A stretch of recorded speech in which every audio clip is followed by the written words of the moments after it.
Hello and welcome into the stream. For everyone joining us on YouTube and for those of you guys that continue to join us on TikTok, so good to have you in here with us for the day. Now, if you've never been here before, I say this every day, I'll say it again. We debate Trump supporters, okay? We try to get more people from the wrong side of history on the right side of history. And supporting Trump right now is just about as wrong as you could get insofar as the side of history you're on and how history will reflect on you. Now, before we hop into those debates, which, by the way, we get the debates via call-ins on TikTok. So if you are one of the very first 3.3 thousand people hanging out with us over there, go ahead and hop inside of that queue right now. Just make sure that you are an American adult that supports Trump as president. But before we hop into the debates, let's go over the news real quick because we have quite a bit, guys. Donald Trump is freaking out over the Epstein files. He's losing it. He's cooked. The saga continues, okay? So the walls have caved in on the release of the Epstein files. It's no longer a battle that the White House is willing to fight to try to prevent their release. Okay, that's what they've been trying to do for months. They labeled it an act of hostility against their administration to vote for the release of the files. They tried to go to Lauren Boebert to ask her to, take her name off of the pledge to force the release in the House of Representatives. He completely disavowed Marjorie Taylor Greene and labeled her a traitor just for asking him to release the files. But the people care. Okay, the people want the files released. The average American thinks and correctly assumes and thinks that our government is protecting pedophiles by refusing to release the Epstein files. And it has been a political blunder for the Trump administration to try to stop and prevent that release. So that saga's over. That story's dead. So last night, Donald Trump went on Truth Social and he said, House Republicans, you need to vote for the release of the files. He pulled a complete 180. He went from labeling it, as I just said 30 seconds ago, an act of hostility to an act of courage in support of his administration. He said that he has nothing to hide, the Republicans have nothing to hide, and the only political party that the release of the files would negatively impact would be the Democrats. Now, this has led to a lot of speculation from the public about why he made that 180. So I've seen a lot of people suggesting online that, well, he's already cleared his name from the files. He's had the FBI redacted everywhere. Once the files are released, you won't see his name anywhere because it's going to say redacted, redacted, redacted, redacted. Or they've fixed the files, they've changed them, they've taken out the parts that incriminate Trump, so on and so forth. Now, I think that's a plausible theory, knowing who Trump is, knowing what he's done in his past, the 34 felonies, right? Lying about his business documentation. Why wouldn't he lie about these files too? Makes sense. Now, the second theory is something that I actually think is a little bit more likely. And this is the theory that I've come up with that I hold to.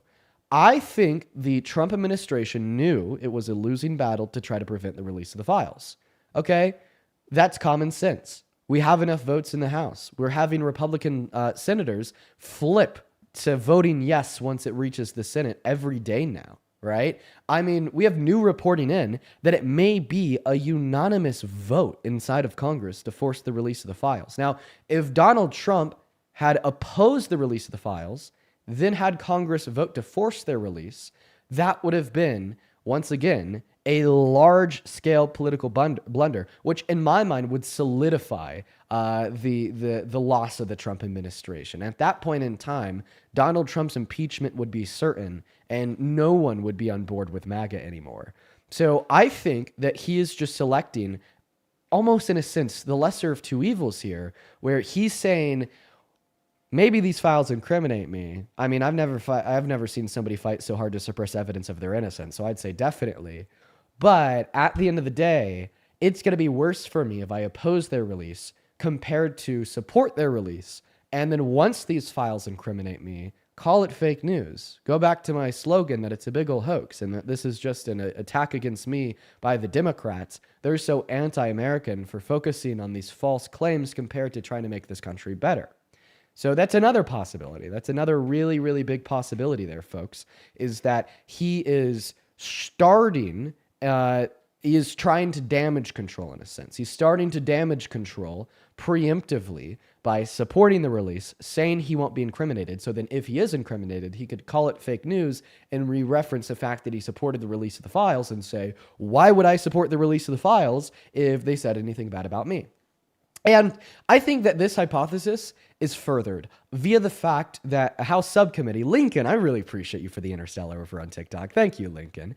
I think that this theory is furthered by the fact that the House subcommittee that's been kind of slow launching some of the Epstein files, think about Trump and Bubba, right? That subcommittee has already issued a subpoena against the Justice Department to force the release of the full Epstein files without a vote in Congress. If the DOJ responds to their subpoena and accepts it, they can release the files with no vote at all.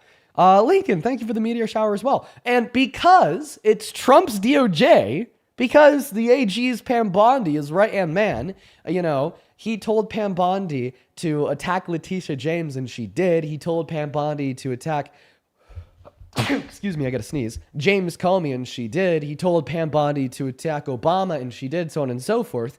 That if he told Pam Bondi to accept that subpoena and release the files, she would. Okay? Right? So in other words, right now, Donald Trump has the full, unprecedented ability to force the release of all the Epstein files with no vote in Congress today by telling his DOJ to accept that subpoena and force the release. But he's not doing it, while in the same breath telling the House Republicans and the Senate Republicans to vote for the release of the files. So there's obviously a game going on here, okay? There's a game that's being played. We could only speculate exactly what that game is. Has Donald Trump cleaned the files? Has he fixed them? Has he redacted his name? Is Donald Trump just trying to play damage control, saying that he supports the release, so then when they are released and he's incriminated, he could say it was a hoax because he supported their release? Or is there maybe some other speculative reasons that I haven't even thought about yet? Who knows?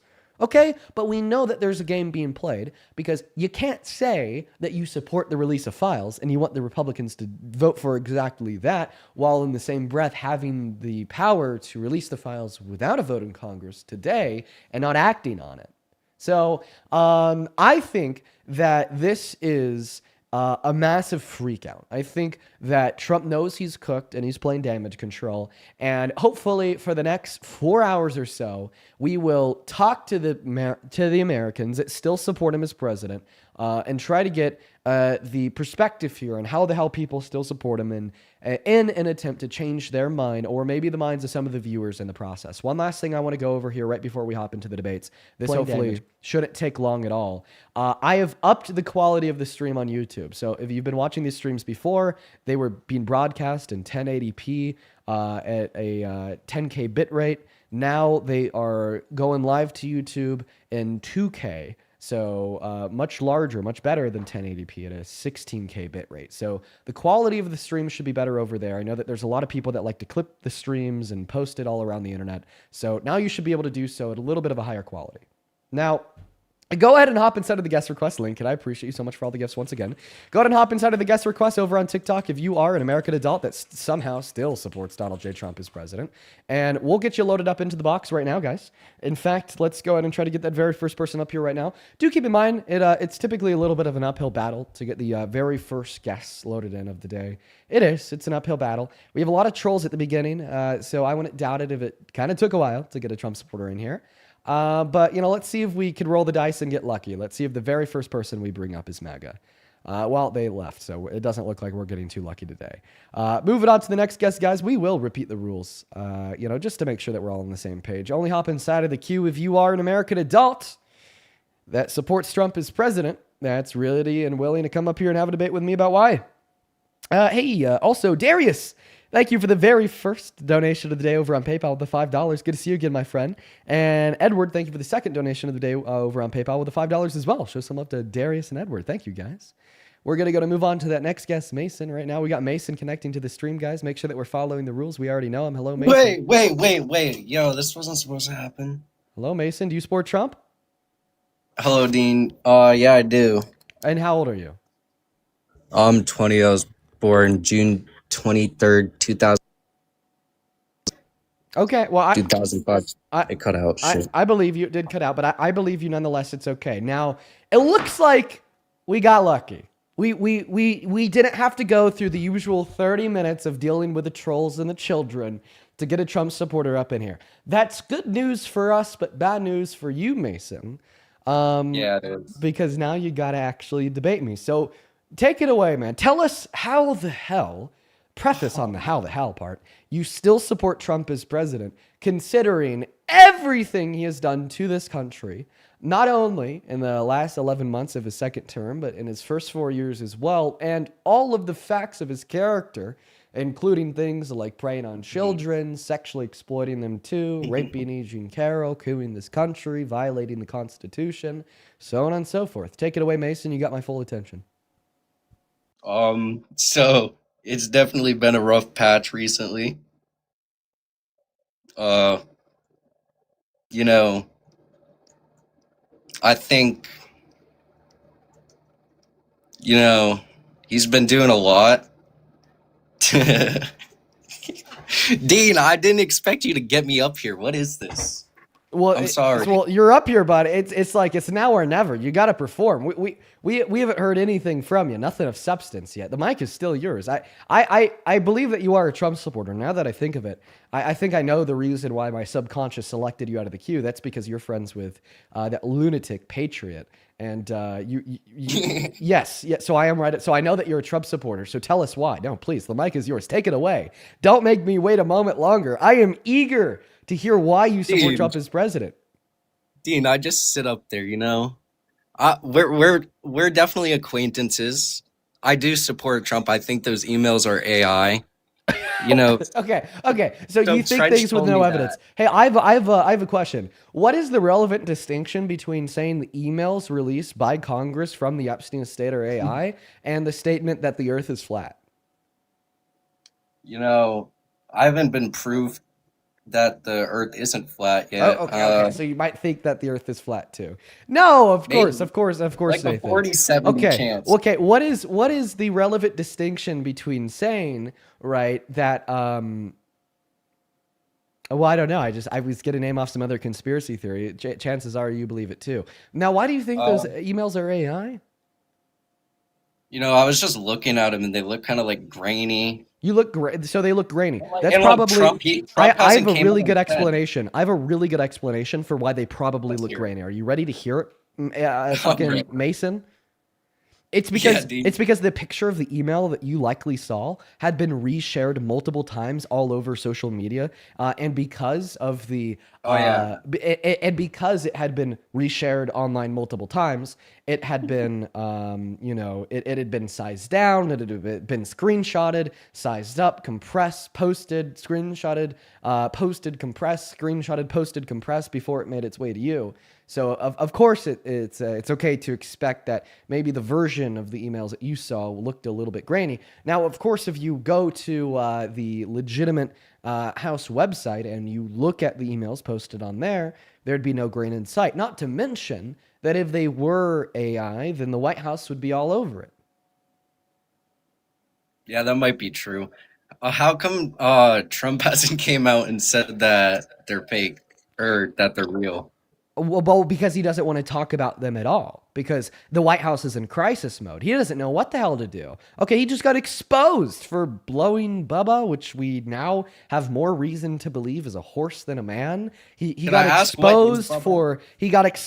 for knowing exactly what Jeffrey Epstein was doing with those girls. This is a political scandal about 1 billion times larger than what got Bill Clinton impeached by the But that House could because have he's been been like intuition. lying about what's that? He could have just like had a dream or something that Jeffrey did it, and like Jeffrey knew about the dream, and it was true, but he didn't know if like Trump actually knew. Okay, But yeah, he's like, and this could all be a fairy tale, and you're King Arthur.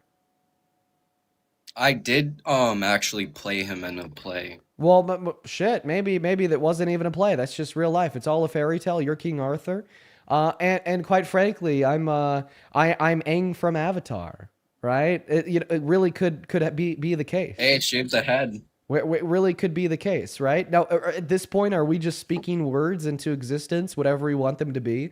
Do you think that you're a goddamn prophet of God, that you could just think of something and then speak it into existence? Uh, I haven't tried it yet. That's Well, like it manifestation. seems like that's what you've done. Every word you've spoken so far in this live. You support I've Trump been because of your own manifesting. delusions. You support Trump because of a made up fairy tale version of reality inside of your own head. Yeah, I dream. I definitely dream. Well, I think that you're daydreaming right now if you want to suggest that Donald Trump didn't know what Epstein was doing and he's been lying about that No, to no, I us said he for the he last he 20 definitely could years. have known, Okay, so but then why it do you could have support him just as been a president dream. considering the fact that he's been lying about this for the last 20 years? I feel like I have to support him Why is that? because I'm up here. Because you're up here. No, you don't have to support him. I did For vote for him in what is it? Okay, so do you want to give me a legitimate argument or should I kick you? I'm going to give you around 10 seconds to decide. You could kick me. Okay, thank you Not for gonna lie. deciding. Let's go to move on to the next Trump supporter right now, guys. Only hop inside of that queue if you are an American adult that supports Trump as president. Yeah, guys. So somebody in the YouTube chat say Avatar reference, dude. Oh my god, I've been watching it like for the last like week or two. It's been like all I've been doing in my free time. I'm on like season 3 right now. What like genuinely like what a good show. What a great show. Okay, Avatar: The Last Airbender is like gold. Okay. Right, but let's go to get that next Trump supporter loaded up into the box right now, guys. If you are inside of that queue, just make sure that you are an American adult that supports Trump as president. That's at least 18 years old. Also, make sure that you're ready and willing to debate. Hello, filthy Frankman. Are you following our rules? Are you MAGA, an American and an adult, or are you banned? Yeah, I'm a MAGA and I'm an adult. Well, I'm 17. And Banned. Moving on to the next guest. We got that next guest connecting right now. All right, here we go. They're loading in. Hello, are you here to debate or are you banned? You have I'm here to debate, bro. Okay, and how old are you? I'm 17. All right, guys. Well, I don't know if I need to say it again. Really sad that I do, but you got to be at least 18. You got to be at least 18. Hello, do you support Trump? Yes, yes, I do. Not fully, but yes, I do. Okay. All right, brother. Woof. I just find it so hard. I find that so hard to do. Let me thank 4 people, then I'll pass you the mic here, my friend. Serena, thank you for the $10 over on Venmo. Who says WDW Serena? Thank you for the love. Let's show some love to Serena down below in that chat. That is SIERNA. Thank you so much. As well as I'd like to show some love to Chloe for the $2 on Venmo. Thank you, Chloe. Sophia with a 10 who says, hey, Dean, I go to University of Tennessee in Knoxville, and I'm super liberal and I see Republicans. Your live streams help keep me sane. Yeah, I'm so sorry that you have to deal with that, Sophia. Thank you for being here. I'm happy that the live streams help. And thank you so much for the $10. As well as Ducky, thank you for the $10 as well. And I'll look for that email. Thank you for the $10, Ducky. Now, sir, go ahead and take it away, Abraham. How the hell do you still support the worst administration and the predator president, Mr. Trump? So we were put in a situation where you have to pick between Camilla or Trump. Her name is pronounced She's Kamala. Kamala. All right, Kamala. She wasn't going to be any better for the country. All right. Well, I find that claim to be complete and utter bullshit and definitely without any evidence. Prove me wrong. See, What is the evidence for that claim that you think a Harris presidency would have been the same as a Trump presidency? I don't know. I guess I don't remember her running on policy to take health care away from 10 million low-income Americans. I don't remember her running on infringing on the Constitution 5 times in 10 months. I don't remember her running on deploying the Army, the Marines, the Navy, and the other but branches of our but military into American why do cities people and depend on declaring the an government for health insurrection. care? So some people depend on the government for healthcare since they wouldn't be able to get healthcare themselves since it's too expensive and they make too little. See, but see, I'm a middle class. I pay for my own health care. Like, why can't people do that? Well, because Everyone could do that. They just decide they only want to work a certain amount of hours so they could benefit from these government um benefits. well, I definitely find that to be quite frankly bullshit. Okay, point number one, I don't think that there should be any work requirement on Medicaid. Sonny, thank you for the galaxy. I do agree that our government should incentivize employment. I just don't think that we should incentivize employment by kind of dangling it over essential social services. Point number two, many individuals are on Medicaid or Medicare because they're disabled, because they can't work, because they're elderly. And point number three, once again, not everybody has enough money to pay for healthcare. Healthcare is a very expensive thing, which explains perfectly why we should offer state-funded healthcare to low-income Americans, so they're not having to shell out like $1,000 a month. See, but that's the thing. Even with SNAP and all EBT and all that, there is people that really need it, but the problem is a lot of people take advantage of it, and they don't really need it, but it's still so easy to get it that they get it. I think that this is a big old losing argument, okay?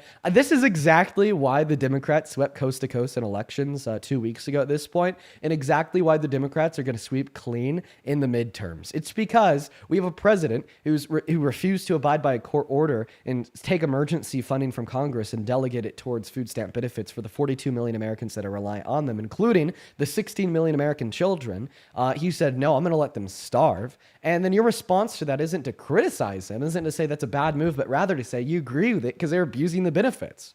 Okay, like you understand that lower income brackets, we see a propensity for the individuals in them to be on the right. Okay, so this is your own base that you're dissing. This is like Donald Trump's base that he's harming disproportionately so. And guess what? Those people are going to leave that base and they're going to vote for the Democrats at the midterms with this rhetoric. People need to eat. People need to go to the hospital. And until you could recognize that as a fact, I think that you're going to be on the losing side of history. Why are we depending on government? Get to work. Okay, so you're saying that they should just go work more. Well, first and foremost, simply exerting more labor into your work doesn't mean that you will be paid more. I think that teachers work harder than Barron Trump, yet they're paid about 1 billion times less. Second of all, right, even if it is the case that you're not working, I still think that you should have access to benefits like Medicaid, because I think that it's an essential social program, and we agree that essential social programs should not have a work requirement on them, like driving on public roadways, calling the cops or calling the firefighters. Think about it this way. The tax dollars that you pay go to building those roads, funding the cops and funding the firefighters.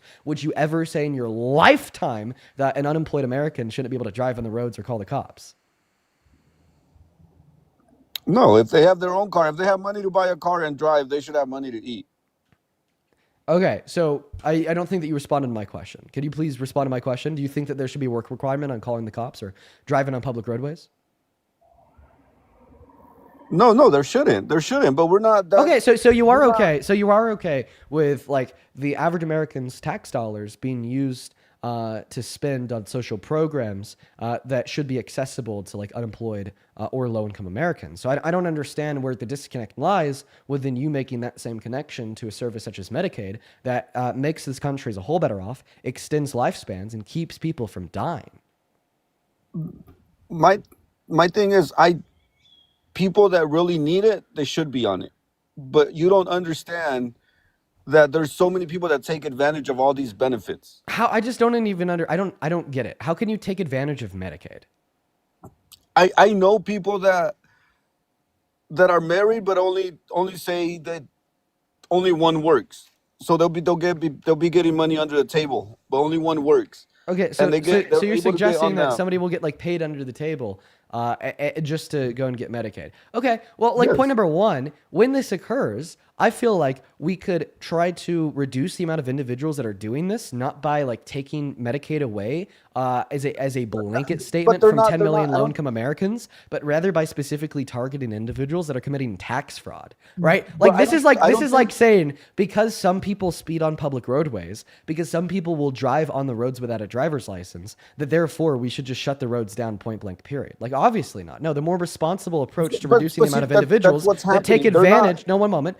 Obviously, the responsible approach to reduce the amount of individuals taking advantage of our public roadways by driving on them without a driver's license or not renewing their registration is to have some cops patrolling the roads and pulling individuals over with expired registration and ensuring when they make traffic stops for speeding that the individual driving has a license. Not to just close the roadways down as a whole. Very similarly, the way to respond to like individuals committing tax fraud, getting paid under the table, then claiming Medicaid, right, isn't to kick everybody off of Medicaid, isn't to say go fuck you, go die to like 10 million low-income Americans, but is rather to like specifically examine who is committing tax tax fraud and to ensure that Americans aren't, right, generating an income under the table from an employer without a W-2 and not paying taxes.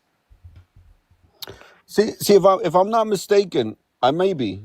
I'm not saying I'm 100% sure, but like the blue bill and all that, like the big blue bill, whatever it is, it's not taking Blue that. bill. It's not taking that away. They're just making it harder to get on it. Blue Am I bill. Well, am I mistaken? Well, no, you are a little bit mistaken. You're half right, half wrong. So they are just simply taking it away from so many people by defunding Medicaid by $900 billion over the course of the next 10 years, not letting an ACA subsidy or letting an ACA subsidy expire, which will increase the premiums for people on Medicaid through the ACA by 300%, which does effectively take it away regardless if they're working or not, right, by making it unaffordable. But the sense that you're half right in is that they're also making the requirements to get on Medicaid more stringent by imposing a work requirement, and I just don't think it should have a work requirement. I mean, I think people that deserve it should have it, but there is a lot of do you people think that there take should be a advantage work of it. requirement on Medicaid? Yes, Okay. Do you think that there should be a work requirement on calling the cops? that's two different things. It's not the same thing. I'm going to make the You connection call the, for you.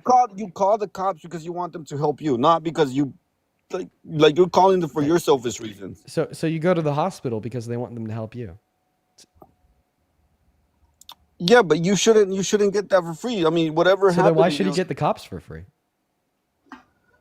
your arguments don't make any sense. Well, it's That's not like even the an other argument. day. It's a question.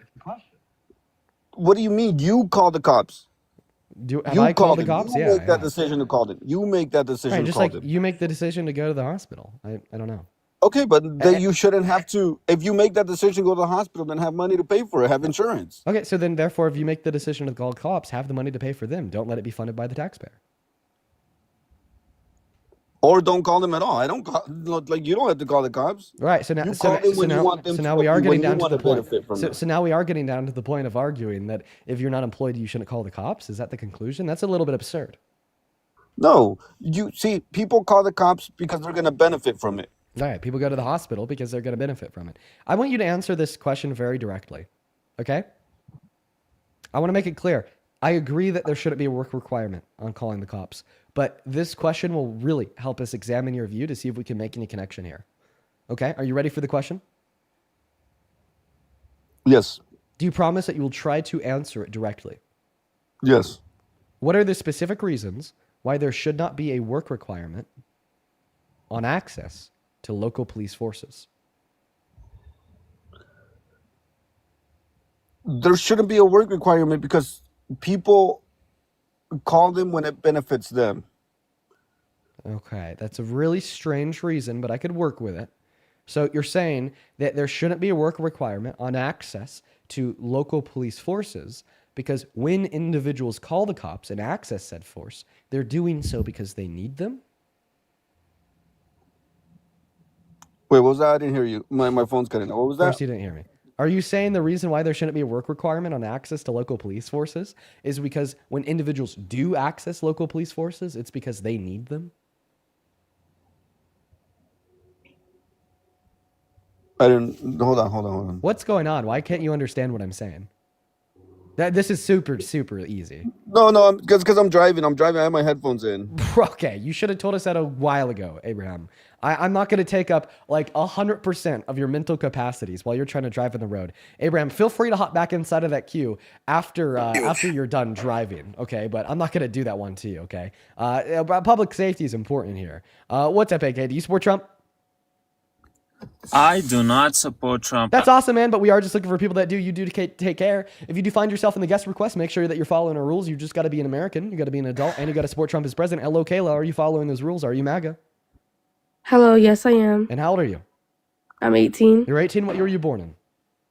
2007. Fantastic. Let me thank 3 people here. Then I'll pass you that mic. Storm Father. All right. Thank you so much for the $10 over on Super Chat. Thank you. Who says, I've been a welder, a mechanist, an aircraft mechanic, all in the last 10 years. None of them offered a healthcare plan, right? Which is exactly why people need the ACA. Thank you for the $10, Storm. Show some love to Storm down below in that chat. Also, show some love to Shannon down below in that chat. Thank you so much, Shannon, for the $25 on Venmo. Thank you so much for your kindness and your generosity. Shannon with the $25 says, having appliances installed in your stream and Shannon on YouTube. The installers are cracking up with how you're crushing MAGA. Yo, Shannon and the installers working on those appliances. I love all of you guys. Shout out to you guys. Thank you for the $25, Shannon. Kai, thank you for the $4. Lydia with the $5 who says, happy birthday, Parker. I don't know where that came from. Parker with the $10 who says, Avatar is great with our current political climate. I would implore you to watch One Piece. I'll check it out too. Thank you, Parker. Then Ara, that is ARYIH. Sorry if I butchered your name. Thank you for the $10 who says, thank you for spending the time to educate others. Thank you so much for the love, Ara. Thank you for the $10. And then Susan. Oh my goodness gracious. Thank you so much for the $100 donation over on PayPal. Susan, that is absolutely insane. You are so kind. You are so generous. I do not deserve that. Thank you so much for your kindness. Susan, thank you a billion times over. I want to see 1,000 Susan W's for the $100 on PayPal. Seriously, you guys, please show some love to her. Susan with $100 says, Dean, another week. Keep kicking ass, Susan. Thank you for being here. I'm happy that you enjoyed this stream. Good to see you again. And thank you once again, one last time here, so much for your great kindness. Now, Kayla, the mic is yours. Tell us how you still support this predator president, Mr. Trump. I mean, just total loss. He's a terrible person with a terrible character, terrible president with terrible policies. There's no redeeming qualities whatsoever of the Trump administration. I only support him because of the immigration control. I think I need to ensure that you are how old you're telling us you are. Do you have a driver's license? Yes, I do. So when you're driving on a public roadway and there's a dotted yellow line next to a solid yellow line, if you're on the side of the dotted yellow line, what does that mean for you? And she left before I even finished the question. See, that's why it's nice to have questions to ensure that the people that we're talking to aren't fetuses, because how would a 15-year-old know how the hell to answer that one, right? So she left very, very, very quickly. Kayla, get the hell out of here. Don't be lying about your age now. Let's move on to the next guest. If you happen to be a part of the 14.5 thousand people hanging out with us on TikTok, welcome in, folks. Today's sure an interesting day. The White House is in crisis mode. Trump is crumbling in front of our very own eyes, and we're still trying to get people to stop supporting him. Hello, do you support Trump? Are you in? You have exactly 5 seconds to answer. I just wanted to ask a question. I'm going to take that as a big old no. You do take care. Moving on to the next guest, Jonathan. There will be exactly 0 exceptions to the rules today, folks. 0 exceptions. If you're not an American adult that supports Trump, you will be very promptly and swiftly removed, regardless of your reason for coming up. So I do just want you guys to keep that one in mind. You know, sometimes I certainly feel bad kicking people from the stream, but you know, we're doing 0 exceptions today. LUCCI. Are you MAGA? Yes, I am, and I'm 18 years old. Okay, and you're 18 years old. So answer me this. For the last 4 months, Trump has been telling Congress to not vote for the release of the Epstein files, considering it to be an act of hostility against the administration, right? But now that the walls have crumbled and almost everybody in Congress is on board with the release of the Epstein files, regardless of what Trump has to say, Trump is now coming out and telling people to vote for the release of the Epstein files. Why do you think he changed his mind so quickly? What happened? I honestly, I couldn't really tell you. Would you be able to inform me on it, because I don't know that. Well, I don't know either. I'm just curious why you support him, man. Like, dude's a predator with terrible policy. Why do you support him as president? So obviously, I think parents have a big influence on who kids support, right? My father's Republican, my mom's Democrat, and my father has always, like, I don't know, he's always told me that. And I've kind of seen that whenever Trump has been in office, that usually things run a little more smoothly. And when there is a Democrat in office like Joe Biden or Kamala Harris, other countries don't take us so serious, because that is just age-old propaganda that you couldn't suggest any evidence for, okay? Biden wasn't the one that got played by Putin. Trump is. Biden wasn't the one that got 23 of our allies to stop all small partial shipment to this country. Trump is. Biden isn't the one that made a trade deal with Canada, called it shit, and repealed it. They're all different situations, right? They're all different situations. I mean, when Trump was in office and when Biden was in office, they had different problems going on. Obviously, they're not going to be the same. Obviously, Biden's not going to deal with the same thing Trump did. Well, I'm just saying, obviously, I think that it's quite quite obvious, to use that word again, that I think respect for the USA is at an all-time low in modern American history with Trump as our president. Like, I mean, we're getting laughed at on the global stage because we decided to make an adjudicated rapist president. We're getting laughed at on the global stage because we decided to let somebody that tried to coup our government and rig the outcome of an election, had his supporters smear their shit on the walls inside of our Capitol and try to kill cops at the Capitol, right? Pardon, label them as patriots, be our president again. I think this idea that Donald Trump brings respect and demands support to this country has just been tried and proven false from 2016 till now. Do you think when Biden was in office, we did like as a U.S. as a country as a whole, we did significantly better than when Trump had his first term? I think our policy passed. I think our Congress passed significantly better policy. Like what? Okay. Well, I'll name my 3 favorite policies by Biden, then you name your 3 favorite policies of Trump. For me under Biden, one of them would be the PACT Act, which was an $800 million investment into the expansion of the VA, allowed over 1 million veterans that weren't covered before to now have coverage to be able to go to the VA and access healthcare. My second favorite policy had to be the Inflation Reduction Act, which was a multi-million-dollar investment into both non-renewable energy resources and renewable energy resources alike, while also reducing our deficit over the course of the next 10 years. What a banger. And then my third favorite policy had to have been the infrastructure bill. That was a $1 trillion investment into infrastructure projects across this country to not only renew said infrastructure, but also to create more jobs and help us rebound from the pandemic. What are your favorite Trump policies? Name 3. Okay. Well, first off, I think he did a good job lowering the corporate tax rate from 35% to like 21. I think it might be wrong, but so you like his tax cuts? That's pretty close. I thought that was beneficial. I mean, for me at least. So, I mean, I just don't think it's a good thing to be a shill for the billionaires. The Big Beautiful Bill's most recent round of tax cuts was not only the most expensive bill ever passed through the American Congress at $4.5 trillion, but it took healthcare away from 10 million low-income Americans by defunding Medicaid by $900 billion, took food stamps away from 3 million low-income Americans by defunding SNAP benefits by $156 billion, and is reducing the purchasing power of the average American making at or under $51,000 per year, which is going to impact 156 million American citizens, right? While at the same time only helping you more the more you make, giving the top 1% of income earners in this country an extra 3% back per year. I mean, I think that wealth redistribution from the poor to the rich as is in a vacuum is terrible, but when we're doing said wealth redistribution at a point in American history where our wealth income inequalities today are the same as France before the revolution, it's just straight up stupid. Okay. I just had one last question to close this off, and if you agreed with the criminal justice reform when he reduced certain federal prison sentences and I mean, I think it was also for like nonviolent drug offenses. So you're going to be talking about. So what you're talking about is a First Step Act. Yeah, good bill. Congress tried to pass that under Obama. The Republicans said, no, we're going to wait to pass it until we have a Republican in office. But, who doesn't agree with the First Step Act would be Trump, as he's contradicting it today. He's now calling for the death penalty for DRUG dealers, which is in direct confliction with the First Step Act. So even he doesn't support it. Now, you said that was your last question. Do you mind if I ask you my last question?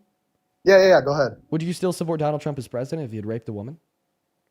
If he had raped a woman, no, I would not.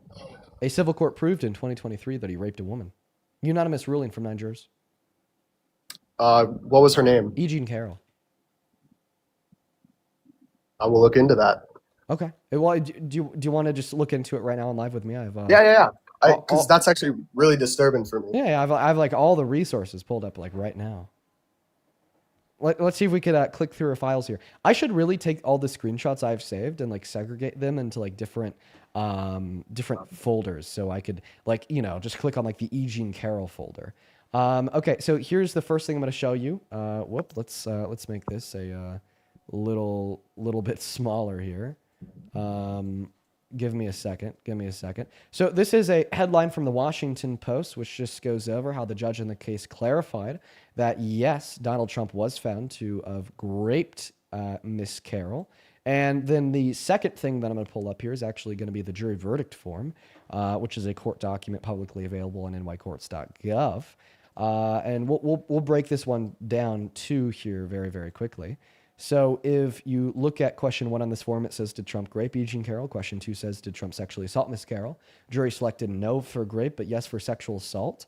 That's because in the state of New York at the time, they defined rape legally as a penetration of the female member with a male member unconsensually. But what Trump did to E. Jean Carroll was a penetration of a female member with his fingers unconsensually, which only met the legal statute of sexual assault. However, this is something that we all understand colloquially to be rape, and this is something that now the courts of New York understand to be rape, as they updated their legal definition last year.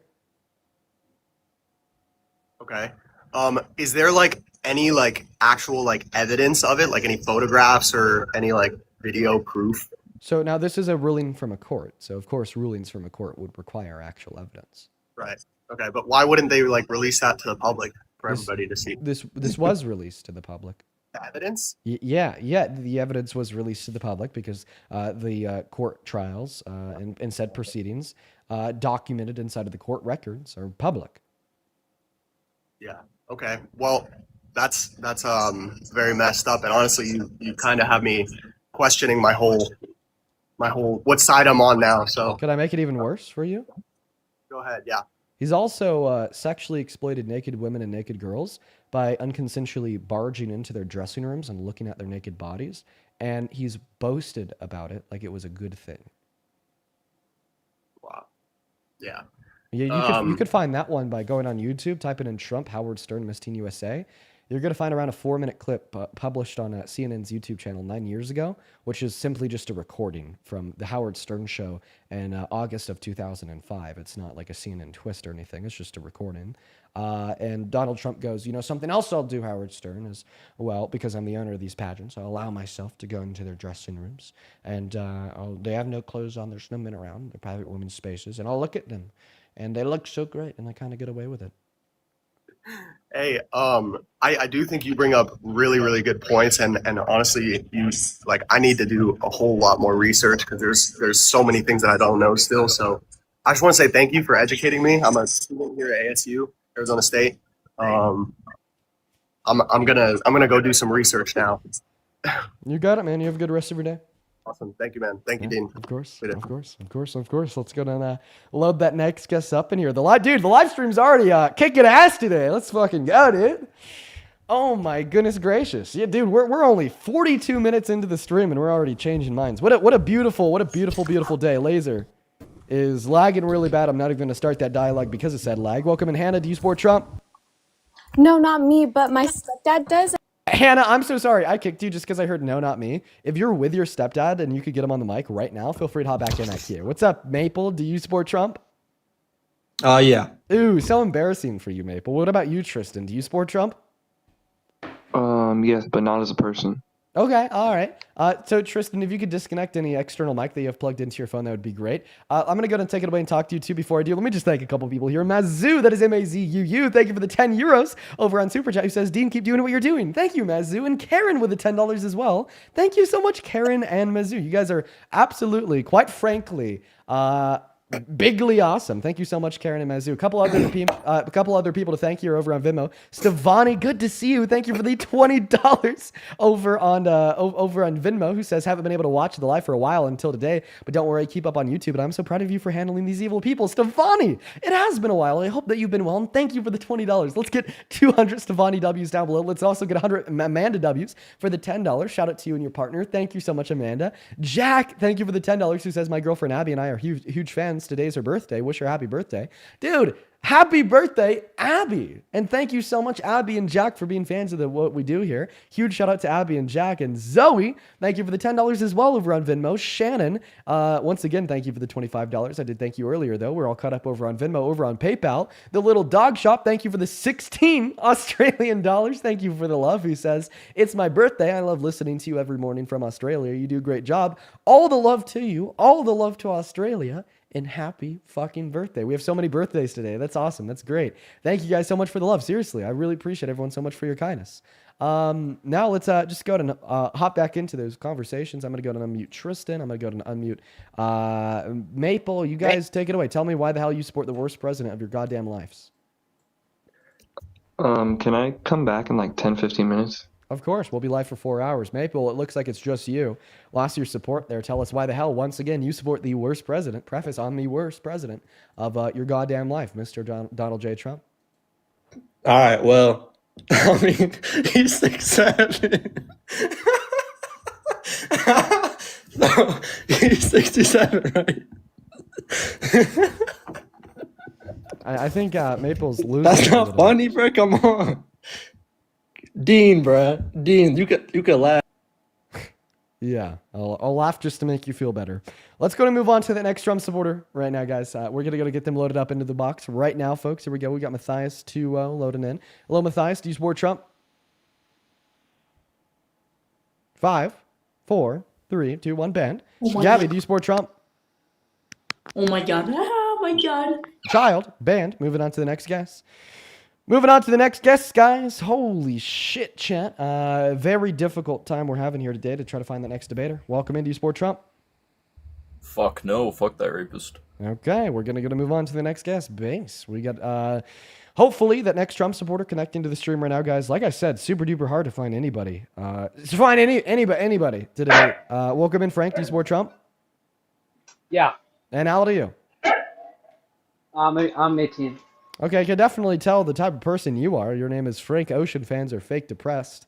Definitely can tell the I type hate of that person guy. you are. Definitely can tell the type of person you are. So, yeah, man, could you disconnect any type of Bluetooth device you got connected to your phone? Yeah, sure. Okay, all right. And you said that you're 18? Yeah. And you support the worst president of your life. Why is that? Why do you support a predator as president? I think he's gonna make this country great. Okay, why? He's getting all the sissy liberals out of office. Getting all the sissy liberals out of office. How many continents are there? 7. Name 5 of them. 6, 7. No. Yeah. Uneducated, opinion disregarded. Do you want to use more than 2 brain cells to try to make an argument here? I just came in to troll. I actually like you. My bad. We're going to move on to the next guest right now, guys. Only hop inside of that queue of your MAGA guys, please. I actually don't believe him. I was looking at his reposts. They were like anti-woman, very pro-Trump. I don't think he was a troll. Hello, Jaden. Do you support Trump? Yeah. Oh, Jaden, how old are you, man? I'm 18. Okay. Everyone's 18 today. I wonder why. Real quick, could you show some love to Catherine down below in that chat?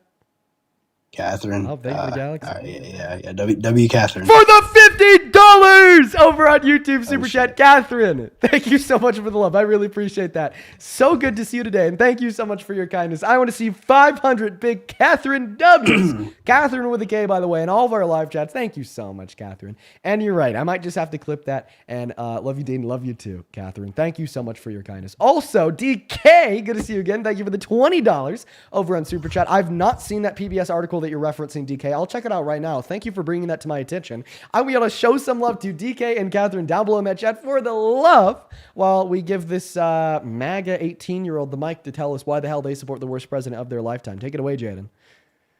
I mean, yeah, my parents, they're both, well, my stepdad and my mom, they're both, I guess, Trump supporters, but like, I guess since I just turned, not just turned 18, but like ever since I did, I have been like kind of looking into politics a little bit more, I guess, since I can vote now.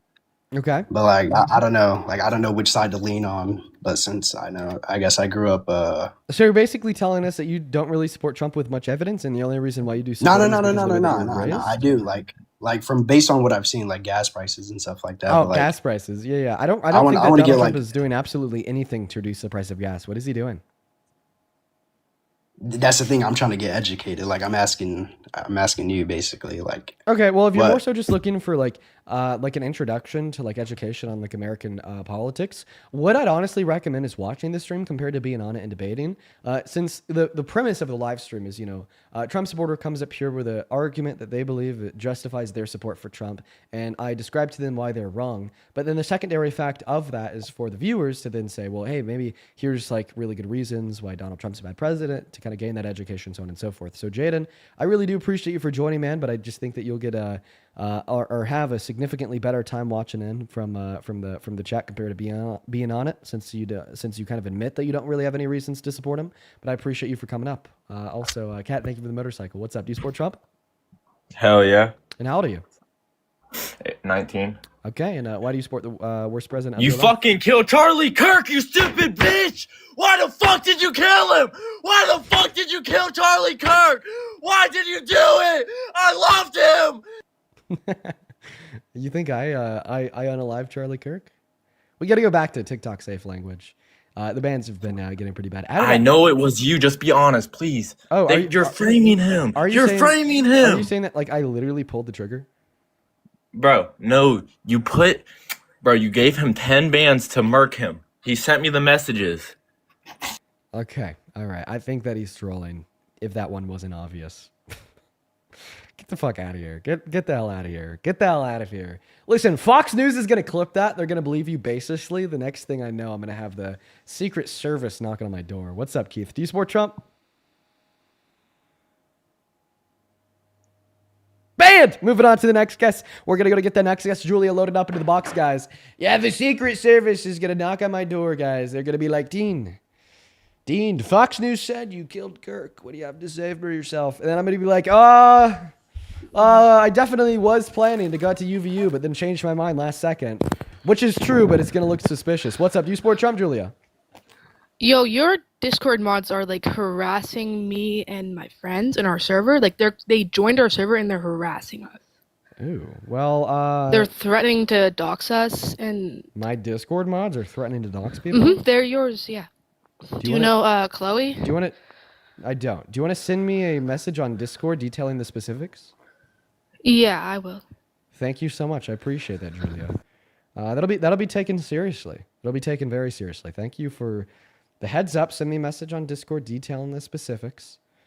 I'll have to look into that one. My Discord mods threatening to dox people. If they are, that's definitely not acceptable. And they'll be demoted 110%. But like I said, send me a message on Discord, Julia. What's up? Do you support Trump?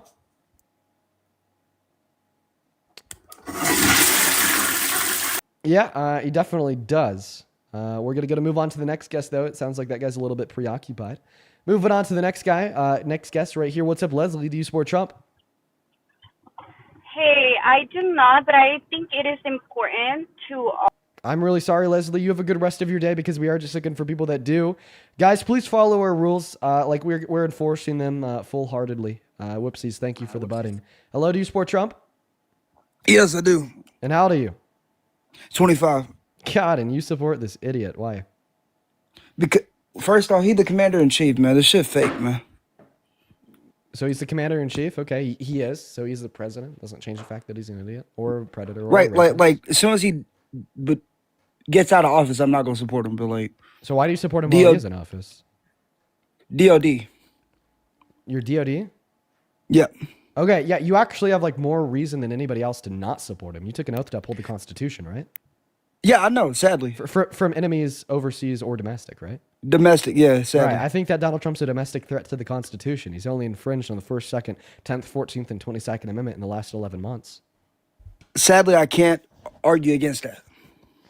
Right, which is exactly why you shouldn't support him as president. Okay, just because his boss doesn't mean that you got to like him. In fact, I think it's very frequent that people have bosses that they don't support because they think that their boss is bad at their job. Oh yeah, for sure. So then why do you consider yourself to be a Trump supporter? DOD, man. It's fake, man. Okay, it's just going in a loop. It's just going in a loop. Okay, moving on to the next guest, guys. I'm like spending less time like entertaining myself with like just our conversations that objectively are just going nowhere whatsoever. James, thank you for the $10 over on PayPal, man. He says, Dean, love watching these and seeing the arguments that you provide makes me feel I'm doing it right. Thank you so much for the love. I appreciate that, James. Show some love to James down below in that chat for the 10, as well as Gina. That is INA, sorry, I can't spell, I can't speak. Thank you for the $5 on PayPal. And then Sonny, thank you for the Illuminated TV over on TikTok. What's going on? New guest, MLC Viper, do you support Trump? I do. Oh, Can you hear me? that's so embarrassing, dude. What's up, DOTRIG, do you support Trump? Yes. Oh, that's so embarrassing for you. Well, how about this? Let's get a panel going. Let's do like a 1v4. Sound good? Yeah. Yeah, okay, guys. Go ahead and put a me in the chat if you are an American adult that supports Trump and you want to come up here and have a conversation with us. Let's build that panel, okay? Right? If you're a Trump supporter and you've ever kind of wanted to debate me, you are never going to have a better chance than right now to try to get one over, since we're going to be doing like a 1v4. So go ahead. Put a me in that comment section. I'll invite you up. All right? I just legitimately don't think that we have many Trump supporters in here. Sonny, I appreciate you so much for the fireworks. Thank you so much. We're looking for them. We're not really seeing anybody in that comment section. Look at the chat. Why don't we see many people? Maybe me's blocked. How about this? Go ahead and put a invite, because I think the word me is blocked. The word me is blocked. Put an invite. Just type invite in that chat if you want to join up. May, thank you so much for the well dive, and I appreciate you. There we go. Now we're getting all the people to say invite. Also, guys, please don't troll. Please don't waste my time. Please, please, just don't waste my time, guys. Don't do it. Don't waste my time, man. Okay. All right. We're still looking for that third guest. We're inviting a bunch of people up that are finding their way into that queue. Bunch of people up. If you troll, you're going to get banned very quickly. Keep in mind, we're just looking for some debates. Corey, are you MAGA? Corey, you got 5 seconds. 4, 3, 2, 1. Corey's banned. Thaya Rose, are you MAGA? Thaya Bossa Nova? Oh, nope, they left too. All right, guys, this is why I don't want you to troll. Please, Lord, do not troll if you find yourself wanting to come up here and have a conversation with us. Just don't We don't could go. just do a 1v2. I want to make it a little bit harder on myself. We will inevitably reduce down to a 1v2 here soon, though. Tyree, what's up? Are you MAGA? Yes, sir. Tyree, your mic sucks, man. I'm sorry, man. I got to kick you. What's going on, McGuire? Do you support Trump? Not even here. All right. We got Ashton loading up into the box. We're still looking for that third and fourth person. Who's it going to be? We got Sean down below in that chat. We got Jin. Jin, I sent you an invite. Love to have you up. Let me know if you want an invite down below in that chat by just dropping the word invite. We got Jin. We got Mason invited too. Hello, Jin. Do you support Trump? I do. All right. Perfect, Jen. What's going on, Mason? Do you support Trump? Yes, I support Trump. Wow, look at that. We got a panel of 4. Perfect, folks, for everybody tuning in. We're going to do a 1v4 debate. One person that doesn't support Trump, 4 people that do. Let's see who wins. Now, honestly, I want to start with a good question here that I haven't asked in a while. I think that Donald Trump is a threat to the Constitution, and that's one of the many reasons why he should not be president. We're going to go down the list, starting at Mason, ending with MLC Viper. I just want a yes or no. Do you think Donald Trump is a grave threat to the American Constitution? Take it away, Mason. Honestly, yes. But still support it. I will agree on that. Jesus Christ. Jen. Yes. On some things, yes. What the hell? Dio. Yeah, I'd say so. But what the fuck? MLC Viper. No. Okay, MLC, you're going to be the oddball that I'm going to shit on later by bringing up his attack on the 14th Amendment, the 22nd Amendment, the 10th, the 4th, the 2nd, and the 1st. But before I do that with you, I first want to address Dio, Jen, and Mason. So you guys all support Trump as president while also agreeing that he's a threat to the American Constitution. Do you guys self-identify as traitors? Nah, not really. Just on a good day, I'll support him. On a bad day, maybe not. Just depends. Okay, I think that Dio Trick is a troll. So now it's just left with Mason and Jin, the two of you guys that I don't think are trolling. Why the hell do y'all still support Trump as president, even though you guys agree that he is a grave threat to the American Constitution? I just agreed with his economical, stance and everything he has. His economic stance. Okay, so what's one economic policy that he's passed that you agree with? Jason, thank you for the motorcycle. Okay, gagged. I mean, the protecting our borders. Okay, well, protecting our borders would be immigration policy, not economic policy. So it seems like we're shifting the goalposts here. But what about you, Jin and MLC Viper? Do you guys think that Donald Trump's mass deportation is a good thing? I believe that anybody, I would say people who've been here for a long period of time, who have not caused any damage to America or anything like that, should be staying here. But the ones that are crossing the borders now, jumping over the borders, I think it needs to change. The ones that have felonies, that have done bad things here, I would say. Okay, I just find it hypocritical to suggest that you shouldn't be able to immigrate into this country if you're a felon, but you should be able to become president of this country if you're a felon. Right. I get that. I'm not saying that what he has done in the past he shouldn't be like not held accountable, because he should be. Um, but I don't think that changes how I feel about him being our president. Okay. Well, I mean, I think it should change how you feel about him being being our president, because if you think that he should be held accountable for his felonies, and we also recognize the fact that the only reason he wasn't and was given a sentence of nothing is because he was made the president again, thereby it is the presidency that allowed him to circumvent accountability for his felonies, would introduce a confliction within your beliefs. Right, but I mean, people. I'm just saying, people go to court and get off.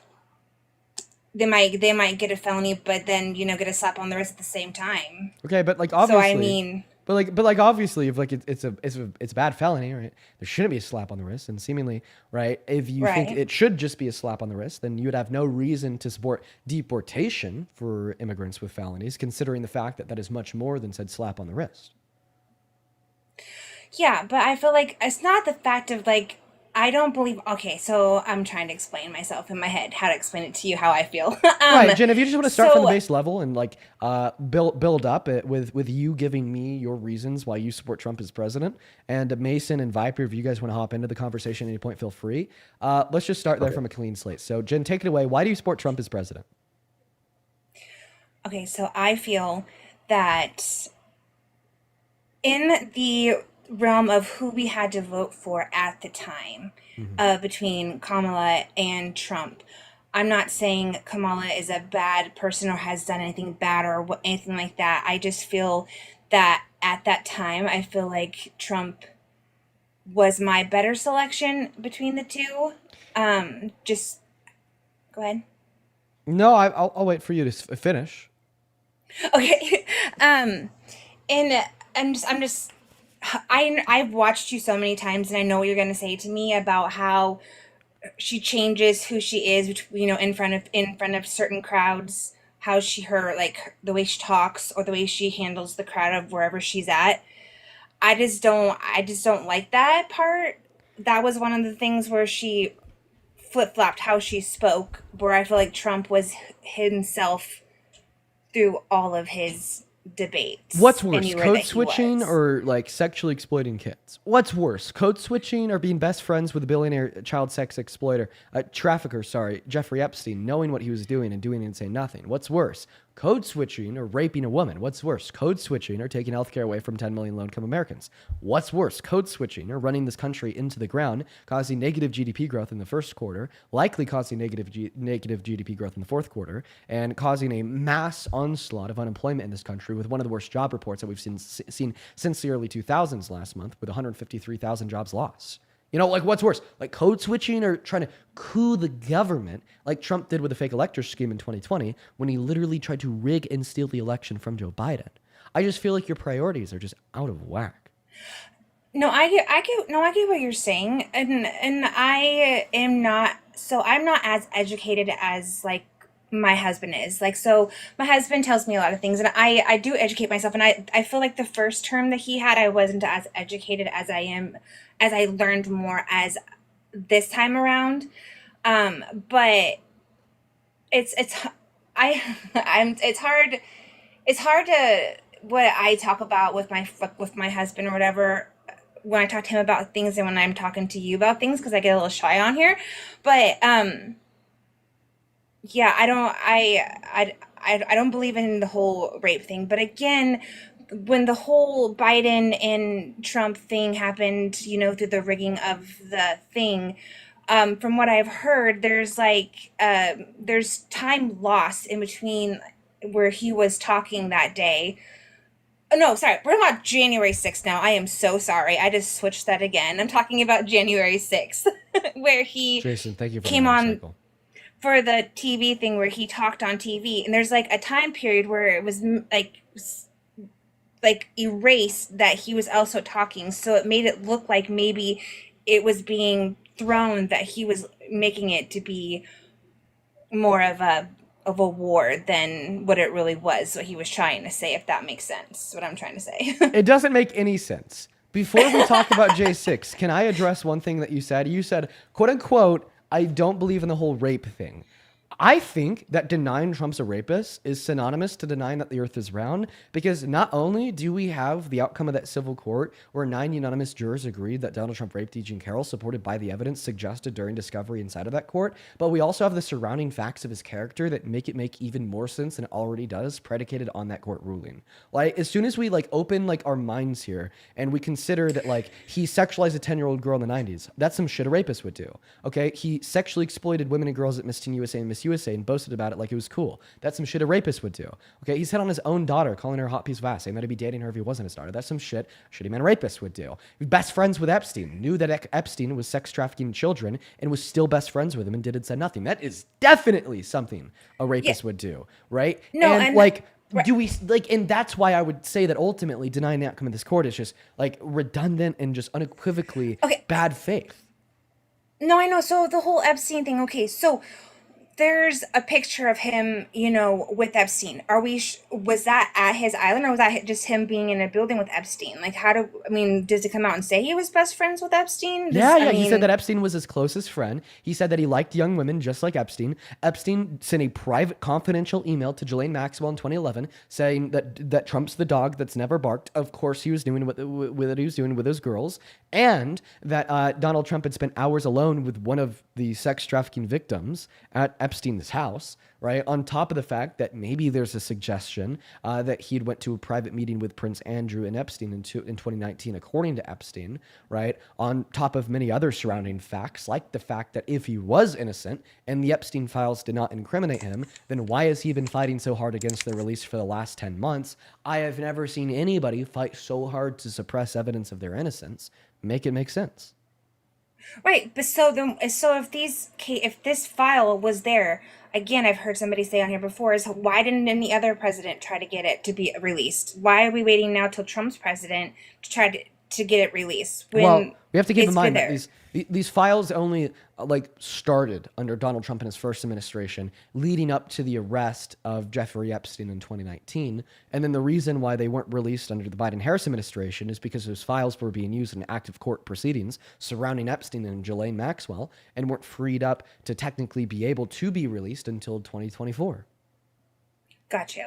But I also don't think that Trump's going to be the only name on that list that's not going to be incriminating for, you know, many other high people in the courts, in royalty, in other presidents or anything like that. So I mean, that's also is not a worry for anybody else that could be on that list. That's well, see, the thing that you just said is something I completely agree with unequivocally. Okay, this is like the first point of bipartisanship in this live so far today. You just said Donald Trump is not going to be the only person in a position of power on that list. My takeaway is, therefore, let's get Trump fucking out of office because he's on that list. Let's hold Trump accountable, and let's also hold every single other person on that list accountable. Your takeaway is, because Donald Trump isn't the only person on that list, and there's many others, that we shouldn't care, we should ignore it, and hold no one accountable.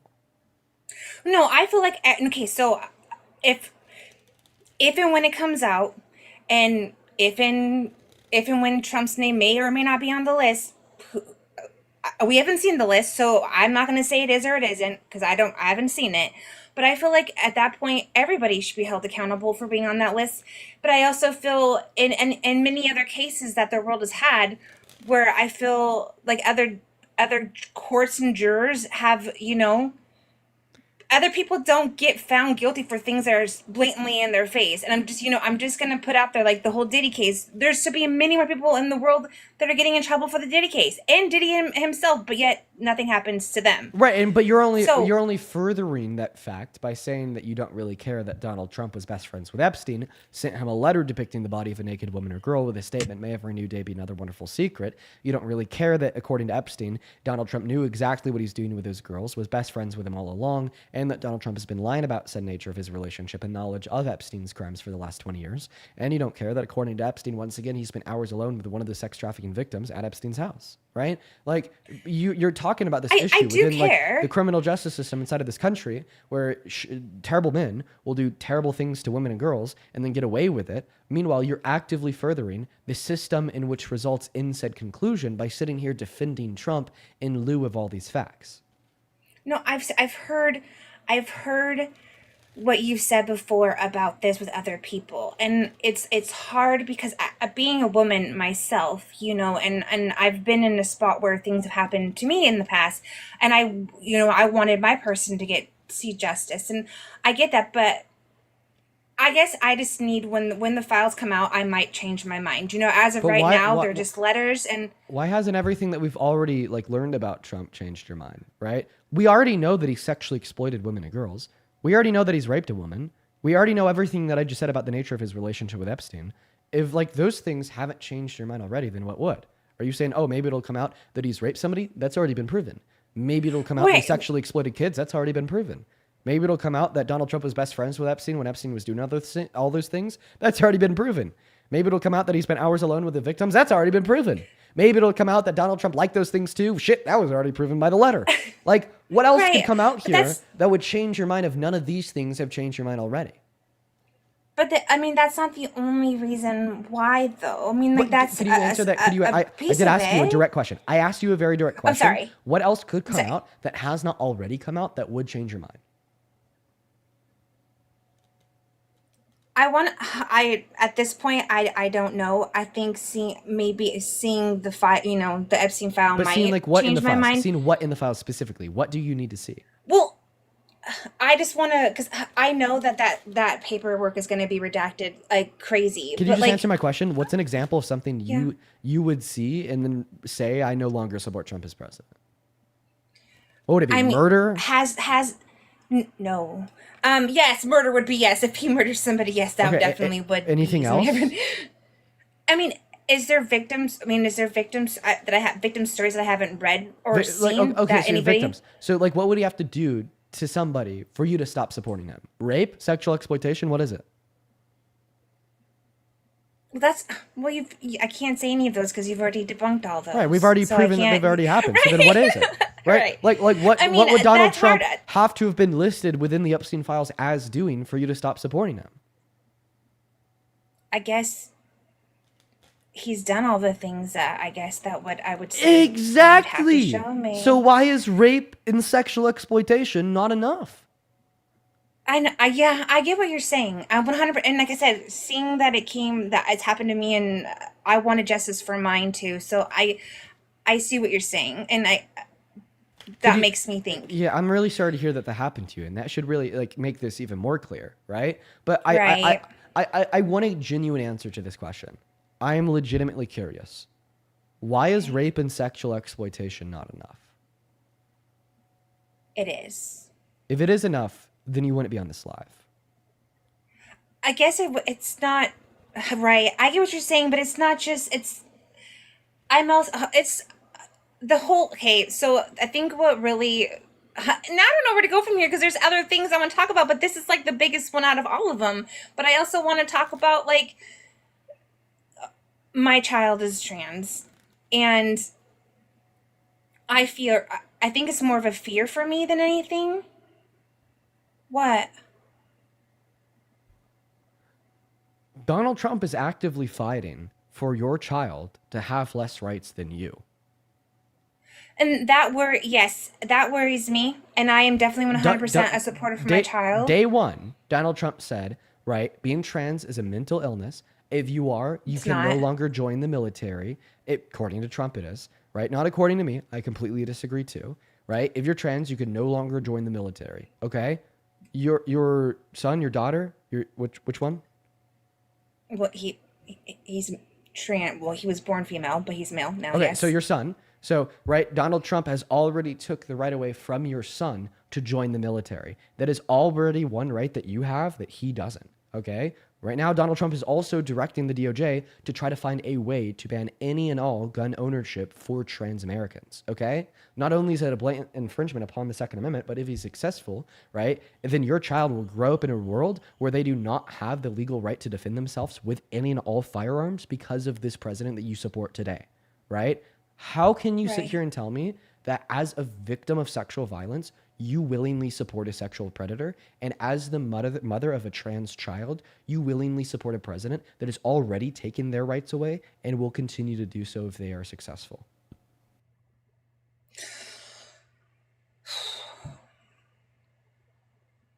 I don't have an answer to that because I want my child to have everything in life Right. that he Like, possibly wants. I'm just surprised that this isn't like a mama bear moment. You know what I mean? It is like I'm definitely a mama bear, and I don't know. Listen, I will no, do like, anything. you came here for you came here for honesty, so I'm gonna give you that honesty. Right now, you're not being a good mother. Yeah.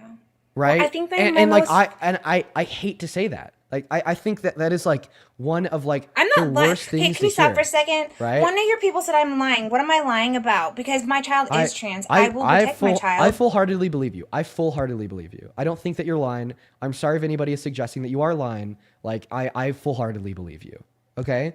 Right? So like right now, I don't think that you're being a good mother, right?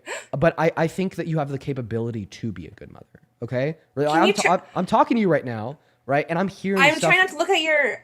I'm trying not to look at your live because I'm gonna cry because that makes my heart hurt. Like I can't. They're like calling me a piece of shit mom and they're calling me a liar when I would literally go to the ends of the earth for my child. And yes, I'm Yeah, sorry that I this one- voted for Trump, this and one's I'm hard. sorry. This one is hard. This I'm one is sorry hard. that I voted for that way.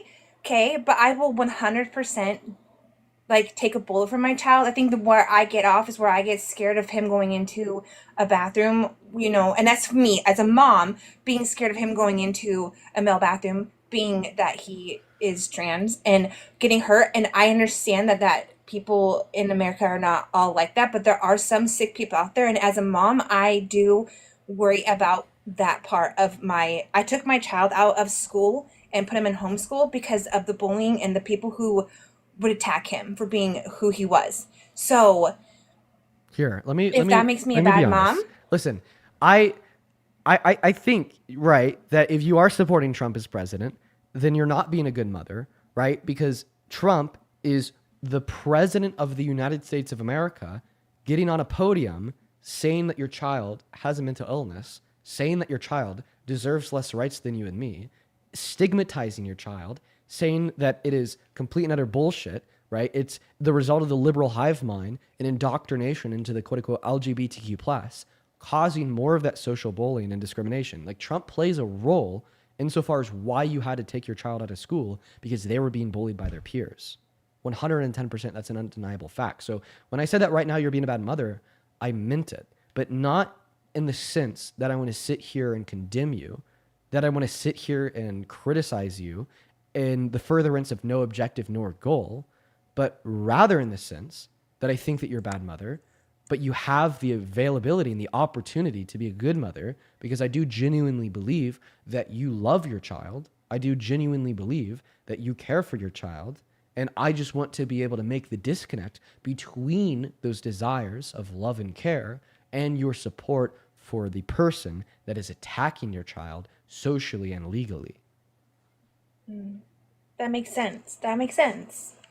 That makes sense. And I think honestly, like I didn't really know that he was going after like the military thing or anything like that. So I think that is an eye opener for me. And I guess as I'm living every single day, like I don't think of in the future. I think of every single day, like my child still gets his medicine. You know, he's still, you know, on the list to get his surgery. Like those things haven't been taken away from him. So it's kind of like I didn't look at the bigger picture in the out schemes of my child's life, who's 19 years old right now.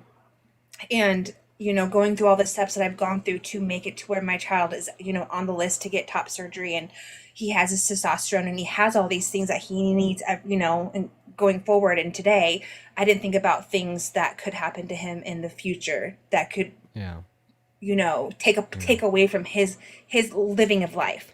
I'm very grateful that you decided to join this live. I think that this conversation matters. I think that this conversation, right, is one that I'm very glad we're having right now, right?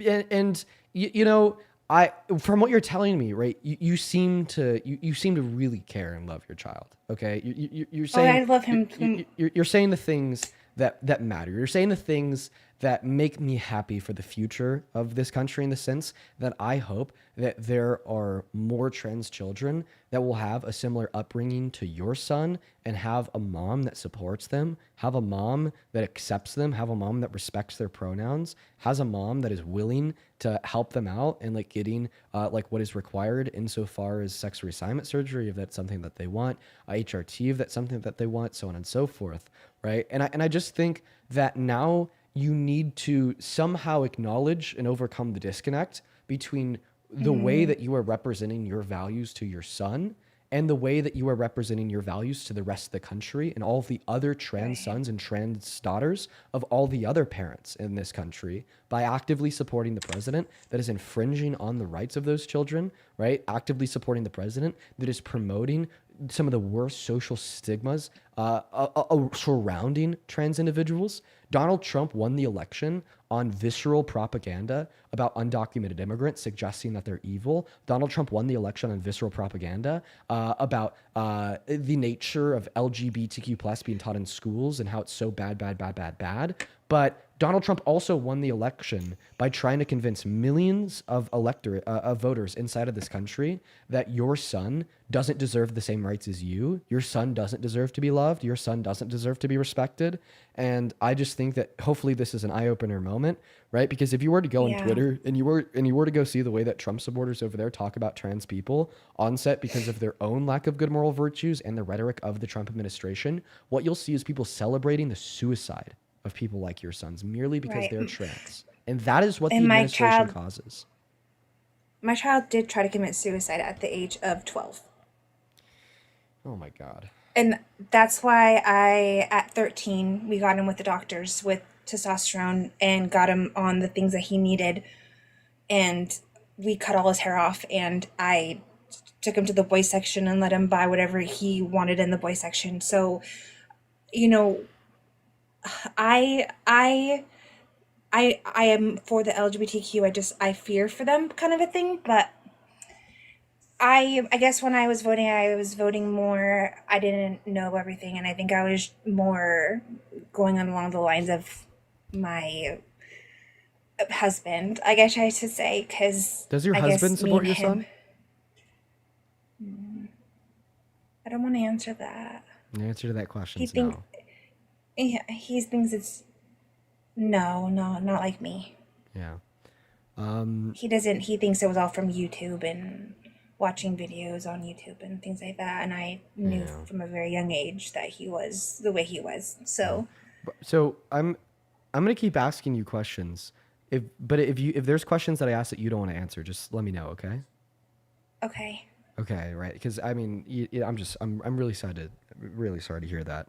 Are you guys like married, or is this still like an active, ongoing relationship? Yeah, we're married. Yeah. We fight about it all the time. Well, I would imagine, right? Because, like the one thing like that in the future will be like more important than my spouse by a margin will be my child. You know what I mean? Right? Yeah. And I could imagine like being in your shoes, right? And being with a partner, right? Having a wife, having a kid, and then, watching like my wife perpetuate very like violent and viscerally harmful misinformation about that child that hurts them so much, right? So I could imagine like the position that you're in, and maybe the position that your child is in as well.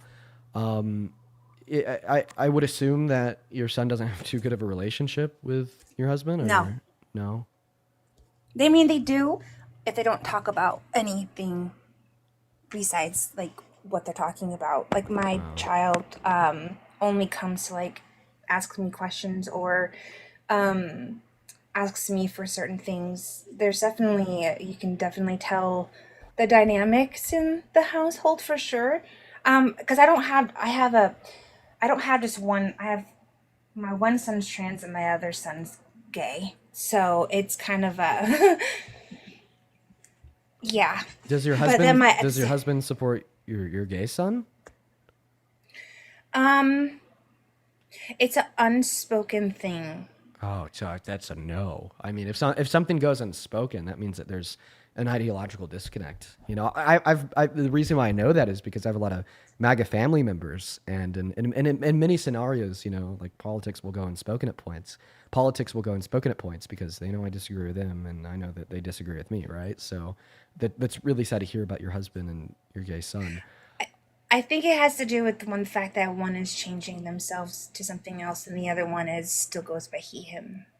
Yeah, and jeez, man, this is hard, man. How old is your gay son? By the way, if you don't answer any of my questions, just tell me. I understand that you're You're 18 and 19. 18 and 19. Okay. I just wanted to repreface that. You know, you're getting pretty open right now about very like specific information of your family in front of like 26,000 people. So if there ever comes a point where you don't want to talk about this, just let me know. I want to resuggest that.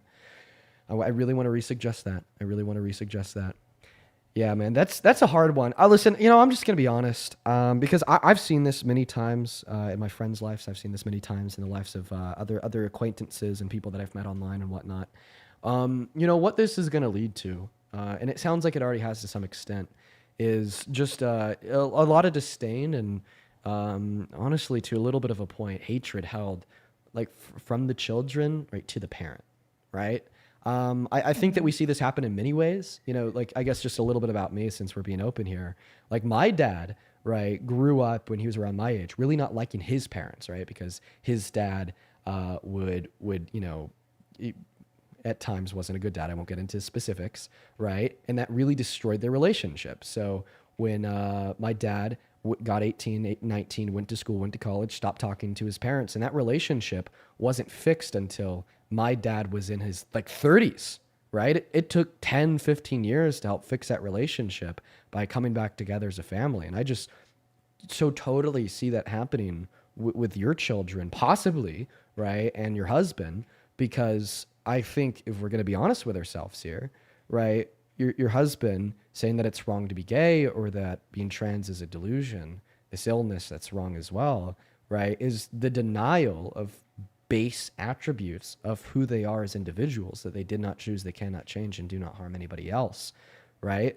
And in a sense, that is your husband not loving a part of who those children are.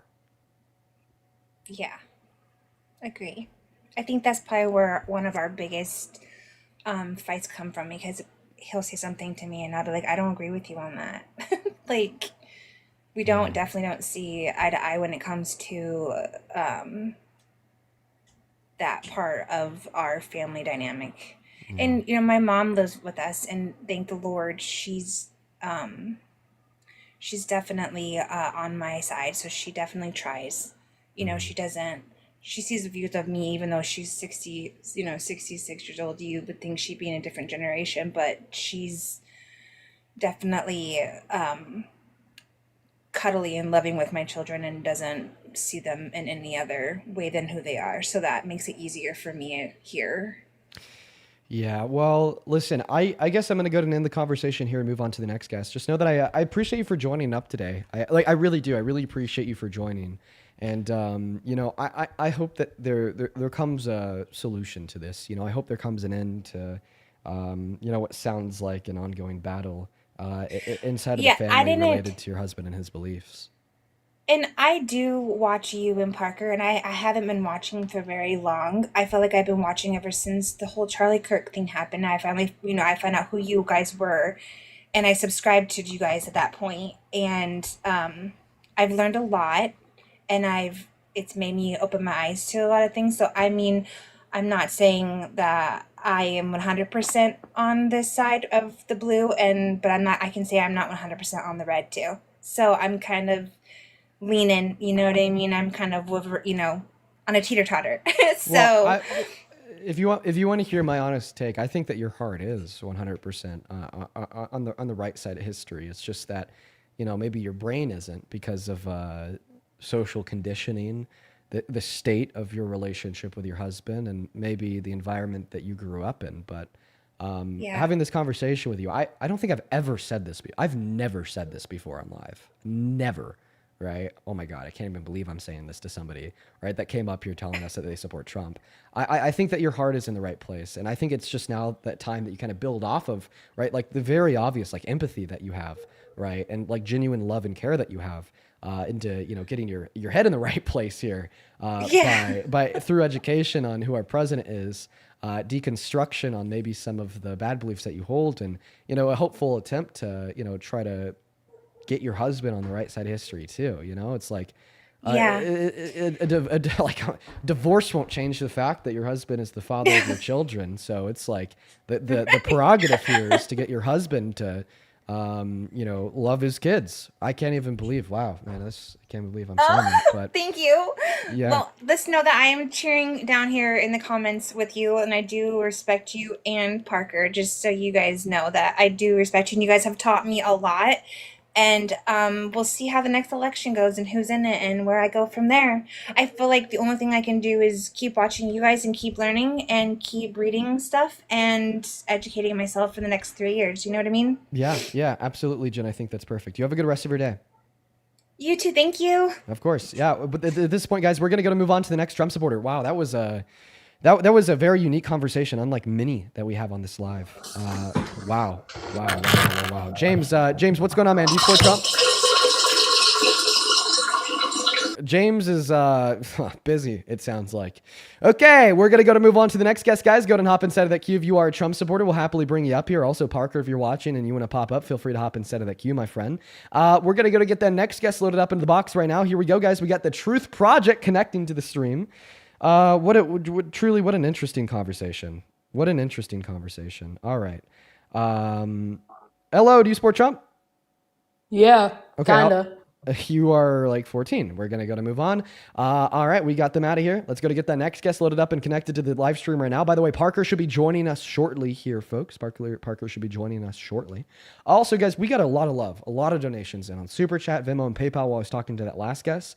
I didn't want to take away from the conversation that I was having with Jen to thank anybody. We're going to go to get our next guest up here. Then I am going to have a couple people to thank. I want to make sure that I show love and appreciation to everyone individually. So I will take a second to do that.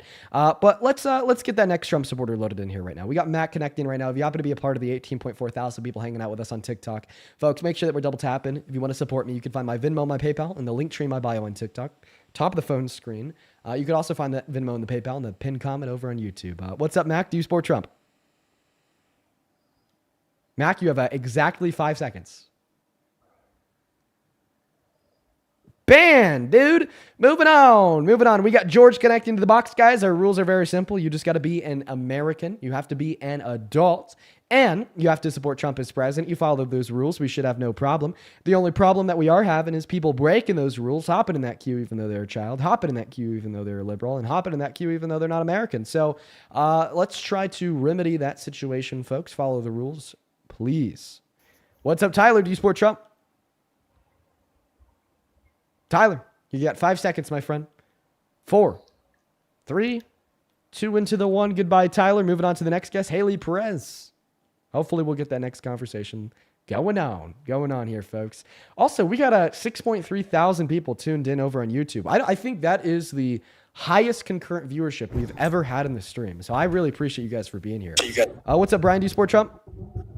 I'm a little bit back and forth right now. There's a lot of stuff going on, so I'm still kind of seeing what's going to happen. Are you driving? I'm driving, but you're my hands-free. Fortunately, still in violation of TikTok TOS. Feel free to re-request when you're not driving. I was looking at your repost. It does say that you're Christian. Hopefully, I'll be able to get you off that fence, running away from Trump because of that. I think that he's a terrible candidate for Christian to support, so feel free to re-request up. What's up, Jesse? Do you support Trump?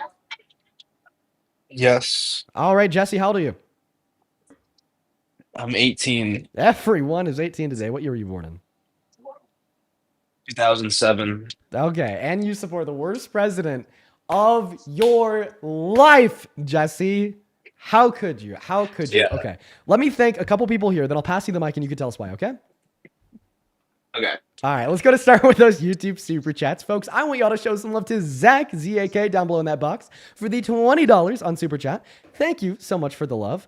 Zach with a $20 says, I don't care if a person speaks in a fake leprechaun accent if the other person is a grapist. Yeah, beautiful point, Zach. In fact, I think I'm going to start repeating that. Wombly, that is W-O-M-B-L-Y, thank you for the $20 on super chat as well. Show some love to Zach and Wombly, who says, you were so very amazing, Dean. Thank you. Well, Wombly, thank you for the kind words. Thank you for the $20, and just thank you for being here. Show some love to Wombly, and show some love to Carrie as well for the $20, who says, you could tell that she cares about her kids. W Mom for pushing her own political beliefs aside when it comes to her kids. She reminds me so much of my mom. It takes somebody to challenge their own beliefs. Well, I could agree that she does push her political beliefs aside when it comes to her kids, but that just means that she has to reform those political beliefs as a whole because she's still supporting the system in which causes harm against her kids. Thank you for the $20, and that thing I said, quote unquote, that's her username. Thank you so much for the 50 euros. Oh my goodness. Over on YouTube Super Chat. I'm going to call you Said, S-A-I-D. Thank you for the 50 euros. That is insane. That is mind-boggling. Thank you so much for your support. Said with the 50 euros says, this conversation is heartbreaking to hear. Dean, you're handling this in the most incredible way.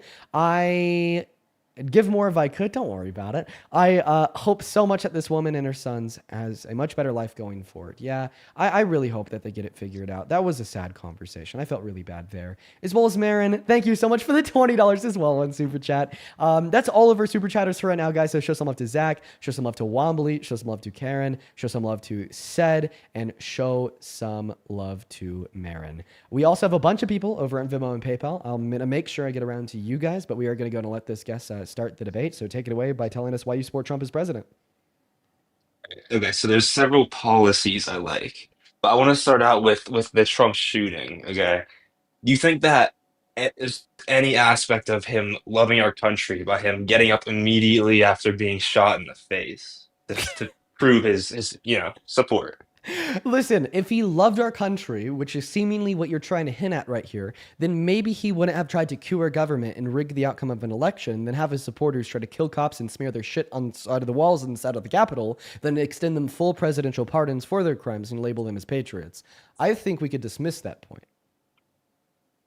Okay. Is that fair? Okay. Is that fair or is that unfair? It's fair. It's fair? Good. I'm But happy. it does. Can you give any aspect of that though? Like he cares like at least he cares about our country. No, Somewhat? no, absolutely not. Listen, could we say that I care about violent crime if I cause somebody to commit a violent crime and then give them $100? Okay, I guess your point. Right? You get the point. Awesome. Okay. Let's go to taxes. Well, tell me your opinion on his tax policy. Well, I just think it's terrible. The big beautiful bill makes me want to puke all over this desk in front of me. I mean, so it is like so expensive. That big beautiful bill in total is spending, let me do the math here. According to the CBO, 4.5 plus 900 billion plus 156 billion, 5.6 trillion dollars. Okay, the most expensive policy that we've ever seen in the history of this country, right? And it disproportionately helps you the more you make. Now, to help get that price tag lower, he's defunded Medicaid by $900 billion, took it away from 10 million people, defunded food stamps by 156 bill, took it away from 3 million people, alongside a rollback of a couple clean energy credits, which according to the CBPP is now going to be reducing the purchasing power of the average American and everybody making less than them. Therefore, he's spending trillions and trillions of dollars on a bill that hurts the poor and helps the rich. How could you possibly defend that? Okay. All right. So I'm going to start with I think that there is more of an access for people in the lower class to get into the higher class in the United States than given credit for. Well, he's actively reducing that economic mobility. So that concept, that economic concept of the access to go from existing as a low-income American to a high-income American is called economic mobility. And he's actively eroding how much economic mobility low-income earners have by taking their benefits away, by taking their by removing their social safety nets, and by reducing their purchasing with a P, purchasing power. Okay. All right. We'll move on to a different one. Let's do immigration. Immigration. Immigration. Okay. So, you not take any like aspect of pure crime done by immigrants as a good reason for at least lowering the intake into our country. Undocumented immigrants are 2.5 times less likely to commit violent crimes, 3 times less likely to commit property crimes, and 3.5 times to commit all other crimes on American soil compared to American citizens. I think the accusal of undocumented immigrants to be violent gang members is one born out of prejudice, not one born out of fact. Okay, what source? That would be coming from PNAS. It's an institution that's been tracking crime rates in this country since the 19th century, pulling from FBI crime rates and macro data. And they've proven time and time again, year and year again, that they're just significantly less likely to do so on the soil. And then there's not also chaos caused by mass amounts of immigrants moving into cities that can't hold them. Okay. As well as the crime. Well, Like there's some crime at least. You said there's not as much. I didn't know that inputting 1.1 trillion through 1.7 trillion dollars into our GDP per year is chaos. I didn't know accounting for 8.4 million of our laborers and 11 million of our consumers, enabling American companies to produce more and sell more was chaos. And I didn't know that paying $100 billion per year in taxes on the federal, state, and local level was chaos either. I think what is chaos is having. I think what is chaos, right, is sending masked plainclothes ICE agents that do not have to identify themselves into suburbs across this country to rip naked children out of their beds and throw them in the backs of U-Haul vans, to illegally deport undocumented immigrants like Abrigo Garcia to Sicat in El Salvador, where he was then beaten and tortured, to deport Venezuelan immigrants with no due process to that same place where they're also beaten and tortured, right? And then to send the National Guard into these cities to combat the protesters protesting these massive human rights violations, saying that the real enemy is the enemy from within. That's a Trump quote, and saying that he's declaring a war from within, another Trump quote, on these cities like Memphis, Portland, and Chicago. That's the chaos, sir. Did Obama not also cage illegal immigrants? Yeah, I've never seen any proof that he did. If he did, I'd disavow it. I'm not a partisan hack man. Okay. I'm saying I'm referring to some Texas cities and maybe New York when they're bussed in and they overrun cities. Like they do cause a lot of good undocumented GDP immigrants are over. production. So I'm so sorry. The phrase that undocumented immigrants are overrunning New York City is something that you see on Fox News. I don't think that's something that's actually true. Like, where do you live? Pittsburgh. Where do you live? You live in Pittsburgh. So what the hell are you going to know about undocumented immigrants running, destroying the Washington, D.C. or New York City? There's videos online that show. Videos of what? Videos of what? No. Very specifically, videos of what? Okay. X. Oh yeah, so videos. I get it. Videos on what are the videos on X show? What do they show? Seriously, what do they show? They show cities being and hotels being filled with undocumented immigrants. Okay, well you're already wrong because you're talking about the Roosevelt Hotel in New York City that was used as temporary housing for asylum seekers, not undocumented immigrants. And yeah, it is a little bit of an issue to have asylum seekers, right, being housed in these hotels that are now being repurposed for public housing. But this issue has nothing to do with the immigrants and all to do with our shitty public policy that forces asylum seekers to wait 12 months in this country without an ability to work, thereby forcing our government to have to step up and cover their bare necessities. Maybe the way that we fix this issue is to hire more judges to run more courts to expedite that asylum seeking process and give them a permit to work in this country from the moment they enter into it. The microcosms of chaos that you see created by asylum seekers in this country is not by the asylum seekers, but rather by the policy from our government. Okay, do you not think that there should be at least some more money put in from other forms for immigration so that the process is just better and not forced through illegal immigrants? Oh, I don't really know what you said. I think that you're suggesting that we should make the process of legal immigration into this country better, which is common sense. No shit, we should make it better. You know, one person that doesn't think so is Trump. Can you name one time Donald Trump has stood at a podium since 2015 until now and even said that he wants to make the legal means of entry into this country better?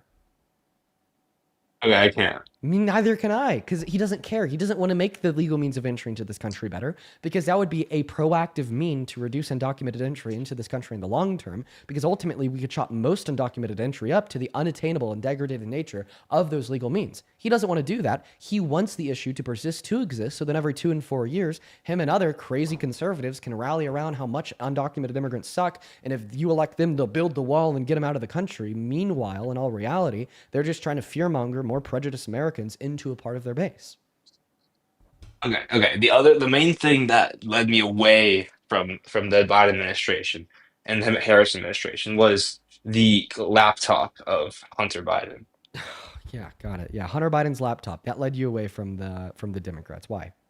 So him being in criminal activity with Ukraine, showing the integrity of the Harris and Biden administration. Okay. Well, I mean, if criminal activity is a non-starter for you, then you wouldn't support Trump, the 34-count felon adjudicated rapist. But I'm not Okay, even sure that there was he any was criminal activity in involvement with Ukraine and Hunter Biden proven.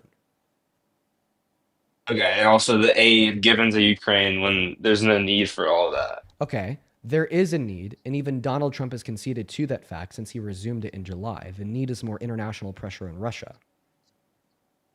Okay, there's too much given during the Biden So administration. then why the hell did Just Trump, your straying champion, our resume at all? funds.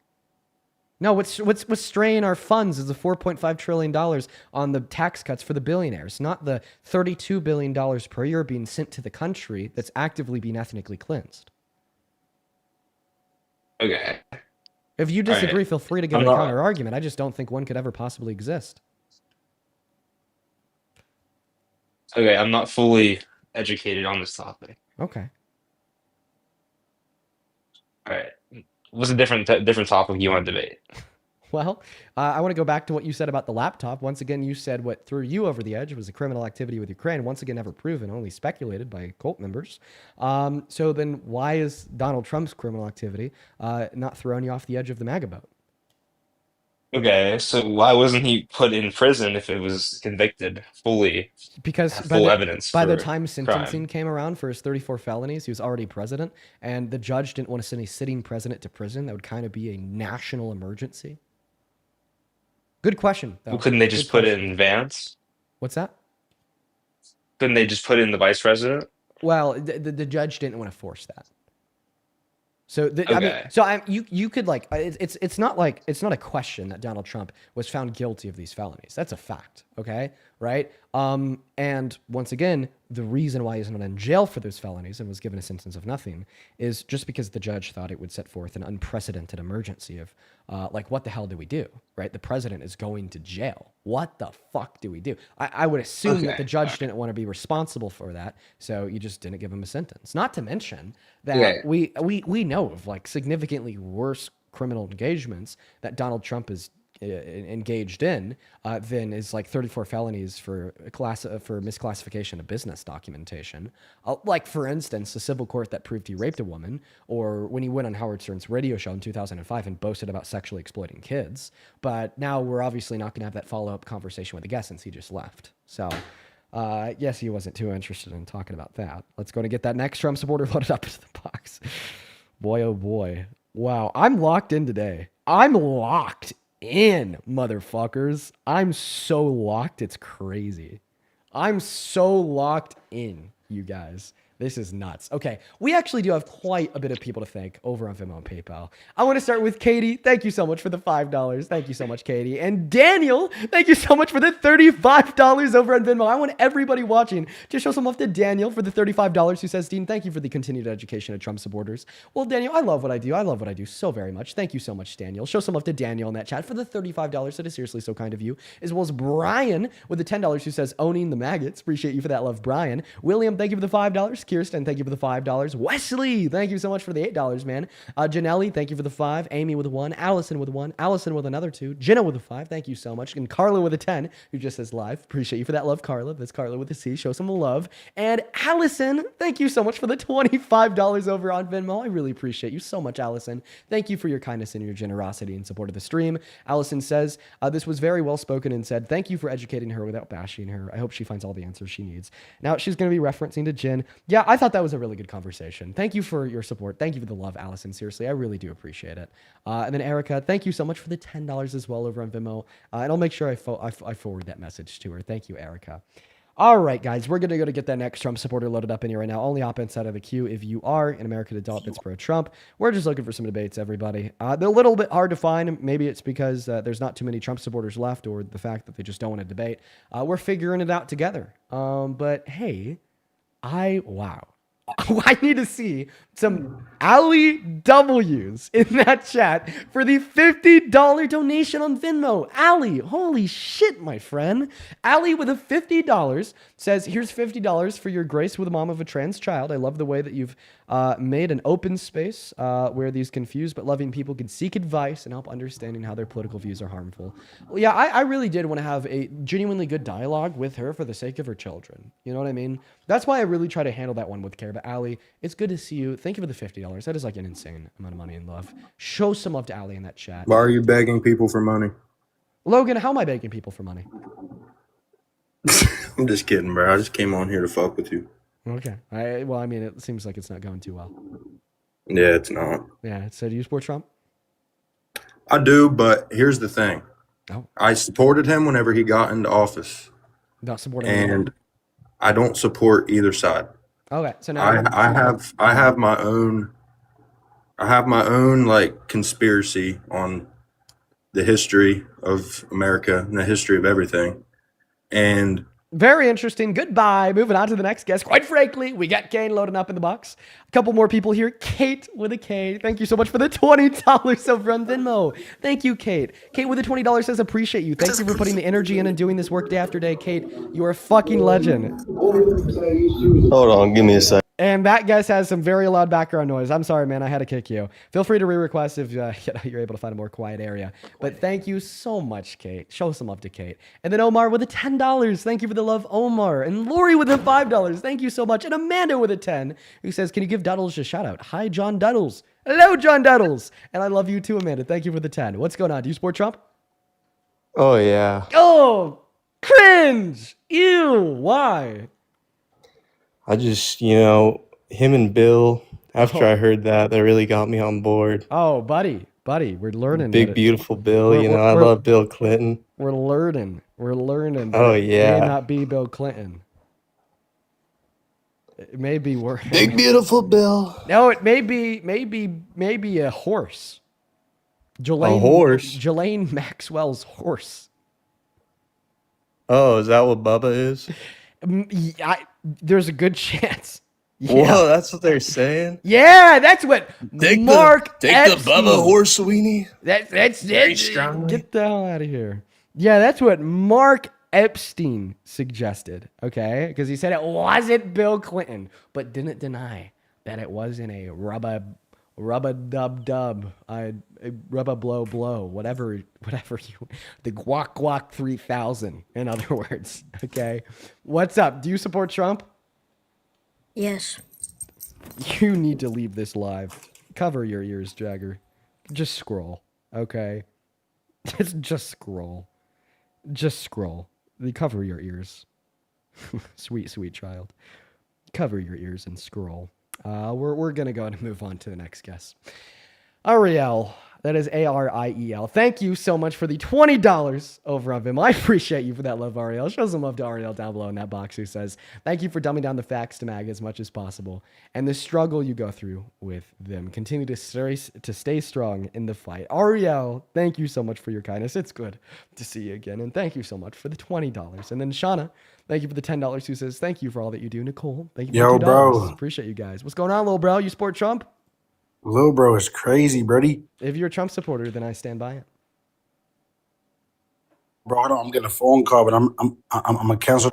Listen, bro. This guy. Oh, hello.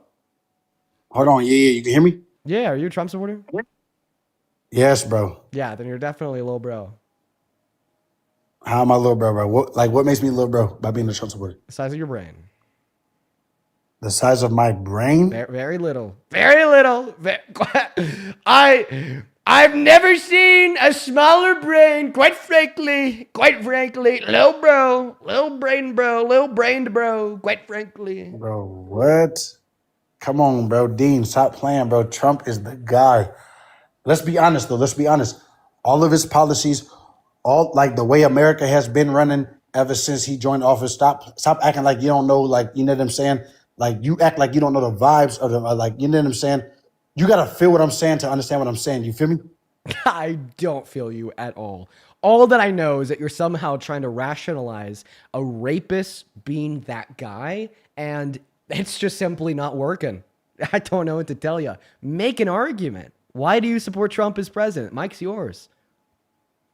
Kamala Harris is not the vibes, bro. Ah, the Who else could vibes. we? So you vote based on Who else, vibes. bro? So you vote based on vibes?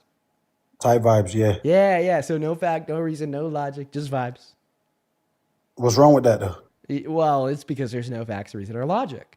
Because it's just vibes. What do you mean? What do you mean? There's no like. What do you mean? Would you argue that your vibes are logical? No, No, so they're illogical. I can agree. Yeah. Okay. But what's wrong with that? What's wrong with something being illogical? Yes, bro. What's wrong with that? If it's illogical, then it's false. Make that make sense though. If it's illogical, give me an example. Give me an example. I need an example. A squared circle is illogical because it's a contradiction. An object can't be a square and a circle simultaneously.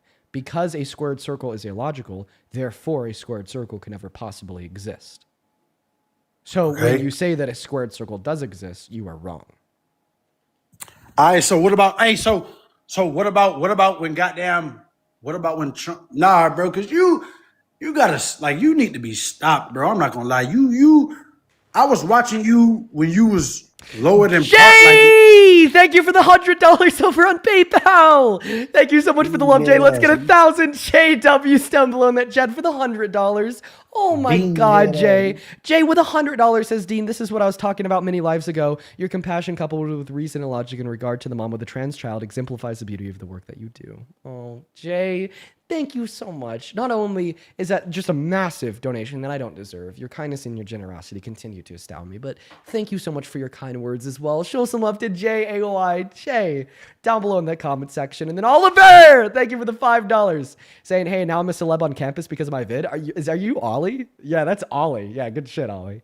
Corson, thank you for the $6. Appreciate you so much for the love, Corson. I appreciate you for pointing out the typo of my stream title. And Kathy, thank you so much for the $50 on PayPal. Holy shit, Kathy. Dude. Wait, whoa. Can you say W Kathy guest?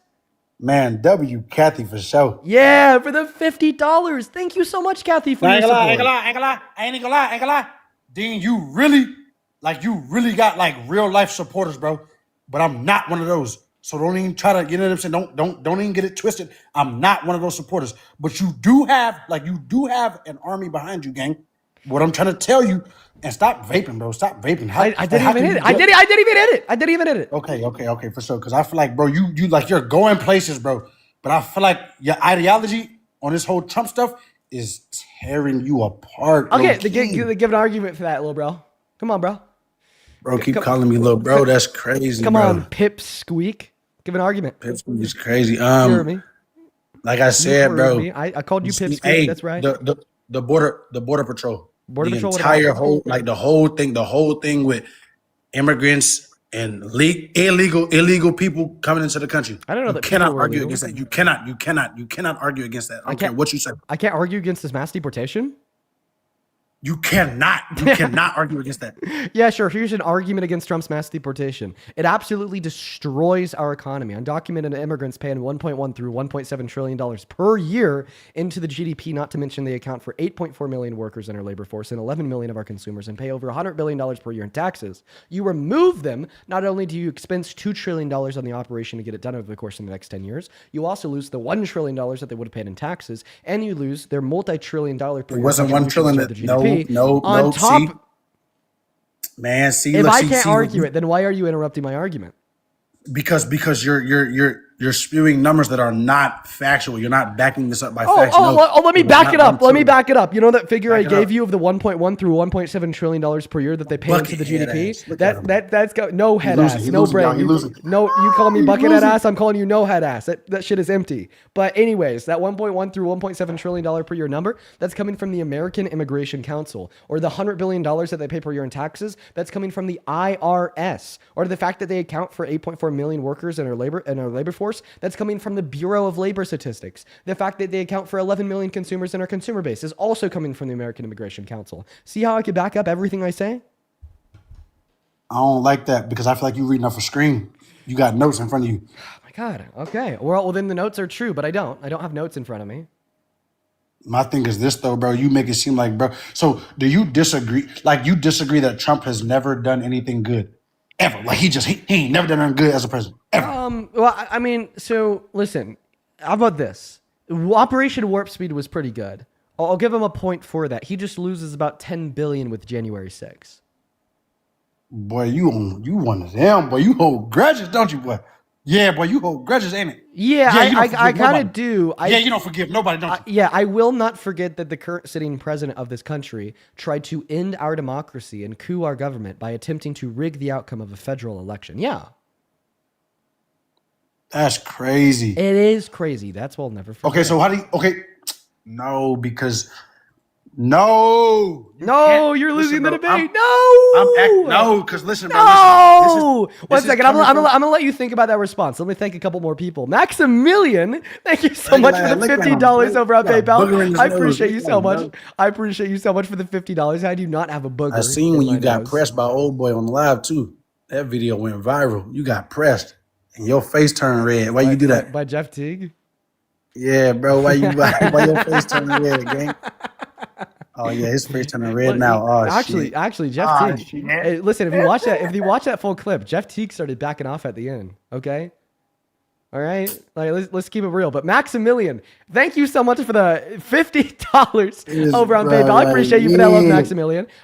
Just give me a second. Maximilian with the $50 says, Dean, you roast MAGA insanity like you're trying to send it back to the Stone Age. Your breakdown slices through their bullshit with surgical brutality. Damn, Maximilian. And you still manage to keep people informed. Absolute legend behavior. Much love. Dude, oh my God, Maximilian. I fucking love you. Thank you not only for the $50, but also just for the incredibly kind words. I want to see some W's for Maximilian down below. Seriously, man. Thank you so much. Then Eduardo, thank you so much for the $20 on PayPal. He says that shit is finally hitting the fan. Oh, yeah. Logan, thank you so much for the $20 as well on PayPal. Logan says, I had a friend who supported Trump, and I showed him your stream. After 3 days, he told me that he's now independent. I fucking love that, Logan. Shout out to you, okay? You're the real patriot here. I should be sending you $20. Oh, my goodness. And then James, so how do you feel thank about you for the people who's $10 active as well. duty, bro? Like the active duty servants in our military who literally respect and agree with our commander in chief. Like, are you insane, bro? Oh, well, what I'm saying is that they're like unequivocally wrong.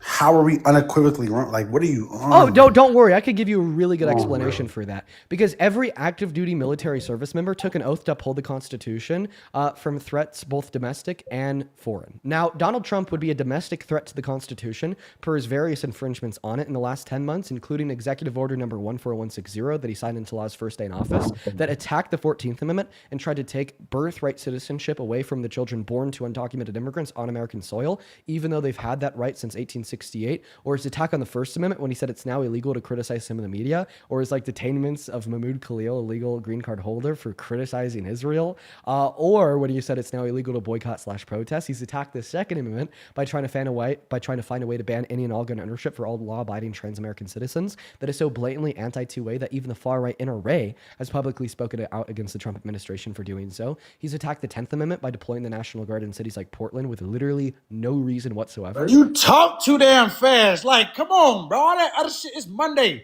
the hell is you doing? I'm not Slow talking, down. I'm not Big head ass nigga. I'm Got not a booger in your nose. Look at that booger in your nose. What you like? Look at you, snotty nose ass. Simpson kid looking ass. I'm finna get your shit for real. I'm about to bake you for real. Flaming hot Cheeto built body ass. I'm finna get your shit on my mama. Thin lip bologna sausage built body ass. I'm finna get your shit. 7-Eleven Flaming Hot cigarettes. Cheeto one was pretty good. Watch out now, bro. Okay. Come on, bro. You talk too fast for that, my guy. Come on, my guy. Okay. Not everybody's up to your speed. Go ahead and slow it down for your boy. Okay. Point number one, I'm not talking fast. You're listening slow. Point number two, you talked about the snotty mouth and nose.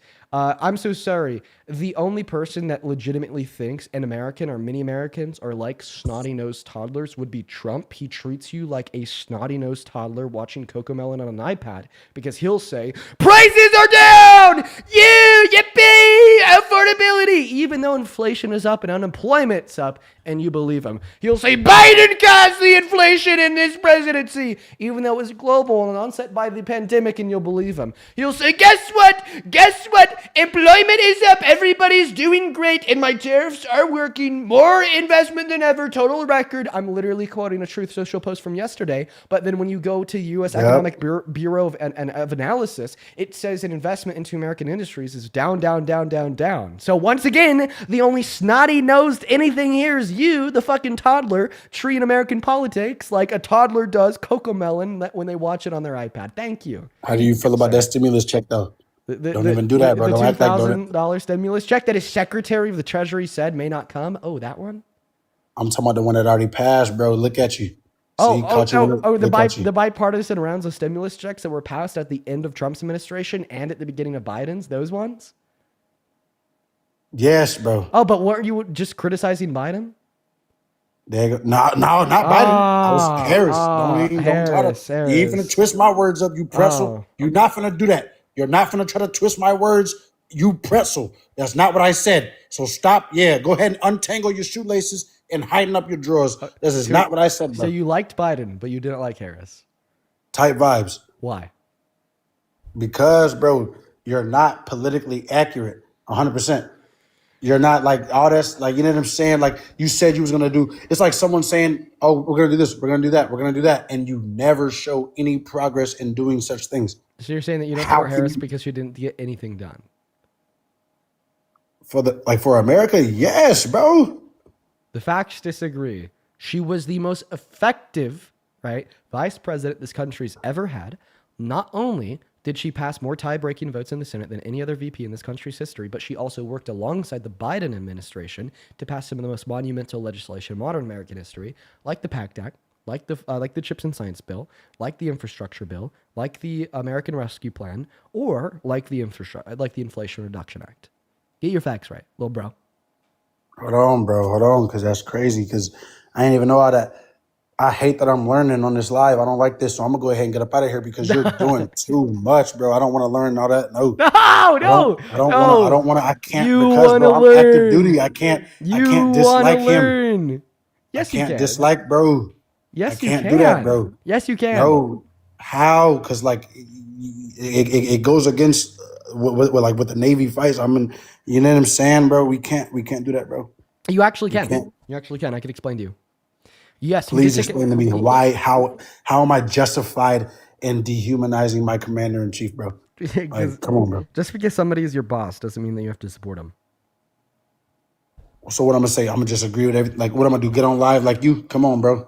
Well, I mean, you have to follow the Hatch Act, which, by the way, you're likely violating right now. But what am I ever? Hold on. What you mean? What you mean?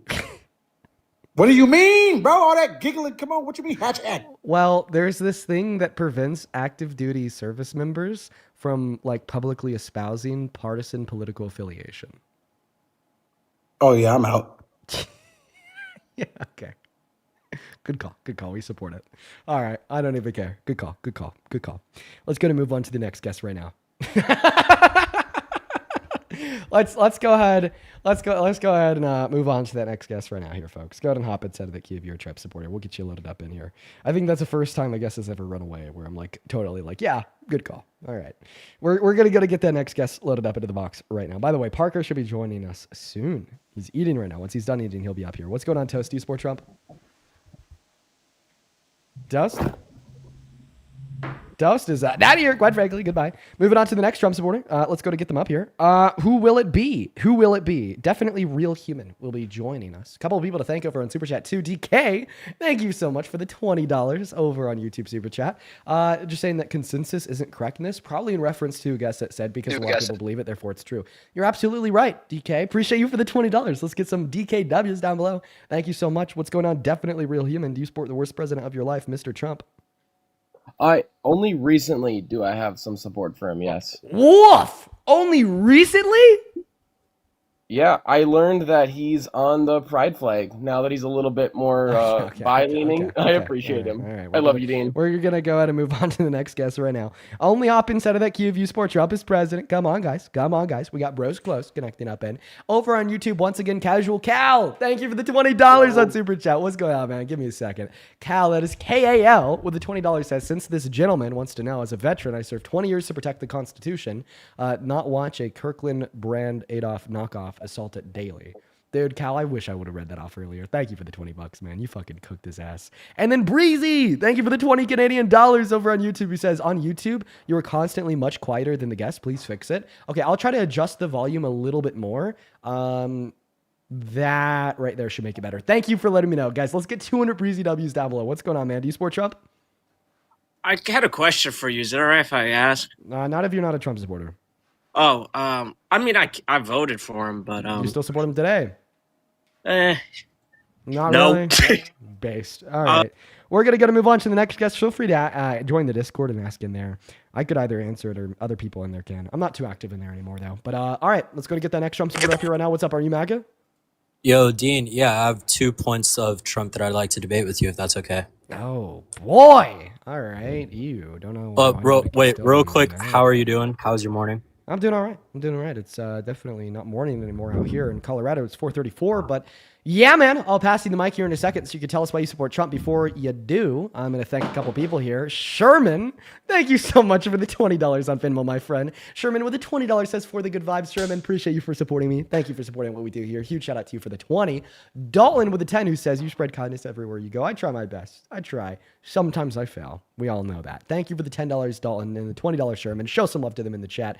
And then one big one here. Holy moly, Lee. Thank you for the $50. Oh my God, I hit my mic. Over on Venmo. Lee, thank you so much. That is crazy. Oh my God, Lee with a $50 says, Dean, I follow your live daily. You amaze me. Thank you for keeping us sane. Lee, I'm happy that the live streams could help keep you sane in such an insane time. I love you. We all love you. Chat, please, please, please show some love to Lee while I pass the mic to this guest to tell us why they're MAGA. Go ahead, sir. Yes, sir. So when you were debating that mom and said that they had a transgender son or daughter, I'm sorry, I forgot. I mean, that kind of hit a soft spot in me. I support Trump's point, how he said he doesn't support surgery for minors, transition surgery, puberty blockers. And I was just wondering what your point on that is. If you don't want to debate that, I also have another point I'd like to debate, which is Trump declaring war on the cartels. And I think that's good. And it would actually solve the Mexican immigration policy. It's up to you which one you want to debate. I'm respectful. I'll listen. If you can change my mind, I will 100% admit it. But only thing I'm asking you is to also admit the same thing. Yeah, so so whatever your reason is insofar as why you support Trump, that's fine. Point number one, I think what Donald Trump is going after is sex reassignment surgery for the youth. At least that's what he said. Now, minors don't get sex reassignment surgery. For trans youth, what they can start in some scenarios is hormone replacement therapy, which I do generally agree with if it is the culmination and conclusion of the consensus of multiple medical health professionals. Not to mention that in many scenarios, HRT can be reversible if a mind is to change later in life, which typically doesn't occur. But once again, because we're talking about why you support Trump as president, can you point me towards a directive, an executive order, or a law that he's passed or signed into law to ban these things? So I guess I don't talk about this frequently, but the last thing I remember is this point just being purely rhetorical. So Trump's point with transition is, hold on, I have it right here. Give me 1 second. He said it's basically, mutilation of children whenever they go through that therapy and sexual transition. And he said that it's actually not legal. I actually have a friend, that is a minor that actually did go through transition sex. Did they get surgery? It's in Seattle. Yeah. An 100%. Actual surgery. In Seattle. Could you point me towards any resources? I'm just unaware of this ever happening. Point me towards resources. Let's see it. I don't want to expose them, but so you're saying that there's no public information about this ever happening to anybody else? Well, if you go to a transition therapy center in Seattle, they will 100% give you the authority to go through with it as long as you have your parents' consensus. Wait, transition therapy center. So I Or mean, no, typically. transition, sexual like transition surgery. Okay, so just give me any like publicly available online resources. Publicly available? Yeah. Well, I don't really have any, but if we can Okay. go to the other argument, if we can go to the other argument of immigration, I would love to do that. So I don't know if you're aware with what's going on in Mexico, and this has 100% something to do with Trump. They are all protesting because the president of Mexico is 100% going for and protecting the cartels. And Donald Trump said that he wants to declare war against them. So in my opinion, I think that if Donald Trump takes care of the cartel situation in Mexico, that would solve the immigration Mexican policy. All the Mexican Americans in America would gladly go back to Mexico if there weren't any cartels to worry about. And I've lived in Mexico. I am an immigrant. I was born in America. Well, yeah, I lived in Mexico. I lived there for 3 years. I know exactly what it's like to live in Mexico. So if there weren't any cartels over there, all the Mexicans in America right now would gladly go back. And I just want to hear your opinion on that. Okay, so assuming that you're right, if we were to like destroy the cartels, Mexican Americans would quote unquote go back to Mexico. Well, it actually seems like a very like poor idea for America to start war with the cartels, right? Or at least Why? maybe one of the negative outcomes, because like millions of immigrants leaving this country would really hurt this country. Right. Well, what if they left it? But like, what if they I'm left it going on to be their own honest. choice? Like, I'm going to be honest. Yeah, even on their own choice, right? They're still willingly choosing to leave our labor force. They're still willingly choosing to leave our consumer base. They're still willingly choosing to leave our base of taxpayers, and they're still willingly choosing, right, to reduce the overall output and productivity of the American economy. But like, I'm very comfortable with saying that this won't happen if we declare war on the cartels. If Mexican cartels went away, I don't think that we'd see a mass remigration of individuals living in America that immigrated from Mexico going back to Mexico. I don't think. That Okay, we'll see so the main reason Mexicans come and illegally immigrate to the United States is because they're trying to actively get away from the cartels. I think that can I be don't know true if in you some understand. scenarios, but I don't think that's going to be true in all scenarios. Nor do I think it's going to be the only motivation. Well, not only that, because the government is also corrupt, and Well, like, how about you this? can How call about me this? I want you to demonstrate a source to me, like a survey, right? It's okay if it's even like a smaller sample size. Like, I'll just accept whatever data you have to Okay. represent your point as being true to demonstrate that literally the one and only, keep that only word in mind, that individuals immigrate to America from Mexico to escape the cartels. Once again, my Well, position it- would be I wouldn't doubt it if this would be a motivation for some people. I don't think this would be a motivation for every individual, and I definitely don't think this would be the only motivation for every individual. So please demonstrate that source, sir.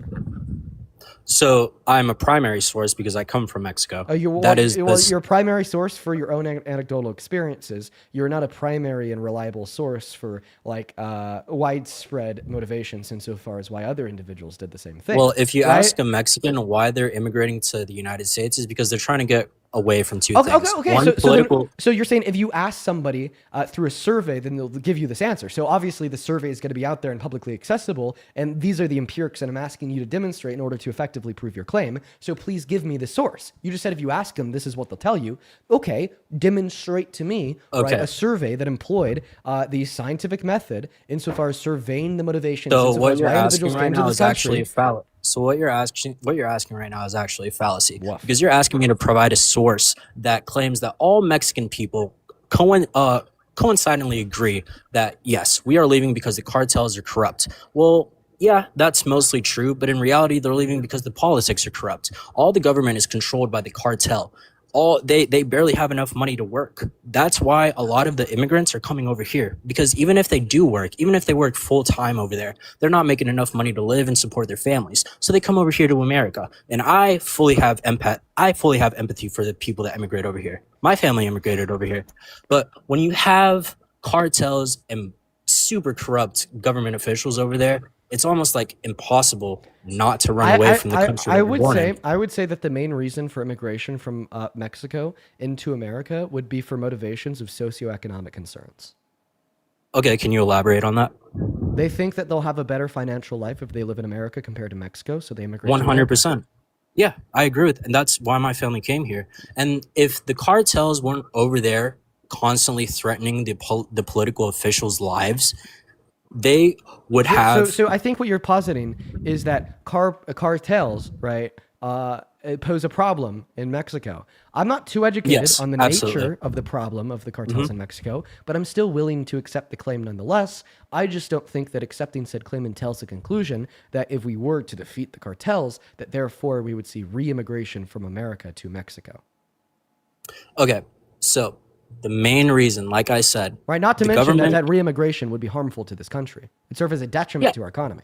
Well, you can't really complain about that if they're willingly leaving on their own cause. Like, no one's telling them to leave. They want to go back to Mexico. And I guarantee you, every single Mexican in America would go back to Mexico if their lives weren't threatened every single day by the Okay, cartel. well, that's going to be a baseless guarantee that you can't make, and it's actually incredibly absurd. Why is that? Why is that? Because what you're telling me is that you would expect millions of individuals to uproot their lives and move themselves, their family, and leave their I'm not job forcing them. to go move No somewhere. one's forcing them. No one is suggesting that there'd be force involved. I'm saying that the incentive for them to do so just merely wouldn't exist. Okay, right? Like I understand what you're saying here, right? If we like make Mexico better, right? Then like you're saying that more individuals would be like willing to like move to Mexico or whatever. But I think Mhm. where the insane claim comes in is when you suggest that if we make Mexico better, then we'll see everybody uproot their lives, quit their job, and leave with them and their family to move back to Mexico. Point number one, you're going to see like a lot of pragmatic issues that would just prevent this, like not having the funds to quit your job, not having the funds to uproot your life, not having the funds to move to Mexico. Another like pragmatic issue that we'd face here would just be like the social connections. Maybe they actually met their husband or wife in America. They had their kids in America. They're in American schools. We don't want to like uproot them and make them leave those schools. Other social Mhm. issues insofar as just feeling comfortable with where they're at today, so they don't be uncomfortable, uproot their life and move to Mexico. And like I could continue on and on all day long discussing these reasons as more. But of course, like the Mhm. inevitable conclusion would be here is that you're fucking crazy for thinking that millions of individuals would uproot their lives and move to Mexico. And if you can't think Are- that, I feel bad for you. Are Can't see you that, I feel bad for deciding? you. Are you deciding how to think for a minority I'm as a white man? So I don't think my race has anything to do with the preposterous nature of your claim.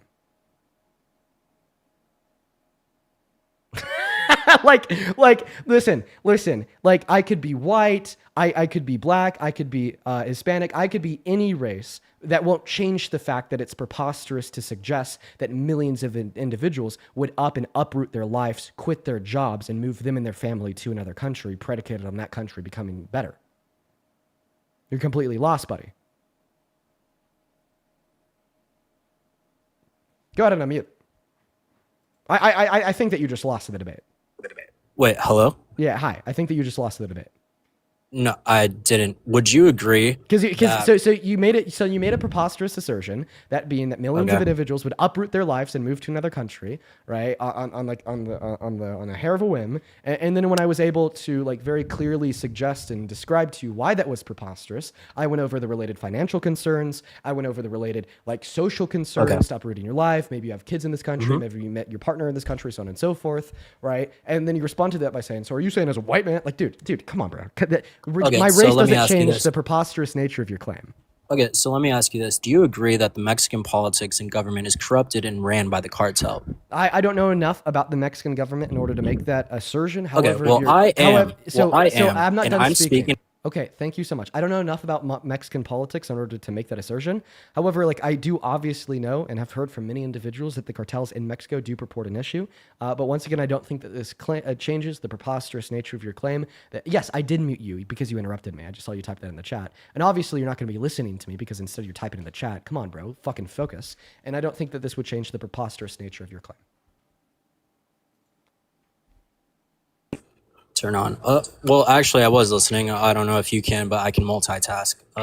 Anyways, if the government in the United States was not ran by cartels, the minimum wage over there would be almost the same as the United States. So when you're saying that people won't have jobs, they're going to lose money, they lose financial gain. If they go to Mexico when it's not corrupt and when it's not ran by people that slaughter people just because they're part of a different faction, you're going to see complete upward spiral of, I don't know, money. People are going to succeed. They're not going to be scared to go outside and work and speak their political opinions. I don't know if you know, but the president of the United States is literally Jewish, and she's ran by Israel. Same thing that controls Trump and every single politician in the United States. Okay. And if you disagree with that, you're So point number one, you said the president of the United States is Jewish and ran by Israel. The president of the United States is a man, not a woman. So I think that you meant to say president of Mexico. Point number two, right? I don't think that we should ever criticize anybody for being Jewish, right? I think that is baseless anti-Semitism.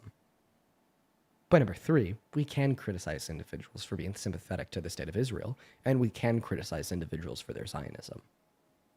Point number four, now you're suggesting that if the socioeconomic stability of the country of Mexico was better, then many individuals would immigrate into Mexico and uproot their lives and leave them in America. Well, I'm sure that this might be true in some scenarios, but I don't think it'd be true in all scenarios. My main reason for this would be is I'm sure that I'd have more job opportunity if I were to leave Grand Junction, Colorado and move to LA.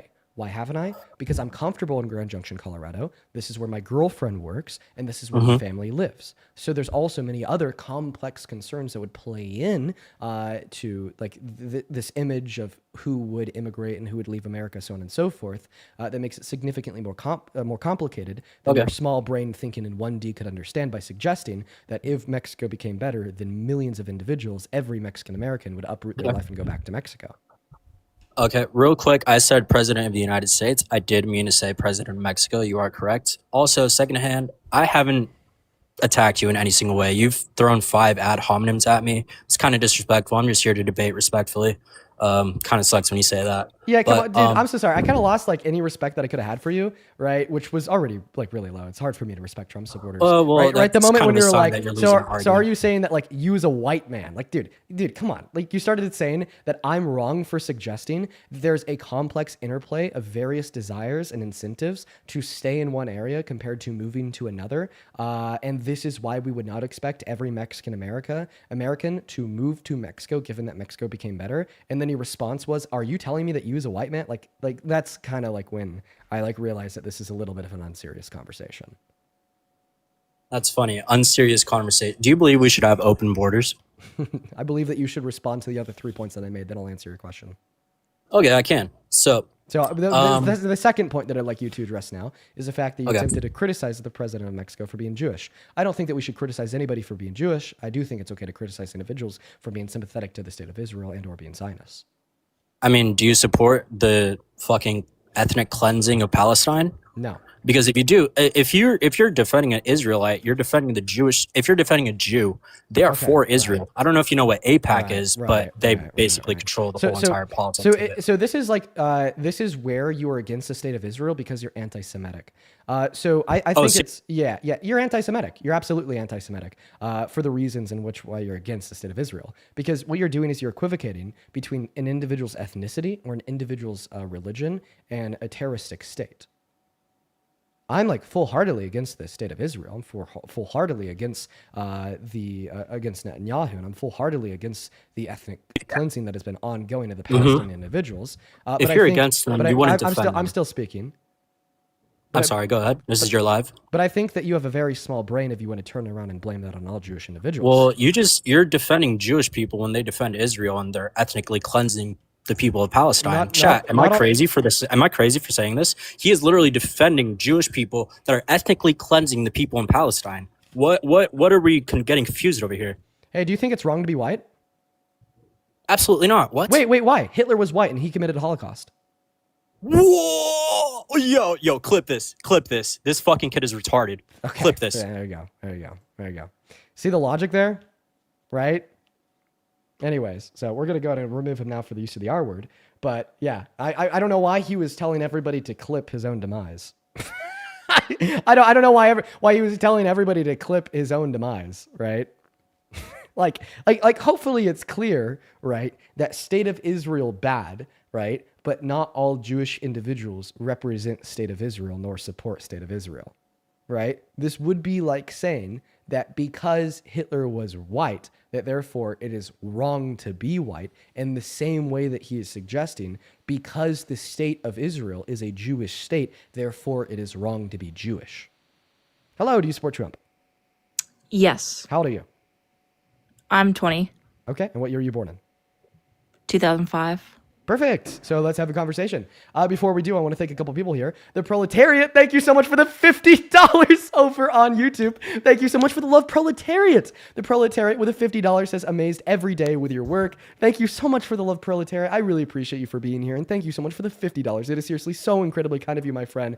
Show some fucking love to Proletariat down below. As well as Robot with a $10 over on Venmo who says, as an Ashkenazi Jew, I could say fuck Israel. He is a non-Jewish person, can get fucked. Yeah, that's exactly what I'm saying. Right? There are so many Jewish individuals. I want to make this clear, okay? I'm gonna fucking speak to every single one of you right now, and I need you to listen the hell up. There are so many Jewish individuals in which do not stand for the state of Israel and stand against the state of Israel. And in fact, when you equivocate between being a Jewish individual and support of the state of Israel, all that you are saying is that Jewish individuals should support Israel.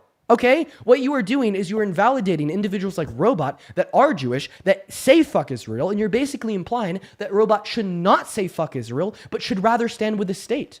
Okay? In the sentiment, right, that we should equivocate Israel with Judaism, Israel with all individuals that are religiously Jewish or ethnically Jewish, you are in turn, right, not only propagating harmful stereotypes which lead to the detriment of individuals for a fact of themselves that they either cannot change, right, because it is their ethnicity, or is not intrinsically harmful because it is their interpretation of a religion and which does not perpetuate the permissibility of an ethnic cleansing, right, to rather say that they should support Israel. And that if they don't, then they're like not Jewish. I don't even know. But anyways, we got him out of here. Katie, go ahead and take it away. Tell us why you support Trump. Yeah, so I support his policies on deporting illegal immigrants. Okay, we've been talking about that all day. Anything else? Yeah, I support his attempt to fight inflation and his attempt to bring back manufacturing jobs to the United States. Okay. So point about inflation is up. Point about manufacturing jobs are down and investment is down. So it seems like he's failed. Yeah, I mean, but it also takes like quite a few years to see the impacts of a president's economy. Like it doesn't like immediately happen. Okay, You know well, what I things mean? have Like, been the immediately policies- getting worse because what you're suggesting is that we'll see a gradual change in the right direction and over the course of a handful of years, then we'll finally be better off. Well, we've only seen a gradual change in the wrong direction as every single macroeconomic variable in this country has only gotten worse. Yeah, no, but I'm saying like, again, when you first start these policies, like they take years to like observe the effects of. So I don't really think. So which like, what's policies has he happening already right implemented that will like be very beneficial to this country in a handful of years? I support his implementation of tariffs. Okay, the tariffs that he's already repealing, but I thought it took years for them to go into effect. So why is he already repealing them?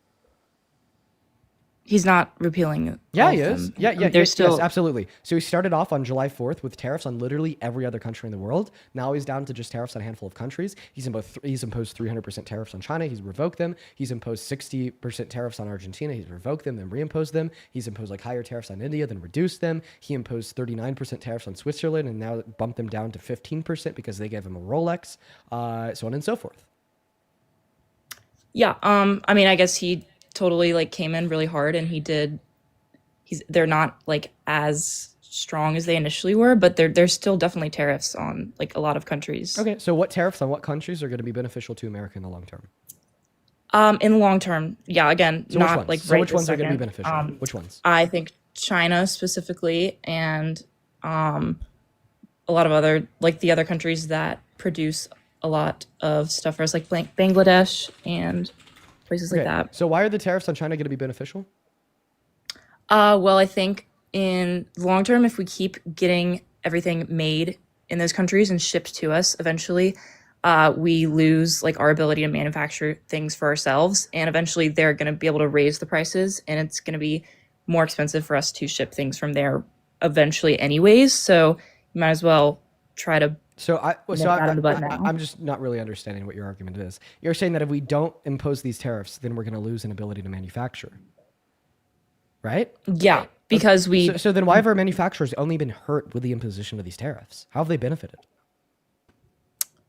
American manufacturers? Yes, they've only been hurt. Investment into American manufacturing is down after it was going up and up and up every single quarter under the Biden-Harris administration. Unemployment is soaring. I mean, last month we got one of the worst job reports we've ever seen, with our economy losing 153,000 jobs. Not to mention, your first point was to say that you support mass deportation when that forcefully expels 8.4 million of those manufacturers' workers, only hurting them more. So, in fact, I would argue, so far, the fruition of the policy that you support with the idealistic goal of emboldening our manufacturers has only hurt our manufacturers. I disagree. I mean, I think he's cut a lot of regulations on like what it takes to produce things here, and I think eventually it will be cheaper. I also think that Okay, well, you didn't respond to any single point I made. You just said you disagreed. So please go. I disagree for reasons X, Y, and Z. So what specific point did I make that you think is wrong? Was it the point when I suggested that mass deportation is harmful to our manufacturers? Was it the point that I suggested where we're now finally seeing a massive reduction in the amount of investment into our manufacturers after years of it soaring? Is it the point that I made about job numbers being absolutely terrible? Like, you said that you disagree. So what specific one of those points do you disagree with? Okay, so with the mass deportation point, and I think you are correct on the idea that if you were to deport all those people, they do a lot of jobs that are necessary here, but because they are willing to accept wages that are lower, because like if you're illegal, you're going to accept a lower wage, that actually like harms American citizens. So then why don't you just give them pathway to residency or citizenship? You just said the reason why they're more willing to accept lower wages is because they're an undocumented immigrant. Therefore, if they were not an undocumented immigrant, they would not be more likely and willing to accept lower wages. Therefore, what we should do is offer them a pathway to residency or citizenship so they can continue to work, continue to buy, continue to contribute to the GDP, and continue to pay taxes compared to expensing trillions of dollars on the removal.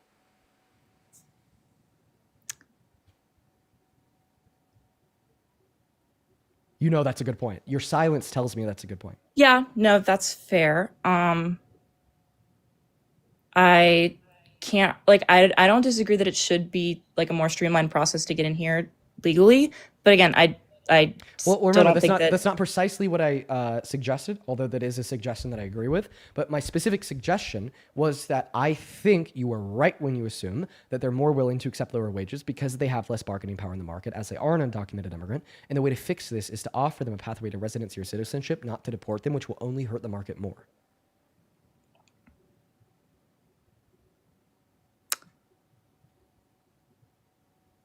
Yeah. Okay. So I remember when I made that point, originally you said that you disagreed.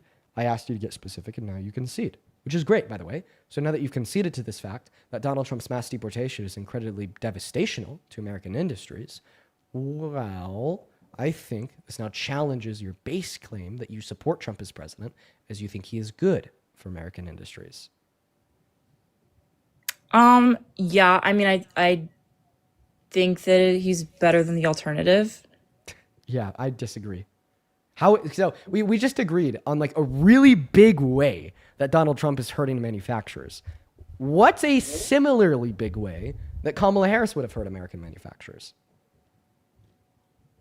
Well, I think that I don't disagree that like the things that he's doing may not be working right this second, but I think he's at least making an attempt to bring the manufacturing jobs back, and we are losing them. An right? attempt that's like, obviously failing, but you're not answering my question. My Okay. question was, what is a really big way similarly that Kamala Harris would have hurt manufacturers if she was president? I think she would have hurt manufacturers by continuing to let things go the way they were, which is manufacturing jobs leaving America. Oh, dude, manufacturing is doing great under Biden and Harris. We had the highest levels of investment into American manufacturing that we've ever seen.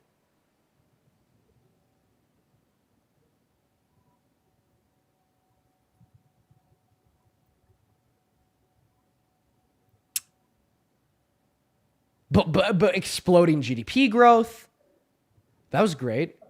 Industries were doing phenomenal. That was great. 2 50-year historic low levels of unemployment, including in the manufacturing sector. Great.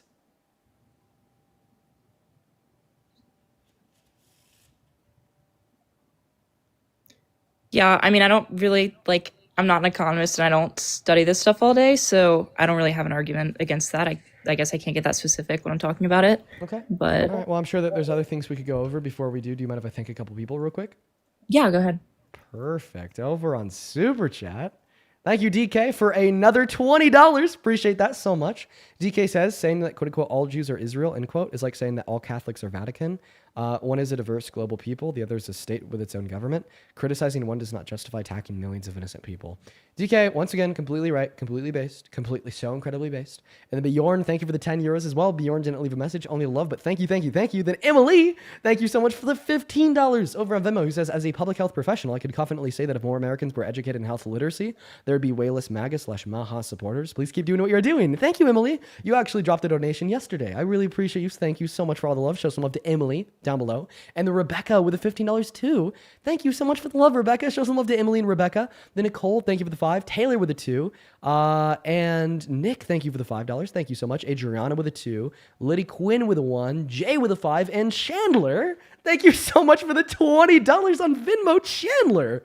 Dude, let's get 200 Chandler W's down below in that comment section. That is CHANDLER. Chandler with the $20 says, thank you for all that you do as a person in the Deep South. The people you debate sound like my family and peers. It gives me courage to push back against the ignorance. Keep it up. You're a hero. Listen, Chandler, I'm really happy that these streams give you a little bit more courage to push back against it in your own interpersonal life. That is what I want to inspire. And I think it's so awesome that you took that away from what we do here. Thank you for the $20. And thank you for being a real American patriot.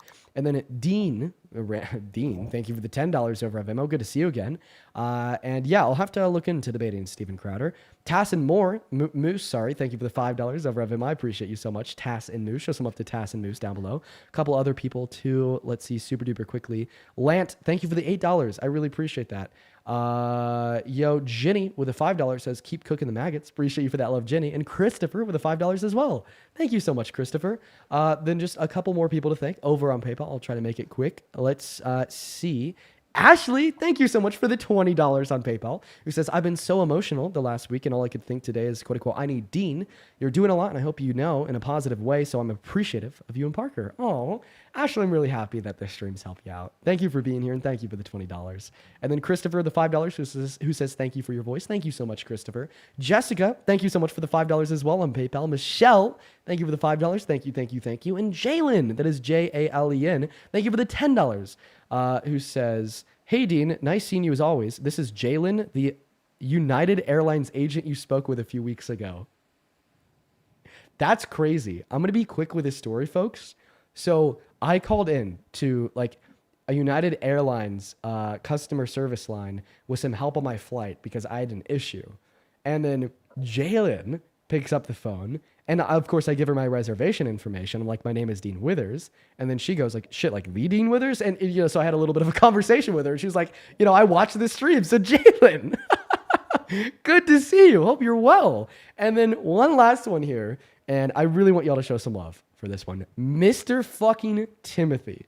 Thank you so much for the $60 over on PayPal. Timothy, thank you so much for your kindness, brother. That is fucking nuts. Timothy with the $60 says, you're totally right and on point. Love your show. Well, thank you. Thank you so much, Timothy, for your kind words and the $60. That is fucking nuts. Thank you so much. And then Barbara, thank you for the 25. And James with a 14. Thank you guys so much. If you're watching from home and you want to support me, you want to support what we do here, you can find my Venmo and my PayPal right there on the top of the phone. You could also find direct links to them in the link tree in my bio on my TikTok account. And if you're watching on YouTube, you can find the Venmo and the PayPal in the pin message. Of course, you could also support on Super Chat. Thank you guys so much for the love. I appreciate you for your patience. Katie, do you have any other arguments insofar as why you support Trump as president? Yeah, well, I mean, this isn't necessarily support for him, but it's more kind of a question for you guys. You bring up like Epstein a lot.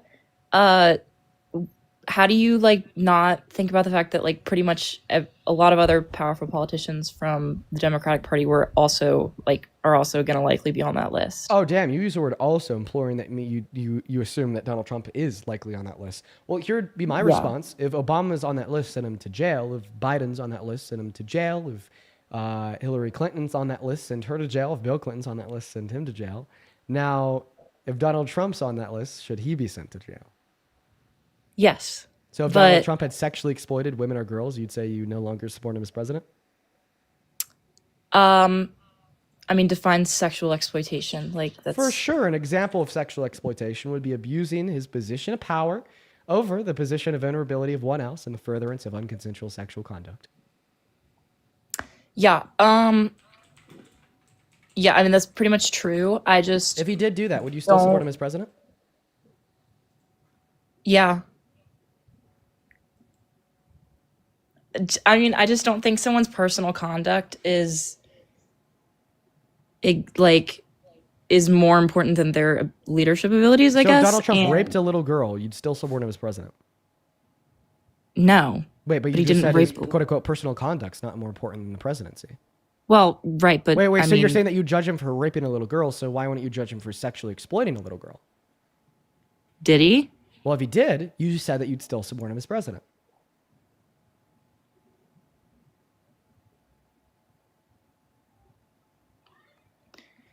Right. I mean, again, So why would you judge him for child rape, but you wouldn't judge him for child sex exploitation?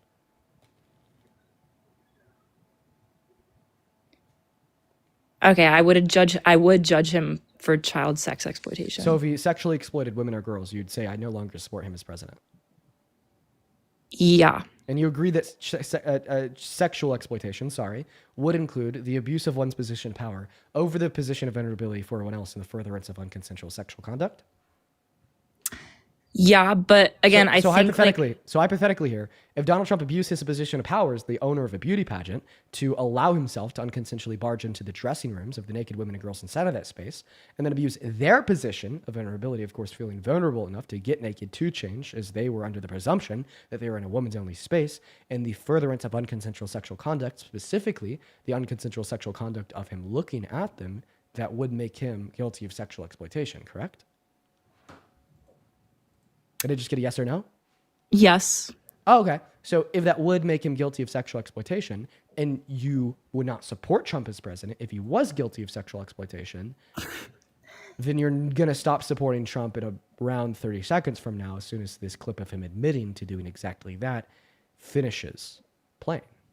I mean, some of these foreign girls, Mr. Trump, in my country, we say hello with vagina. And well, you could also say, as the owner of the pageant, it's your obligation to do that. So you have done that. Now, I'll tell you the funniest is that I'll go backstage before a show. Yes. And everyone's getting dressed and ready and everything else. And, no men are anywhere. And I'm allowed to go in because I'm the owner of the pageant, and therefore I'm inspecting it. I'm inspecting. I want to make sure that You're like everything is a doctor. good. You're there. Yeah, the dress. Is everyone okay? They're standing there with no clothes. Is everybody okay? And you see these incredible looking women. And so I sort of get away with things like that.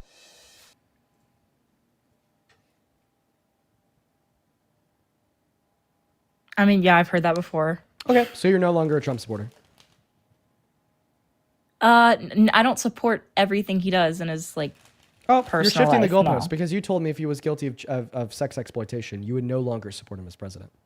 What I happened to said that? of child sex exploitation, yeah. Oh, But okay. I mean, Well, guess what? He did it to children. Children are minors. We had 4 people that competed at Miss Teen USA speak out and said that he did this to them. okay, well, Right. then yeah, that changes it. Okay, so you're no longer a Trump supporter? I mean, again, I don't know. Like, I'd Oh support wait, you don't know him as the president. Oh, so you lied. So you lied when you said that you would no longer support him if he was guilty of child sex exploitation. Like not even 10 seconds ago. Like literally, not even 10 seconds ago, I said I'd stop supporting him as president if he's guilty of child sex exploitation. Now you've learned that he is, and you still support him as president. You lack a spine. You're a member of a cult. You like to pretend like you're a regular person that cares about these things and say that you would stop supporting President Trump if he had done them. But then when you learn he has, you take the mask off and you inform us all that you're a spineless member of a cult. Yeah, no, I mean, I wouldn't. I'm not like MAGA, I guess. You are. So I wouldn't. Well, no, but You are. You're a MAGA cultist if you will Okay. say you'd stop supporting Trump if he was guilty of child sex exploitation. Then when you learn he is, continue to support him. I think that is like the very common example of what it means to be a member of the MAGA cult. Okay, well, I guess it's less. I mean, it's honestly, I guess it's just not that surprising that like a man in power like that would have done things like that. Like, I'm. You know what is surprising? Mhm. You still supporting that man in power.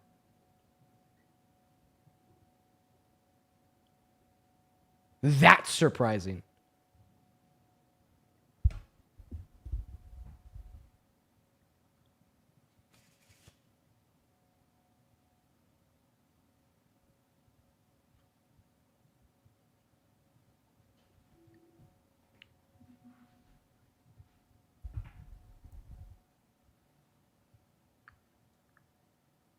Yeah. I mean, but again, like, it's possible for me to still think that he's a better politician than the alternative. And I don't know. Sure, if you contradict what you said when you told us you'd stop supporting him if he did this. So do you walk that one back? Can you like explicitly say, Dean, I walk that one back? Well, no, because like I'm not gonna. You can't have Like- these two things can't be true at once. Like you Yeah, have but to, you can like, support certain aspects of someone and not that's others. not what you said. I asked you if you would stop supporting Trump as president if he had sexually exploited girls, and you said yeah.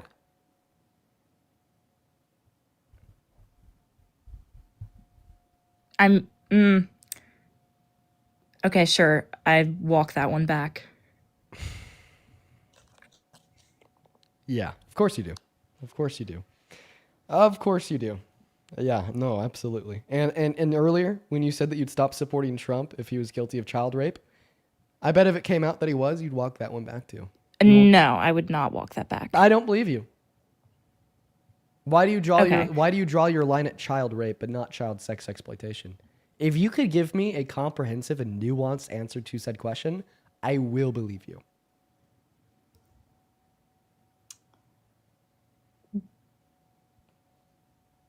Because I mean, he's a creep. Like, I think it's pretty known. But again, like, I fully believe that every president ever has committed similar. Yeah, not Kamala Harris. You couldn't even things. find a speeding ticket on her. So if the argument is you'd still support him because the alternative did it too, no, the fuck she didn't. Biden did. Okay. Well, Bill he- Clinton sexually exploited so- someone while he was in office. So Biden didn't, right? But that doesn't even matter because Biden wasn't running against Trump. Are you saying the alternative to Trump would have been the first president in this country's history that wasn't guilty of sexual violence? Wait, sorry? You just said that every other president we've ever had has done these same things. So are you saying the alternative to Trump in the 2024 election would have been the very first president in this country's history that was not guilty of sexual violence?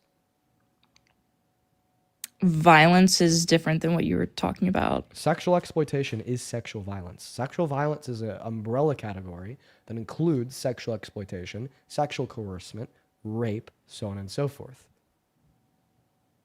Sexual harassment, sexual assault. These are all subcategories. Yeah, but harassment's of the not umbrella. violence. I mean, they're two different things. Sexual harassment is a form of sexual violence. So violence isn't always Mhm. physical. Violence isn't always like physical, like touch. Okay, well, I do disagree with that. I mean, Okay. Well, I mean, the reason why you disagree with that is to downplay what Trump is guilty of.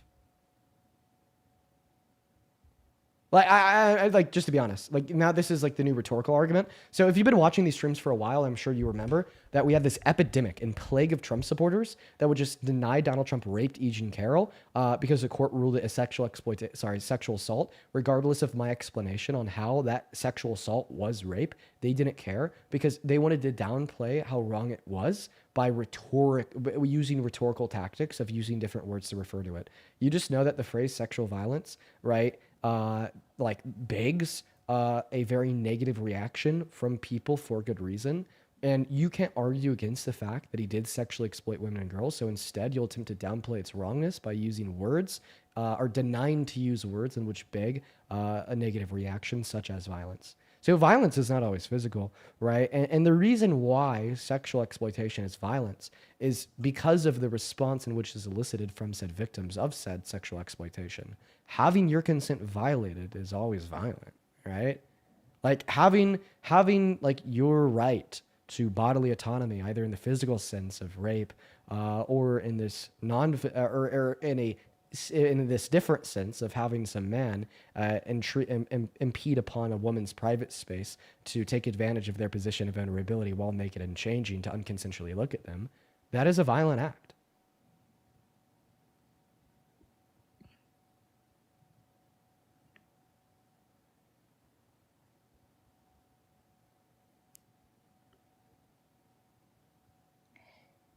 Yeah, I mean, I just don't consider that. It's like it's creepy and it's weird, but I just don't consider that violent. And I think, like, okay, define violence. I mean, realistically, like when I think about violence, I'm referring to like physical assault. Like, so can you define violence?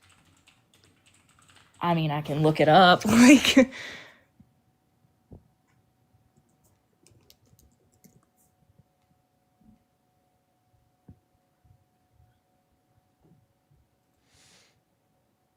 because I'll just tell you how I use like the words. So I use like sexual violence to represent like unwanted sexual acts or like activity against a person without their consent. Like that's how I define sexual violence. Okay, right? There's like a couple key aspects. Lack of consent is a big one, and I just use this as like a umbrella term for many different acts, physical and non-physical, rape, sexual assault. Unwanted sexual touching, sexual exploitation in the sense of forcing somebody to be viewed naked by oneself.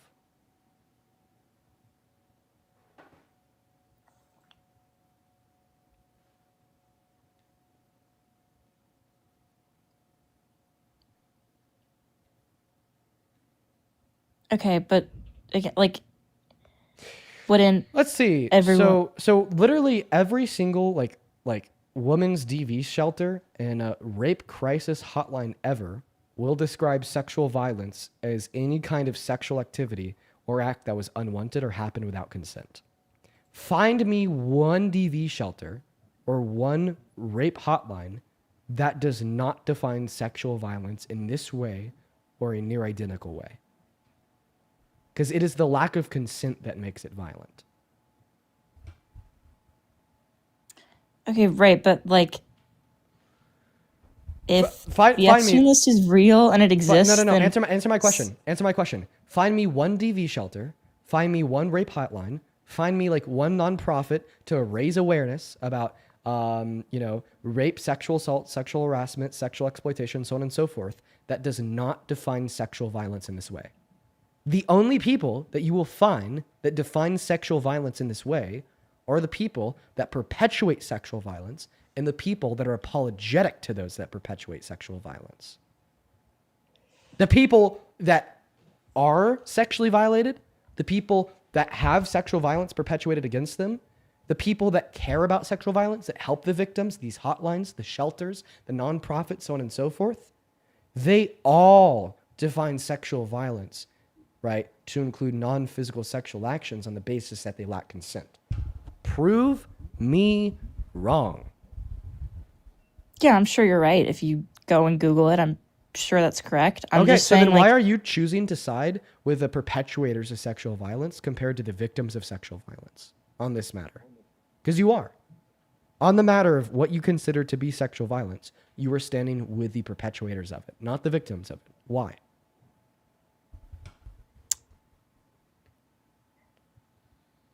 well, like I said, if the Epstein list is real, then is every other. No. Answer my question. Mm-hmm. This isn't even about the Epstein list. I'm not talking about the Epstein list right now. So that's why I interrupted you so quickly, is because I know that you're not answering my question because I'm not even talking about the Epstein list right now.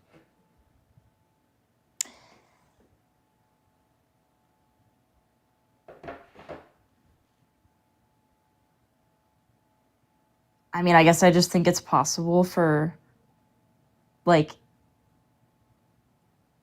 him still to be a better candidate than. Well, that's also not the question that I asked you, right? Remember, the question that I'm asking you, just to like, jog your memory here, is the fact that you don't think sexual violence would include sexual exploitation because of the fact that it's non-physical, right? Now, right, I responded to that by bringing up the fact that DV shelters, rape hotlines, nonprofits that focus on proactive help and support for victims and victims themselves will all define sexual violence to include non-consensual sexual conduct, even if non-physical, because it was with the lack of consent. And everybody, right, who would argue that sexual violence does not include these things, right, would typically be the perpetrators of sexual violence or those apologetic to them, ultimately reducing, right, you down to siding with the people that perpetuate sexual violence compared to the victims of it. And you can prove me wrong by finding me a rape crisis hotline, a nonprofit for victims of sexual violence, or a victim of sexual violence, right, that would disagree with me, right? But I don't think you will be able to find one, right? So in other words, the question that remains is, why are you choosing to side with the perpetrators of sexual violence over the victims of sexual violence insofar as defining what sexual violence is or is not?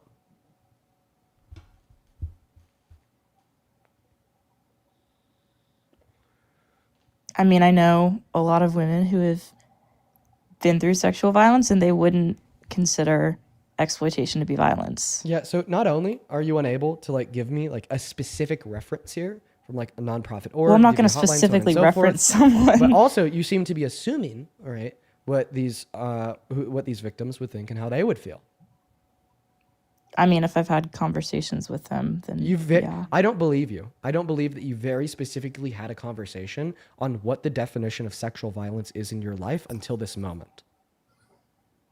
Okay, yeah, that's fair. I guess I am assuming, just based on knowing them, that they would not consider something non-physical to be violence. Right. But Well, so we're not debating assumptions. We're debating what we can prove.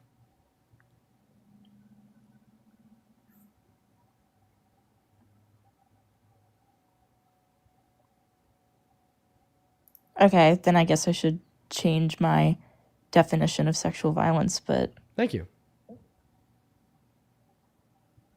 you're welcome. Right. So once again, now that you've conceded that that's sexual violence, I don't even know why we went on that detour. Back to the overall premise here. The question that I asked you was, because you posited that Trump and every president that we've had before Trump is guilty of sexual violence, and Kamala Harris wasn't, why did you forego an opportunity to elect the first president of the United States of America that was not guilty of sexual violence and are still supporting the president that is until this day?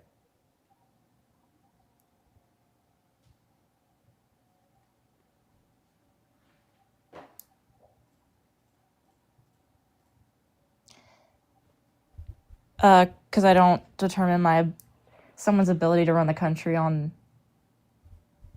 whether or that. not they've committed sexual violence.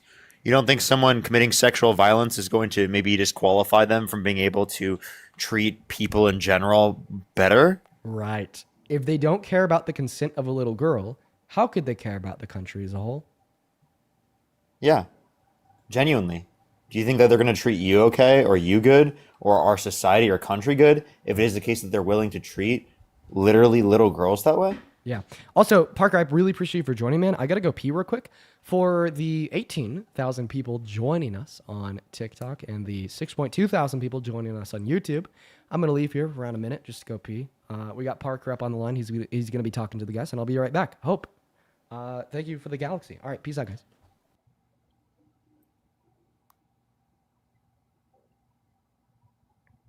Do you see kind of like what we're saying? Yeah. I mean, no, I don't think somebody's like personal character is determining if their ability to run the country now. I think it's definitely relevant. I think if they are willing to assault people, I think that definitely is going to be indicative of the fact that they're going to treat our country worse as well. And I don't think that if they assault people that they should be allowed to be in those leadership positions, right? Are you saying that, like, for example, right, if you were to know that someone like not only assaulted children but also trafficked them, that you'd still vote for them because it wouldn't be relevant to like what they do in terms of politics under your perspective?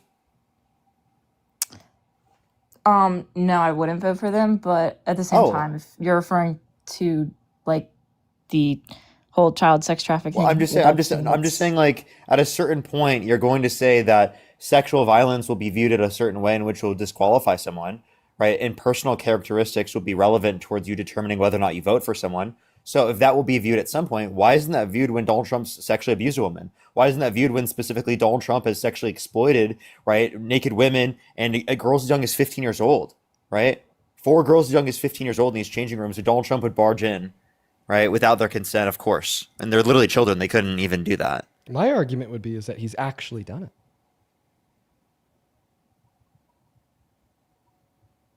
Yeah, like seriously, like genuinely, like why can't you say that's enough of a claim to disqualify Trump? 26 different people have accused Donald Trump of sexual misconduct.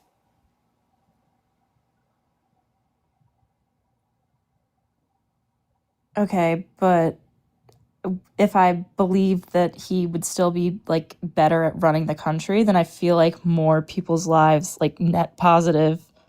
Like I think Wow, wow. So if you agreed with Jeffrey Epstein's policies, would you vote for him?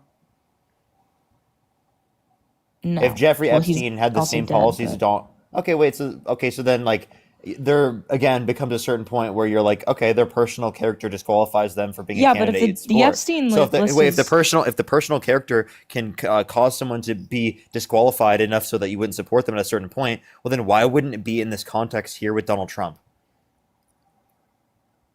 Like this has to be a disqualifier. Like look at what he's done. I'm not even just that. He's incited a violent insurrection at the Capitol, pardoned violent rioters who beat police officers, right? He's actively denying science, saying that climate change is going to climate is going to start cooling and science just doesn't know it yet, and saying that people shouldn't take Tylenol during pregnancy because it causes autism. When scientists indicate and medical professionals indicate that it does not cause autism, and studies indicate that there's no association after taking into account siblings and genetics. Right, like he's literally lying, causing mass panic about straight up misinformation bullshit. And what for what? This guy's a horrible person. His character is dog shit. His policy's horrible. You couldn't even defend him on a policy standpoint.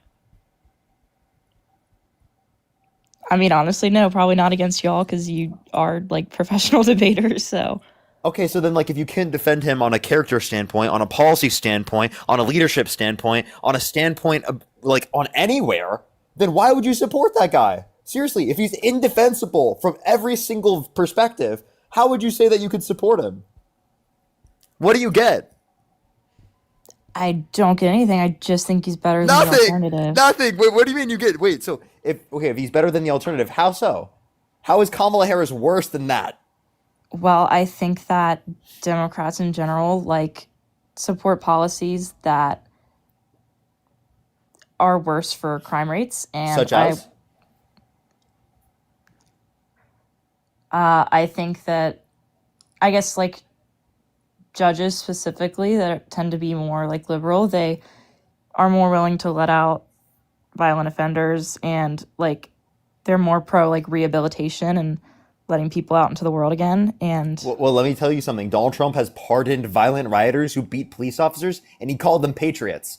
You cannot give me any example of Kamala Harris supporting someone being released who's violent. You can't give me an example of that. But I can give you an example of Donald Trump doing just that.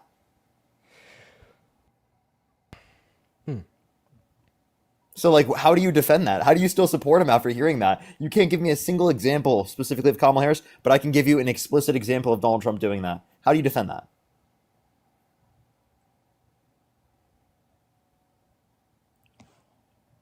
I mean, he didn't say like the person that beat the police officer specifically was like he didn't say that was like a good action. He was just calling the people that went to the Capitol patriots. So why did he pardon them and again call all of those people patriots?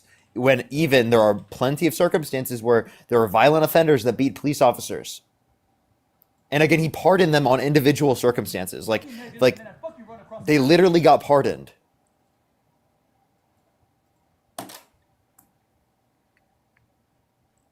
the ones that beat the police officers? Yes. Hmm. Dude, it's like I don't know where anyone is. Dude. Ever. I don't know where. Fucking clavicular. Very interesting. Go ahead, you guys.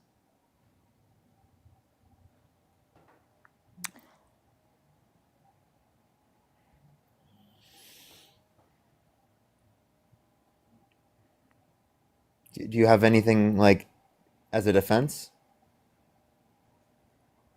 No. Okay, so then like join the right side of history.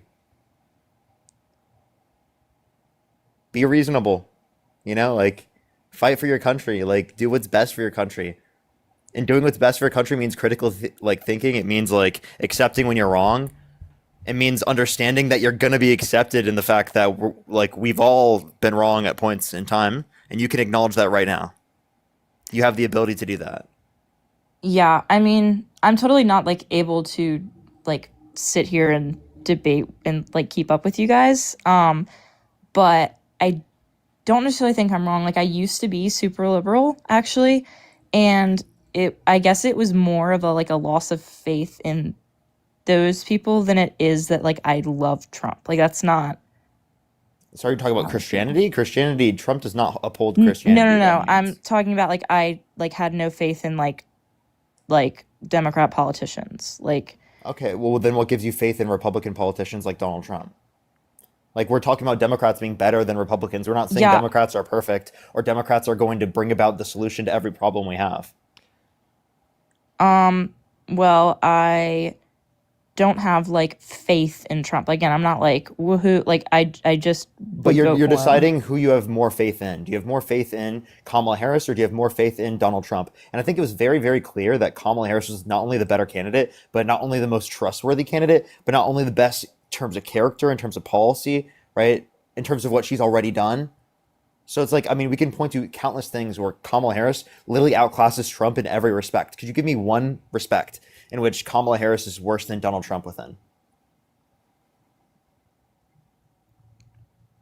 Like, I don't even think there's one Yeah, quality. I think that they do not crack down on crime like Trump did. Like, for example, when he deployed the National Guard in D.C., they went their first 10 days without a murder in, like, I think it was a decade. I don't remember the exact. Okay, so you can't deploy the National Guard everywhere to reduce crime. You'd have to infinitely do that for the rest of time. There's also limitations in terms of being able to arrest people with that respect.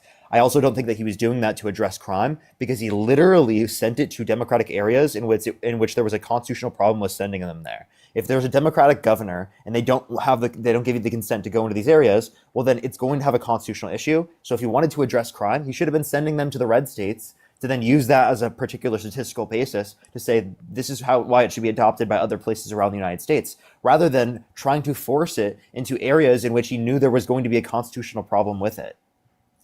Yeah, but it reduced crime. Okay, so again, if this is something that you want to implement, this only will reduce crime while it's in place. So effectively, either you're going to have a complete police state for the rest of all eternity, or at some point you're going to get rid of it, which is going to inevitably lead to the increase in crime again under your perspective, because again, there's a lack of enforcement. If you're saying the enforcement is the basis for reducing there being crime, if you get rid of the enforcement, you inevitably reduce the crime. So how long is this going to last? Is really my point. Yeah, no, you didn't actually affect crime how it begins. That specific model wouldn't be able, you're right, it wouldn't be able, like, it's not realistic to implement that everywhere forever. But kind of the opposite of that would be like defunding the police. But we're not advocating for that. We're just saying that like probably there are some circumstances that police aren't effectively best doing their job dealing with those circumstances, and that there are like mental health professionals or other sort of professionals or specialists that might be better suited at dealing with some sort of calls where it might make sense specifically to like, essentially like set a certain role for the police that has nothing to do specifically with necessarily being able to help people with mental health services in certain circumstances where, again, police are unnecessary. Like that would be, again, a mental health specialist. So do you think if someone's that's having kind of like really what we're viewing as like something to bring out and to address in this particular respect? And, plenty of different accountability mechanisms for police officers and for how we enforce the law in the very first place. Yeah, I don't think that we should be sending mental health professionals to somebody in a crisis like that because they can be violent and like oftentimes are. So situations in which we have a historical basis for it not being likely to lead to violence, you're saying that we should send a cop to with a gun that doesn't have a Do you training have in the mental health specialties? Yo, I mean, if legitimately. you want to send both, you Yeah, could. what if we just but said that's both? not like a point. Yeah, that's not like an argument to say you should only send police officers in that context, right? Again, they're not best suited at dealing with this. I would say that's like a better idea than sending it. Like if somebody's having a I'm so sorry, psychotic. where did this where did this debate go? Like I went to use the restroom and now we got back and now we're debating about how to respond to psychotic breaks. Yeah, I'm still like not over. She brought up like defund the police and like people being liberal and things that are holding her back from accepting our side. Okay, so you think that it's worse to defund the police, quote unquote, which in all reality means just better reallocate funding to ensure better outcomes than to rape women and sexually exploit kids. Right, I think this conversation is Again, over. You I take care. don't think you take that's- care, Katie. We're gonna move on to the next guest. Before we do, I actually want to play a clip from somebody's stream. Their name's Clavicular. If you've ever heard of them. Turn it up. Peter just tipped $5. Dean Withers said he wants to debate you on his live right now. Really? He's seen some of your clips and is disgusted with your racism. Would you debate him? Yeah, I would. Oh my god, he's disgusted? Well, ask him how tall he is. Chat, everyone go spam Dean Withers. How tall are you? Dean Withers. Okay, so first and foremost, the random donor just made it up. I'd love to have him on to debate him though. But anyways, in response to you, Clavicular, I'm sure this clip will find its way back to him. I make up for what I lack in height and brain cells, and you make up for what you lack in brain cells with methamphetamines, $100,000 height surgeries, and breaking up with your girlfriend so you could get admiration from random teenagers on Monkey. But if you want to join my stream to have a conversation about your beliefs, feel free, man. Bro, the beef. But what the beef? We'll get that. I'm here for it. I'm here for it. We'll get that.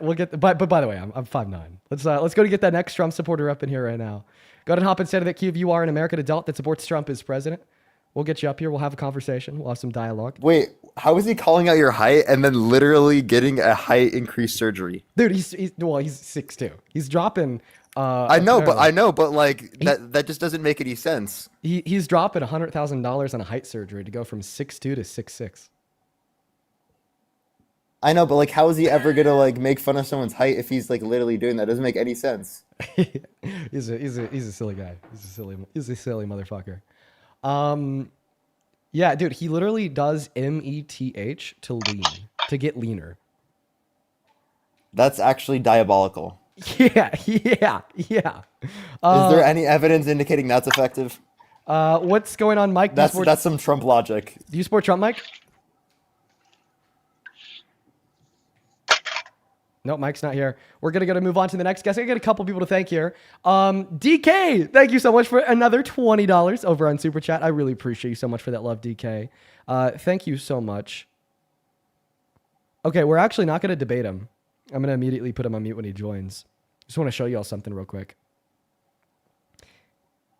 This right here is the motherfucker that joined the stream and argued that it's not wrong to do that to kids. That right there was the guy. He came back. He was back in the queue. I think it wasn't wrong to rape kids. That was fucking disgusting. That was the guy right there. That was the motherfucker. Let's go ahead and get that next guest loaded up in the box. Here we go, guys. But seriously, DK, I really do appreciate you for the $20 over on Super Chat, y'all. Show some love to DK down below in that box for the big 20. Thank you so much. And then there's a couple other people here that I'd like to thank too. Over on Vimeo, Amanda, thank you so much for the $10. Who says, from Amanda, nothing makes me more upset than having a woman defend rape and sexual violence. I can't absolutely promise her that she has more friends that are victims themselves than not. Thank you for educating her, at least trying to. Well, I appreciate you for that love, Amanda. And yeah, I understand why that'd make you upset. And then Sunny, thank you so much for the $25 as well over on Vimeo. Thank you, Sunny. I want to get 250 big Sunny W's down below. Sunny with the $25 says violence and violation actually come from the same root word. To violate means to break something, and it doesn't have to be physical. It could be trust, boundaries, or anything that was supposed to feel safe. Not all damage is physical. Not all violence is physical. I completely agree, Sonny. Thank you for the $25 and the absolute truth nuke, as well as Michelle. Thank you for the $10 on Venmo, who says, thank you for helping to bring light into this dark time with reason and facts. I'm an immigrant who transferred here for work, and I know this makes people angry, but I like to think I'm here for a purpose, and I'm helping to make other people's lives better. Yeah, Michelle, I'm really sorry about like the large amounts of social stigma surrounding you in your life, even though you're actively working to make this country better. It's unbelievable. Kelly, thank you for the $5. Ellie with a 20. Really appreciate you so much for the love. Ellie with a $20 says, I'll never understand anybody, but especially women standing up for Trump is truly sad. It's hard to listen to, but Ellie, I appreciate you so much for the $20. Let's get 200 LEWs. Tyler, thank you for the 5. Benjamin with the 5. Quincy, thank you for the 10, who says, thank you for everything that you do, man. Thank you, Quincy. Thank you so much. Ben, thank you so much for the $5. Tino with the $5. Nicholas with a 3. And Noah, my man, thank you so much for the 67 over on Venmo. Holy shit, dude. Brother, thank you so much. Noah with a $67 says, here's your DNC payment. Noah, you're an absolute beast, brother. Thank you so much for this $67. I want to see some massive W Noahs down below in that box. And then Bailey with a 5, Brittany with a 3, Brent with a 10, Lynn with a 10, and Oscar with the $11.11. We're all caught up over there. Over on PayPal, Miss Kathy, once again, just dropped another $50. Thank you so much, Kathy. I want to see 500 Kathy W's, who says, thank you for being a true supporter of children and women. Listen, it is just supporting what is common sense. It is supporting what's right. And in the way that conversation plays out too frequently on live is just saying that sexual violence is bad. It's insane. Thank you for the $50, Kathy. Seriously, thank you so much for the love. Leland, thank you so much for the $23. I really do appreciate you so much for the love, Leland. Please show some love to Leland down below. Then Hannah with the $25, who says, I just realized that I've been listening to you for over a year. Hannah, I see your name. I recognize it. I think that you've definitely donated before or something. Makes sense if you've been watching for a year. So that's awesome. That is so fucking cool. Thank you for the $25, Hannah. And then Brent, thank you so much for the $25 as well. Thank you so much. Who says, here's $25 for your sound engineer fund. Your callers are 5 times louder than you are. Love the show and keep it up. Okay. I'll get that one figured out. I swear to God, Brent, I will. But thank you so much for the $25. Dean, I actually got you. I know what to do. Okay, what do I got to do? It's that old mix amp that you have. I know how to fix it. I can tell you how to do it in the dual channel. And then also you can get the SM7 dB, and then you have to turn up the audio and put on 48 volts. Okay. And then you can change the level of volume. I can show you. Okay, yeah, I'm gonna have to FaceTime you after this and learn how, because I definitely need to figure that one out. Just a couple more here. Eric, that is ERIK. Thank you for the $20 on PayPal, my man. Eric with the $20 just says, fuck Steve. Dude, I forgot about Steve's existence.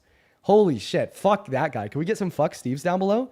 Then just a couple more here. Couple came in while I was thanking a handful of people. Couple came in. Real quick, Brielle, thank you for the $10. He says, I appreciate you for all that you do. Thank you so much, Brielle. Show some love to Brielle down below. Kaylee, thank you for the $10 as well. He says, thank you for clocking the dumb people. I'll never stop. Appreciate you for that love, Kaylee. And Ilya, that is ILEA. Thank you for the $15. Thank you so much. Who says, I wish people would stop saying that she, quote unquote, raped and start saying things like, quote unquote, when he raped her. She was raped to when he raped her. Time to change the narrative. Okay, I get your point, Elia. Thank you for the $15, and thank you for the good words as well. Then Danielle, thank you for the $20 over on Venmo, who says, love you, and I've been love watching you tear these morons to shreds. Yeah, man, we're definitely tearing some idiots to shreds today. We've had a very interesting group of Trumpies join. And I don't think anybody has come out on top, but I appreciate you so much for the love. Yo, Parker, do you want to very quickly talk to some absolute insane individual? You can choose it. I don't know who this is. But can I thank 3 people real quick? Sonia, thank you so much. I really appreciate the $25. Barbara with the 25, and then Kathy with the $50 as well. Thank you so much, Kathy. I really appreciate the $50. Thank you so much. He's been waiting in the queue for an hour now, like a good little boy. So I thought I'd finally bring him up. It's not been an hour, bro. It's been 15 minutes. So anyways, this guy is King Duffy. He's just nuts. What's up, Parker? We've talked. He hosts lives. Have I? Calling me a cult leader and asking individuals like his whole personality is me. He knows that's what gets him views. Yeah, gets him attention. Yeah, he's probably just doing it for the attention of the views. But this guy's it definitely is. 100%. This guy's whole personality is Dean Withers. Dude, the irony is you do the same thing with Trump. I don't do the same thing with Trump. Yes, you do. Wait, so we talk guys, about chat. politics. Wait, If so it wasn't I think, for Trump, hold on, there hold on. would be Let's no make it. Dean. Wait, no, we talk about Trump politics. made Dean Wait, Withers. hold on. That's just not true. We talk about politics. It is true. What else wait, do you think about it talk this way. about? Politics. Okay, let's say politics. So Shush, say stop. Let me- say there's no listen. Say there's no Stop. more Trump. you Who's just it going to talked. be? It's You going to be did the the next. same thing with Kirk, bro. You just talked. Shush. Oh, do you want a cookie? You want Bro, to cry? When Trump's you out want to of put some office, tears into a what cup? are y'all going to talk about? We're going to talk about the next Republican nominee. Dude, Or at least I nobody's will. gonna watch. People watch. What do you mean because talk nobody? about Wait, Trump. what do you mean nobody's gonna People watch? barely What do you- watch you how- anyways, wait, Parker. What are you wait, talking I'm sorry. about? What do you mean barely watch me anyways, You bro? get like fucking 4,000 people. How many in do your you life, get? bro. How many do you get? I definitely get more than 200? 4,000.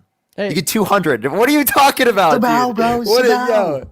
Wait, Sabao. dude, you did not. You get 200 off of Dean's name. What are you talking about? So- and he gets fucking 16,000 off of Trump. So you how many views does Trump get? So you just said that the only reason why anybody knows who I am is Trump, and I only talk about Trump. Did you know that my 3 largest videos, right, from the last year, I saw are someone actually comment not that the talking government about shut Trump? down. Did you mention Trump in that video? No, Not one bit. no, actually.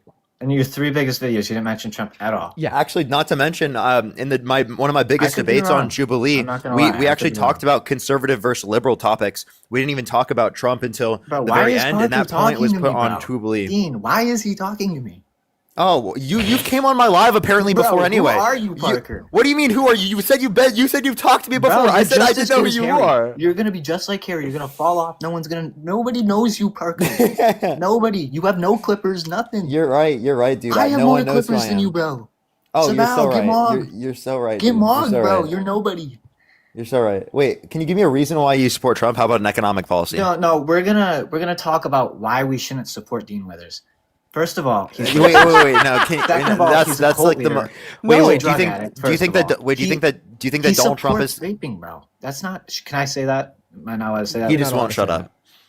Parker, I'm not talking to you, bro. Stop it, Sabao. We're not talking to you. Listen, I want to hear why like people shouldn't support me. Can you guys stop fucking turning off my camera, bro? You motherfuckers. How about you cry Stop about it? How about you cry about it? So shitty bowl cut man. Why shouldn't people support me?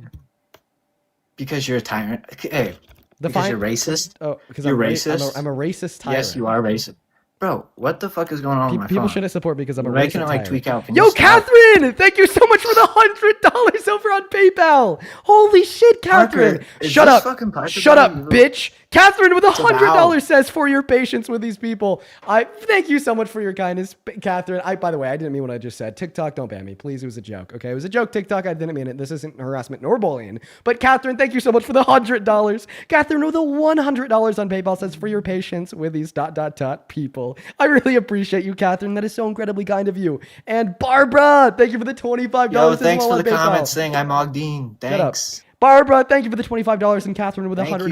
you. If you guys could please show some love to Barbara and Catherine down below in that chat right now, it was mean the doing absolute this to world my to me. shit. And then Danielle, thank you so much for the $20 on Venmo. Kelsey with a 7 and Gray with a 5. Can you say thank you to the donors real quick? If you would stop turning off my shit, I'll say thank you. That's just Parker fucking with you. But yeah, no, please do turn the camera off. It's kind of like hard to look at that. You're mad I'm bro. Stop.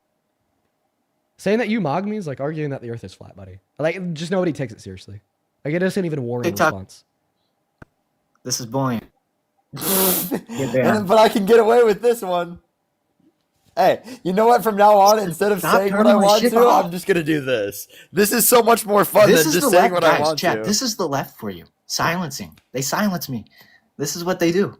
Yeah, we do it in our own lives. We don't This pass is why- legislation. why Trump didn't Oh, like you you're guys. right. You're And right. the news is Wait, fake. wait, Everything's listen fake here. about them. Listen here. The left absolutely silences you. They gag you every single fucking time. You go on live. You know a lot about gagging. Yeah, he's right. You go live. Don't you? No, Trump does though. So you go on live. Oh. Okay, you start talking about right. Why you shouldn't support Dean Withers. Next thing you know, you get absolutely silenced by every single guest you have that joins your live. It's just terrible. Dude, Silenced yeah. by anyone. Terrible. They Yeah, couldn't give me dude, a that's valid so point. real. Yeah. They said, Dean smart, Dean good. That's literally how they sounded, bro. Okay, yeah, They- and that is a more complex thought than something that you will ever develop in the totality of your Dude, life. If you they're still not support any Trump brighter than a- after it came out, right? That he sexually exploited girls, raped Jean Carroll, and knew what Epstein was doing, but didn't say I'm not anything, talking right? about Trump. We're talking about how Wait, we do you shouldn't support Trump though? you. Wait, no, real question. We Do you shouldn't support Wait, you. hold up, I'm hold not up. talking to you, Parker. Hold up. Do you I'm no, not no, talking yes to you you, yes you are. Do you support I'm Trump? asking You you just questions. talked to me. You just said something to me. You just said my name. What are you You talking said about? my name. What do you mean you're not You said my talking to name. me? How about you just respond to me sit down, bro. intellectually? You're Sit so down. wait, Sit I down, know you bro. want to run away, buddy. You're so scared. You're I'm so not scared. trying Run to away, talk to bud. you. Run away, buddy. You're so I was talking to scared. Dean. He's so This is scared. a one-on-one convo, How does it bro. feel to how does it feel to be scared of Parker get a job?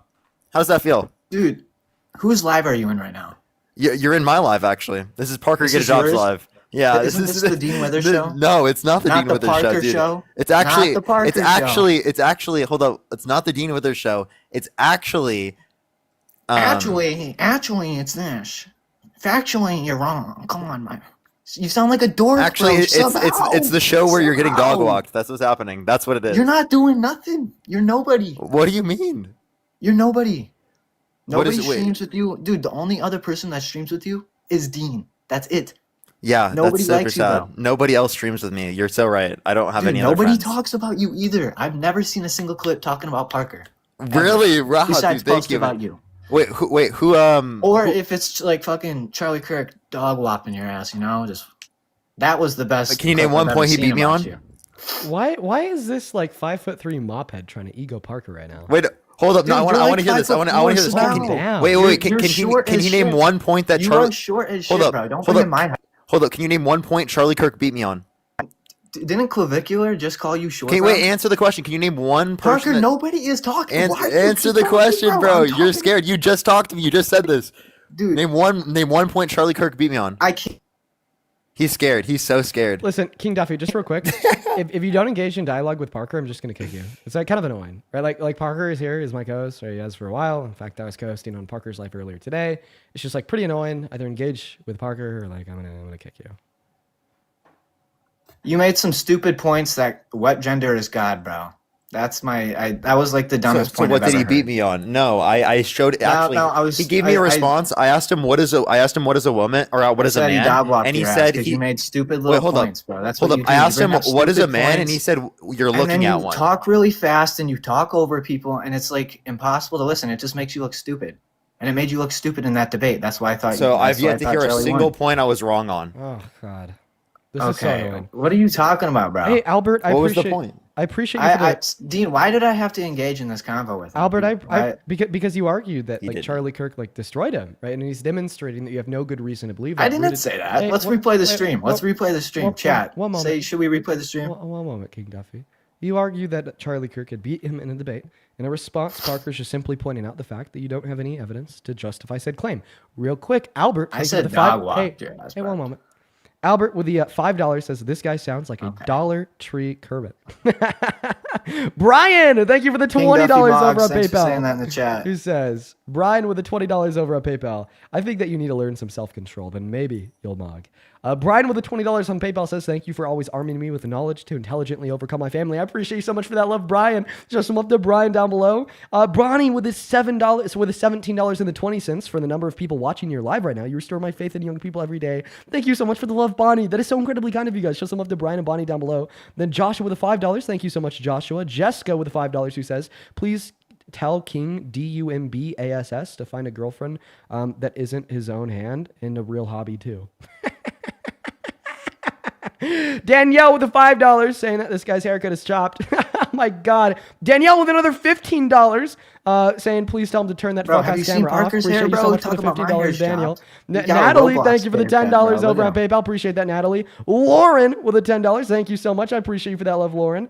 And then Emily, thank you for the $5 saying this guy is so obsessed with you that he even tries to cut his hair like you. Anyway, Dude, love you Dean. Love you fucking piece too. of shit, dude. And then Kayla, thank you for the $20 over on Venmo. Thank you so much, Kayla, who says King Duffy is a joke. He wishes he could have half the mentality as you and Parker. He only had Yeah, he's just jealous. You're so Yeah. jealous. Is that Jealous what it of is? who? Is it me? You're so jealous of me. Dude, I don't ever talk about you. I Wait, made one you're TikTok so, about wait, you. some wait, hold made up. some You're little so boy. jealous, bro. You're so jealous. Right, you're Oh, forgetting. dude, you're nobody's forgetting. talk- You're forgetting that nobody- he's so obsessed with me that he doesn't even talk about you, Parker. Actually, you know, Yeah, I didn't even. That's a he's better so point than obsessed. what this dumbass said. He's so like, come on, really? bro. Parker always. I just can't. Wait, with this you're dude. so He's obsessed with me annoying. that you just had to like sit Dude, up here on the live and like hold up. Aren't you you had from to try Iowa? to get at me. Wait, hold up. Aren't you from Iowa? Where from in Iowa? Why do you want to know? Well, I'm from Iowa too. I'll tell you where I'm from. How about you tell me first? You Yeah, know hold damn up, well hold you're up. I'll not from hint it, I'll Iowa. hint it, I'll I hint know it. that's bullshit. We have the most bars in our town. No, tell me where in Iowa. It's connected to 2 other states. Can you name 3 cities in Iowa? Dubuque. we have Iowa. Shit. Guess we'll never know because I kicked him. Moving on to the next Trump supporter right now. Only hop inside of that queue if you happen to be a Trump supporter. We'll get you loaded up in here. Max Lee, thank you for the $20 over on Super Chat, who says, I love the Dean/Parker team. The greatest duo ever. Yeah, man, I also like having Parker up on my live. It's nice. It's nice. I appreciate you for the $20, Max Lee. Guys, show some love to Mr. Max down below in that chat. Seriously. Thank you so much, Max. What's going on, man? You support Trump? Yeah. Yeah, well, your mic is terrible and you sound about 14. So unfortunately, I will be kicking you, but you do take care, sir. Hey, Devin, thank you for the $15 over on Venmo. He says, funding your defamation case against King Duffy. No, he's going to have to cause real material damages yet, which he can't because he's irrelevant. Thank you for the $15, Devin. Sorry, I've seen them in my box a million times. I debated them yesterday. Who? And I've seen this person too. Oh, this is John guy? Dean, it's so funny that like I literally have seen all these profile pictures and I'm like, yep, I've seen them. Yeah, I mean, it's kind of just like the same people on repeat at this point, right? That's like It why really it's is. like really important to hold that rule. Like, are you only going to come up here once to prevent that? Like, honestly, if we didn't have that rule, it'd probably be the same people over and over and over again. Yo, Teresa, thank you so much for the $50 on Yes, Venmo. Teresa, thank you. Thank you so much, Teresa. Can we some W's for Teresa for the $50 as well? Thank you so much, Dude, Teresa. literally said, here's $50 just for kicking Duffy. I appreciate you for that, Teresa. You're fucking awesome. Teresa Thank you so much, said Teresa. just to piss off Duffy. You're awesome. Yeah, Just- Duffy's so mad right now. Probably. All right, let's go to get that next guest loaded up in the box, guys. Only up in the queue if you're here to debate, please. Ooh, by the way, we only have around another 30 minutes left on the stream, 28 to be specific. So if you want to support me, you want to support Parker before the stream is over, you can find my Venmo and PayPal right there. You can also find it in the link tree in my bio, and you can find it in the pinned message over on that YouTube stream. What's going on? Do you support Trump? Oh, Duffy only hates me because he wants to be Dean's best friend. That's what it is. He hates you because he wants to be you. That's why he's jealous of me. That's why Duffy's jealous Good of me. He wants to be point. Dean's best friend. Good point. Good point. Good point. Real good point. All right. Now we're gonna get that That's next guest so loaded up in funny. here. Dude, I don't know what it is. We just can't find anybody to debate. Holy cow. Holy cow.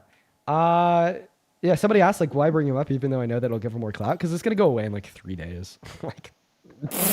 like, That's so real. Like, the only clout People that's going to will give get him... bored. Yeah, the only clout it's going to give him is, like, people just, like, annoying the shit out of him. Like, spamming his chat, saying that I mog him, right? And then it's just going to go away in, like, 3 days, right? So I don't think it'll be too impactful. What's up, Will? Do you support Trump? It's everly changing. It's always changing. I've been watching you guys for a few days now. Okay. I do got to say, my mom loves both of you. I got that's to tell you that. super She's been good. begging me Thank to you get so on this live. Okay. Well, if your mom's been begging, there must be a good reason. So, what? I'm no debater like you guys. You guys are. I'm much older, I believe, but you guys are very intelligent. I'll give you that. You guys have quick information. My question for you: I heard you say earlier about mass deportation affecting the. What were we talking about earlier? Sorry, I'm losing my track here. Well, we're just trying to figure out why you support Trump as president. If you have a reason, feel free to give it. Honestly, it was initially it was the borders. Well, I guess I'm asking definitely- you about like right now. border. To be honest with you, I worked in the federal prison, and I seen a lot of guys in there that were illegal. And I know a lot of times you talk. I think it was the stat you said was they're 2.5 times less likely to commit violent crimes. Is that correct? Yes, it is correct. Okay, so my only thing again, I like to keep this thing respectful. I don't bash you guys, and I believe that everybody's a student, right? Your whole life you should be a student, always willing to learn, listen to others. My thing is if it's 2.5 times less likely, that's good, but it's still happening, right? Yeah. So basically, you're saying if they weren't here in the first place, then no crime would occur. Well, the thing is, Yes, and I'm not like some evil person that's like, oh, get out, get out. I do agree, like you said, there should be Well, here's the a thing. time when Can I tell you Go the ahead. thing? The thing Sure. is, if we do mass deportation, in all reality, we would just be ensuring that more crime occurs because of the economic destabilizing effects that mass deportation would cause, which would inevitably increase poverty, thereby increase crime.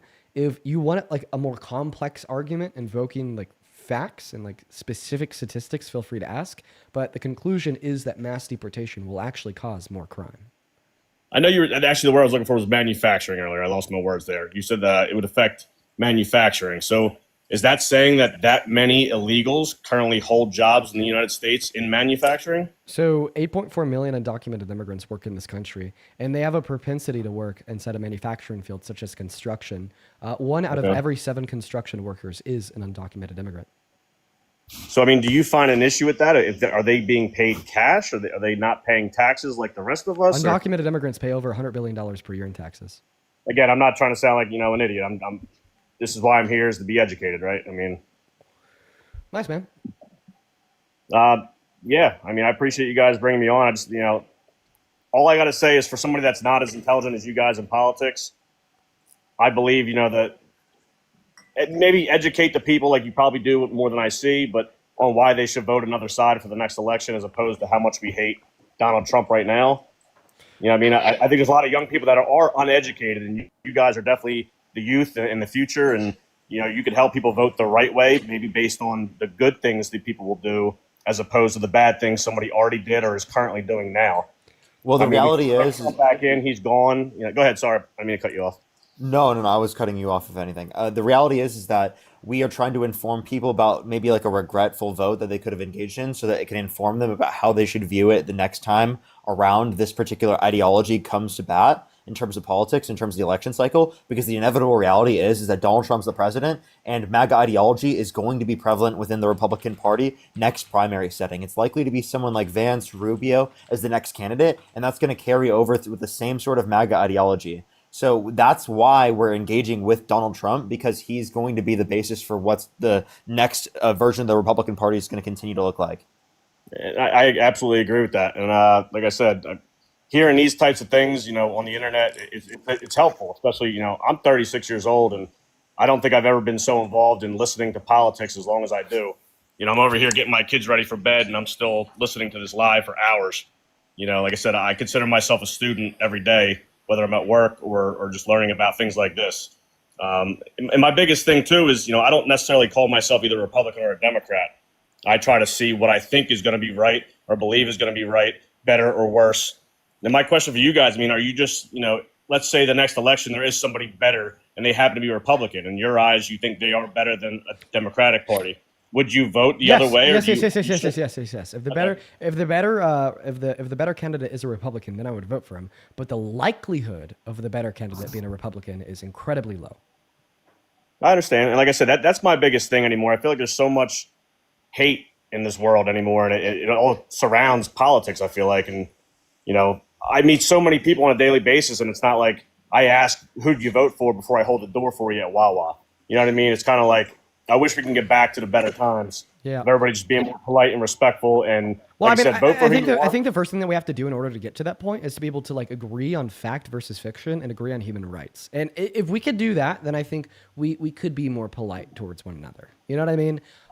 If all that we were debating was minuscule factions of tax policy compared to is rape wrong, I think this country will be much better off. And the first step to get there is a rejection of the tyranny of the Trump administration. I'm with you, like you said earlier, with that. I think it was the girl you were debating about the rape or this or that. I don't stand behind that at all. And, I don't stand behind him with those kind of accusations, fact, fiction, or if he's guilty. You know what I mean? I don't stand behind that one or the other. Like you said, Clinton can go to jail, Biden can go to jail. They can all go to jail. You know what I mean? I don't stand behind that. I don't care what party you're on. I'm not going to stand behind Republican because I believe to be Republican, or Democrat because I'm Democrat. You know what I mean? I'm going to go for what's right or what's wrong. You know what I mean? Okay. Well, is there anything else that you wanted to talk about? That's it. I appreciate you guys' time and everything you guys are doing. Keep doing what you're doing. All right, you take care, Mac. You take care. This next guest will likely be the last of the night here, folks. So let's go and get that last Trump supporter up right now, guys. Only hop inside of that queue if you're MAGA. Please, please, please, please, please. A couple people to thank here as well over on Venmo and PayPal. On Venmo, Caitlin, thank you for the $15, my friend. That is that is Kaitlin. Caitlin with a 15 says, hey, Dean, I do not miss a day listening to your debates. You bring me so much joy and peace amongst my chaotic life with 4 kids and caring for my mom. Oh, well, thank you for being here, Caitlin.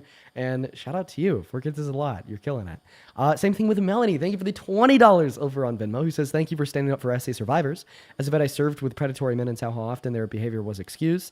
It means a lot to see a man speak up with courage. Keep up the good fight. Thank you, Melanie. I thank you for your kind words. Thank you for your service, and thank you for the $20. Show some love to Caitlin and Melanie down below, as well as Jay, that is Jae. Thank you for the $10, who says you're incredible. Seriously, keep it up. Thank you. Thank you, Jay. I really appreciate that. And I'm so sorry. Matt, thank you for the $5 as well over on Venmo. I did see Courier. I think that's how you pronounce the name. Courier's repost of like that crazy person saying that they're okay with child rape. I'm really happy that they repost it, and I'm really happy that that post is just going like super fucking viral. Okay, like I want every single person to see that clip. And then Corson, thank you so much for the $5 on PayPal. Fash, thank you so much for the $10 on PayPal. Thank you so much, Fash. Alexis with a 5, thank you so much. Bonnie with a 16, thank you so much, Bonnie. Show some of the Bonnie down below in that chat for the $16. And Brian, thank you so much for the $20. He says, thank you for always arming me with knowledge to intelligently overcome my family. Thank you so much, you guys. What's going on, Mackenzie? Do you support Trump? I honestly am gonna make this really, really quick. No, I do not. I did not expect to get brought up. I'm expecting to get dropped down immediately. I do want to let you know, you as a person have restored a little bit of my faith in the male generation as a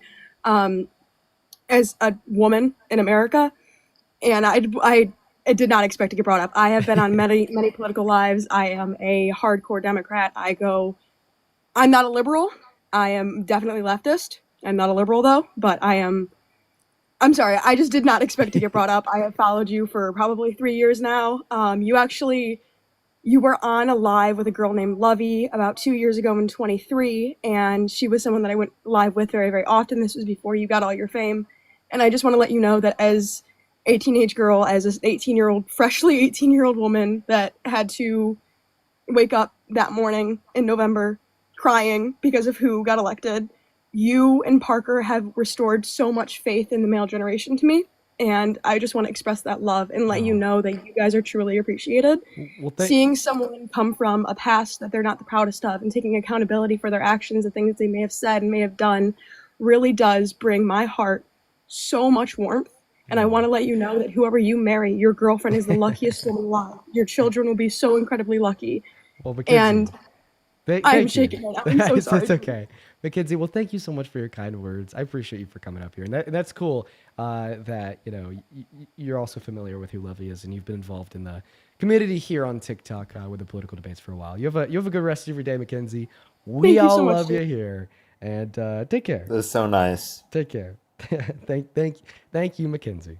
Thank you, Mackenzie. All right. Well, we're still gonna go to get another Trump supporter up here, but that's a good Dean. It's a good note to end the stream on. What's up, Chrissy? Do you support Trump? I do. I support his immigration policy. Last time I was up here, it was in front of a lot of people. Huh? I'm gonna puke everywhere, Chrissy. Well, if you have an eating disorder, you should see a mental health professional. Well, jeez. I do have an eating disorder, but that's not why I'm gonna puke everywhere. But just hey, I'm gonna puke everywhere because you're a Trump supporter. You slandered me last time I was up here. I got disconnected, and you told everybody I ran and I was in the box. If you left the live and you didn't leave the live, then it likely means you got banned. I don't know why, because I use pretty good language. I'm a Christian. I try to be a Christian person, set a decent example. This is why I have a basis of my morality. I don't know why you guys have a basis for... You set a good example by voting for Donald Trump, huh? No, really, you're setting a great example, right? I bet Jesus would be so happy. Actually, he would, because it's the reasons why I support him. There's a lot of good Christian people that support Donald Trump. Can you name one Christian ideal that Donald Trump upholds to a greater extent than Kamala Harris, excluding abortion? Yes. Actually, so one of the biggest things with me and Trump is deportation because of illegals and how that relates to child sex trafficking. That is the least defensible position for you to argue for as a Christian. I have a question. Can you read Leviticus? It is not. Can you read? Can you Christians read? Are to... Hey. Okay. Can you read Leviticus 19:11 in the Christian Bible? I don't know why you have me reading not Bible too long, verses when I'm trying to talk about you. Because we asked you for a Christian virtue that Trump No. fulfills. And I tried to answer it. You cut me Leviticus off. 19:33. You cut Read me it, off. buddy. You're deflecting. No, I'm not You're deflected at deflecting. all, Chrissy. You're It takes. deflecting. Listen. You're deflecting. Parker asked me a question. I'd like to answer it. Okay. Chrissy? He asked me what Chrissy, principle do Chrissy, I Chrissy, choose Trump over Chrissy, Kamala over? Chrissy, I'm going to need you to As a listen. Christian. I'm going to need you Now to you're trying to divert to like theological debate. Chrissy? Which I can do, and I will beat you in. Wait, actually, that's the question I asked. If anything, I did that. That was the question I asked you. Can I? I know, and he didn't let me answer it. Chrissy, take a deep breath. What was my answer? Take- What was my answer? Take Hey, a deep- Chrissy. Take a Yeah. deep breath. It's going to be okay. Well, last time you kicked me off, and then Chrissy? you lied. You lied. Take one right now. Let's hear it. Let's hear that deep breath. Well, it's gonna be just a breath. Do it. Good boy. I didn't inhale, but I didn't inhale. Bad boy. Who said that before Okay. your time, right? Bill Okay. Clinton. Well, Bill Clinton. What? I got you, I don't, Dean. I don't even understand the reference. Okay. I muted him. Anyways, Chrissy, now that I've gotten your attention, we need to think this one through. I think that you're speaking without thinking first, and this is making Surprising. you embarrass yourself. Then You let me do accuse it. me, Chrissy. Can I speak? Yeah. Sure. Thank you.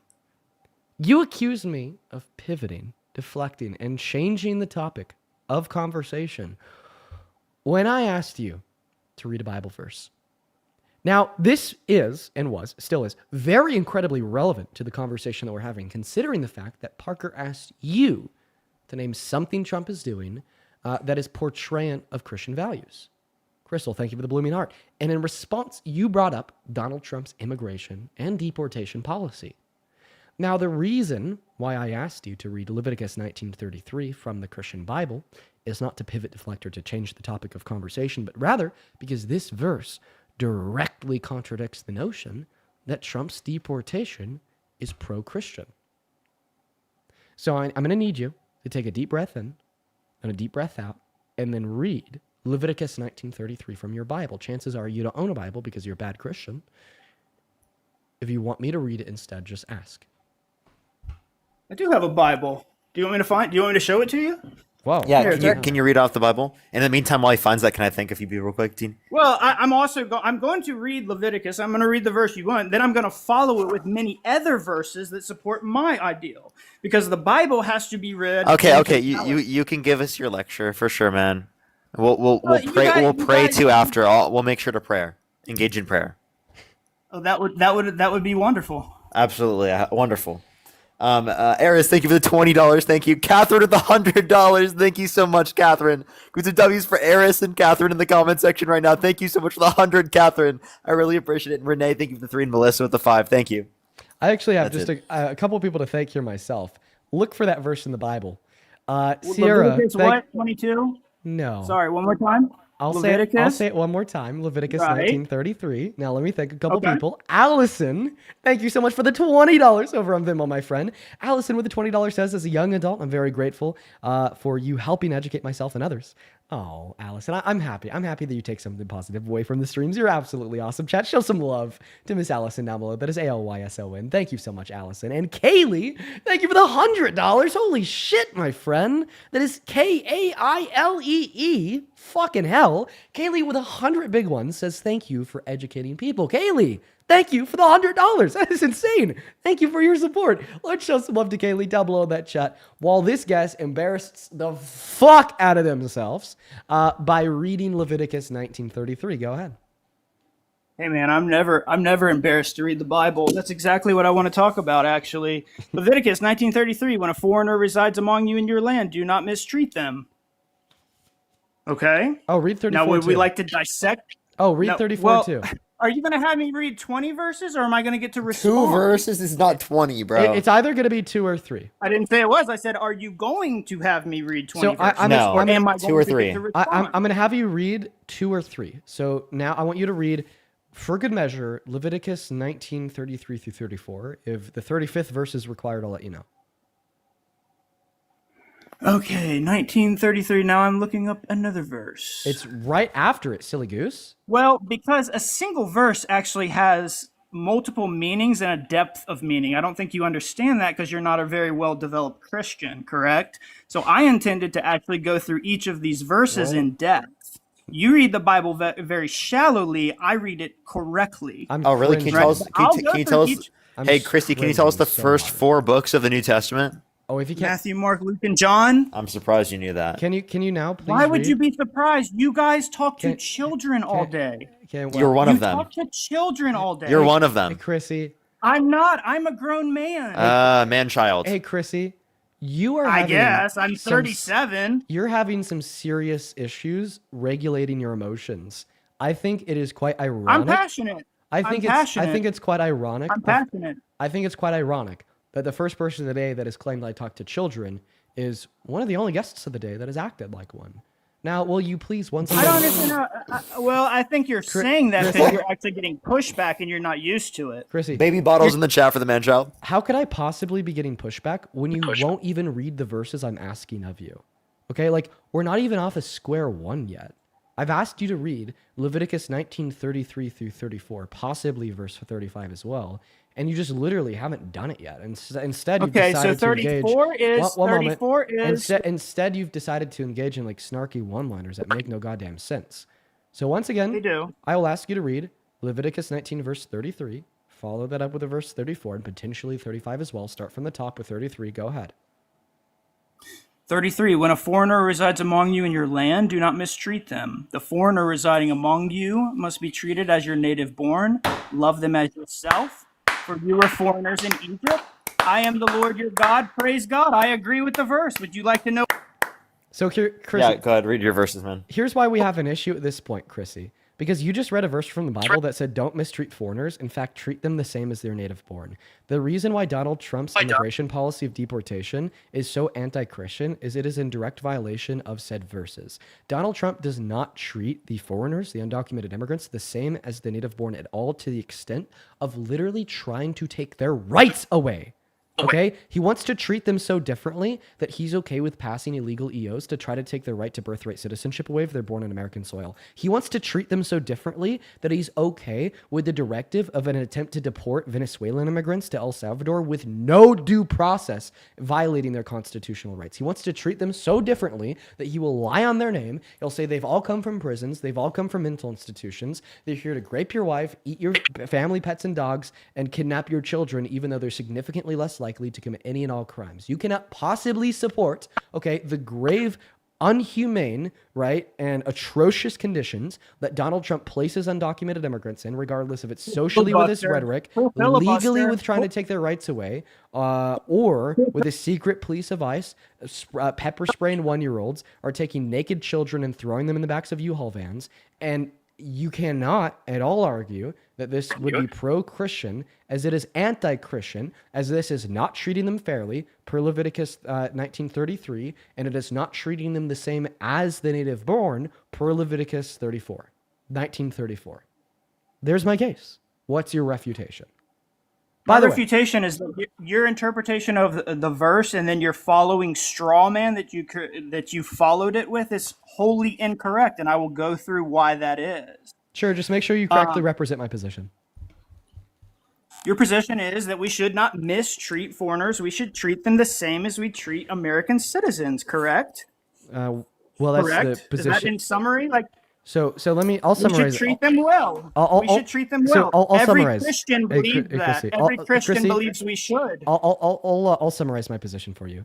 The position is that the Bible says to treat undocumented immigrants the same as citizens. Donald Trump is infringing on this teaching of the Bible per the fact that he treats them so significantly differently by either socially scrutinizing them unfairly or attempting to take their rights away. Let me tell you why that's incorrect, okay? We have many Bible verses telling us we are all to obey the laws of the land. Any American citizen that violates the laws of the land, he has to face the country's consequence. We have consequences for breaking the law, meaning entering illegally, and they must face that consequence. So God is both merciful and just. So what we if you break the law, you face a consequence. That is not mistreatment.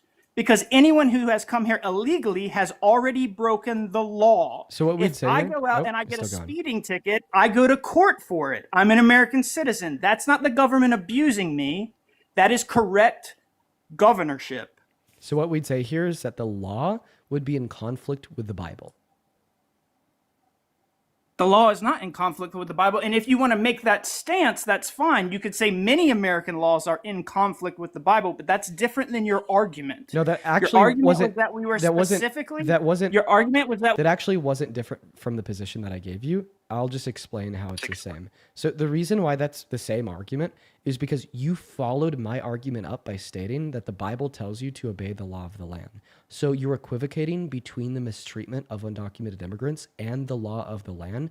Therefore, in response, basically what you're arguing is that the law of the land would call for the mistreatment of undocumented immigrants, and as it calls for the mistreatment of undocumented immigrants is in direct violation of Leviticus 19:33 through 34. A good example of this, under your view, because I'd assume you're pro-life, would be like pro-abortion policy in Colorado, right? Your argument says, obey the law of the land, obey the law of the land, right? Therefore, you must obey the pro-abortion laws in Colorado.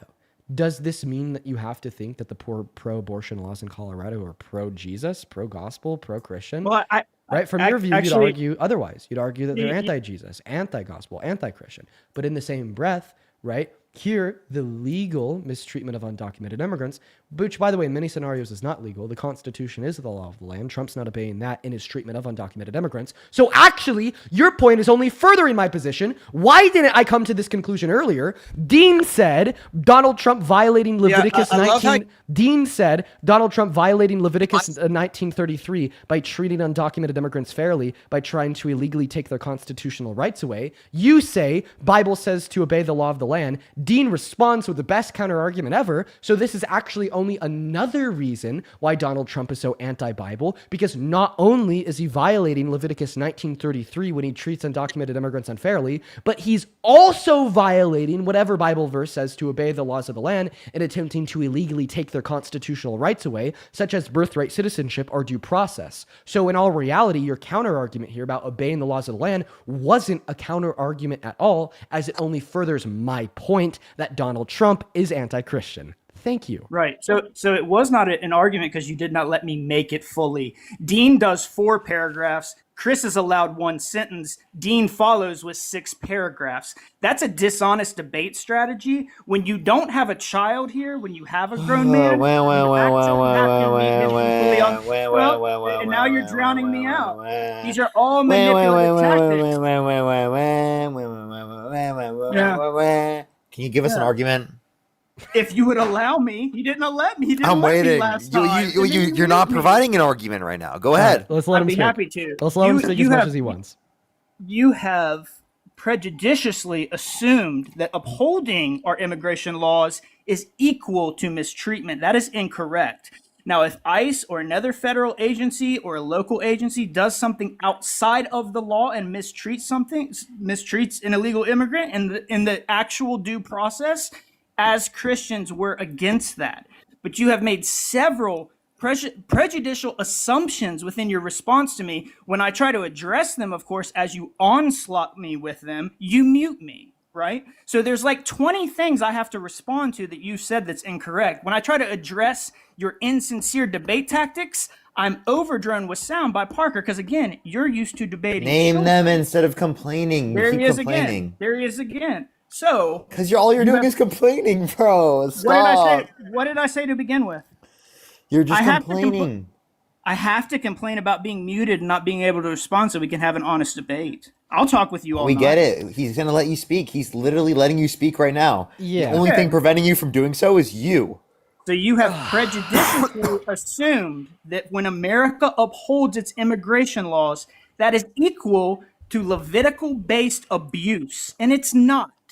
When officers go outside of the law and they do something incorrect or not in accordance with the law, that is abuse, and we are against that, and we believe law enforcement should be prosecuted so for just that. to clarify- But when you So just to Yeah, clarify, you're against Trump for operating outside the law and attempting to take birthright citizenship away from the children born to undocumented immigrants on American soil. You're against Trump operating outside the law and illegally deporting Venezuelan immigrants to CICA and El Salvador with no due process, leading to a federal judge ruling it was illegal. And you're against Trump operating outside the law with his illegal deportation of Abrigo Garcia, who he sent to CICA and El Salvador to be beaten and tortured. Did you want to give 10 more points and I only get to respond to one again? You want to cry every time he gives you a point that debunks your entire argument? I'm so sorry, Chrissy. I understand. Well, that if you let me filibuster, Chrissy, you can try to respond to my 20 points. Chrissy, I understand that I've spoke at length before, but like with all due respect, I just spoke for less than 20 seconds in response to your 3-minute soliloquy. So fucking deal with it and stop whining. What was the third point you made? Yeah, for sure. I'll repeat it. What was the third point you made? I'll repeat all 3 just to make sure that we're on the same page. So my first. Well, point it was actually 5. No, it was 3. You can't count. Well, then they're run-on sentences with multiple points. No, go ahead. Each point was 1 point. I'm sorry. I'm sorry you can't count.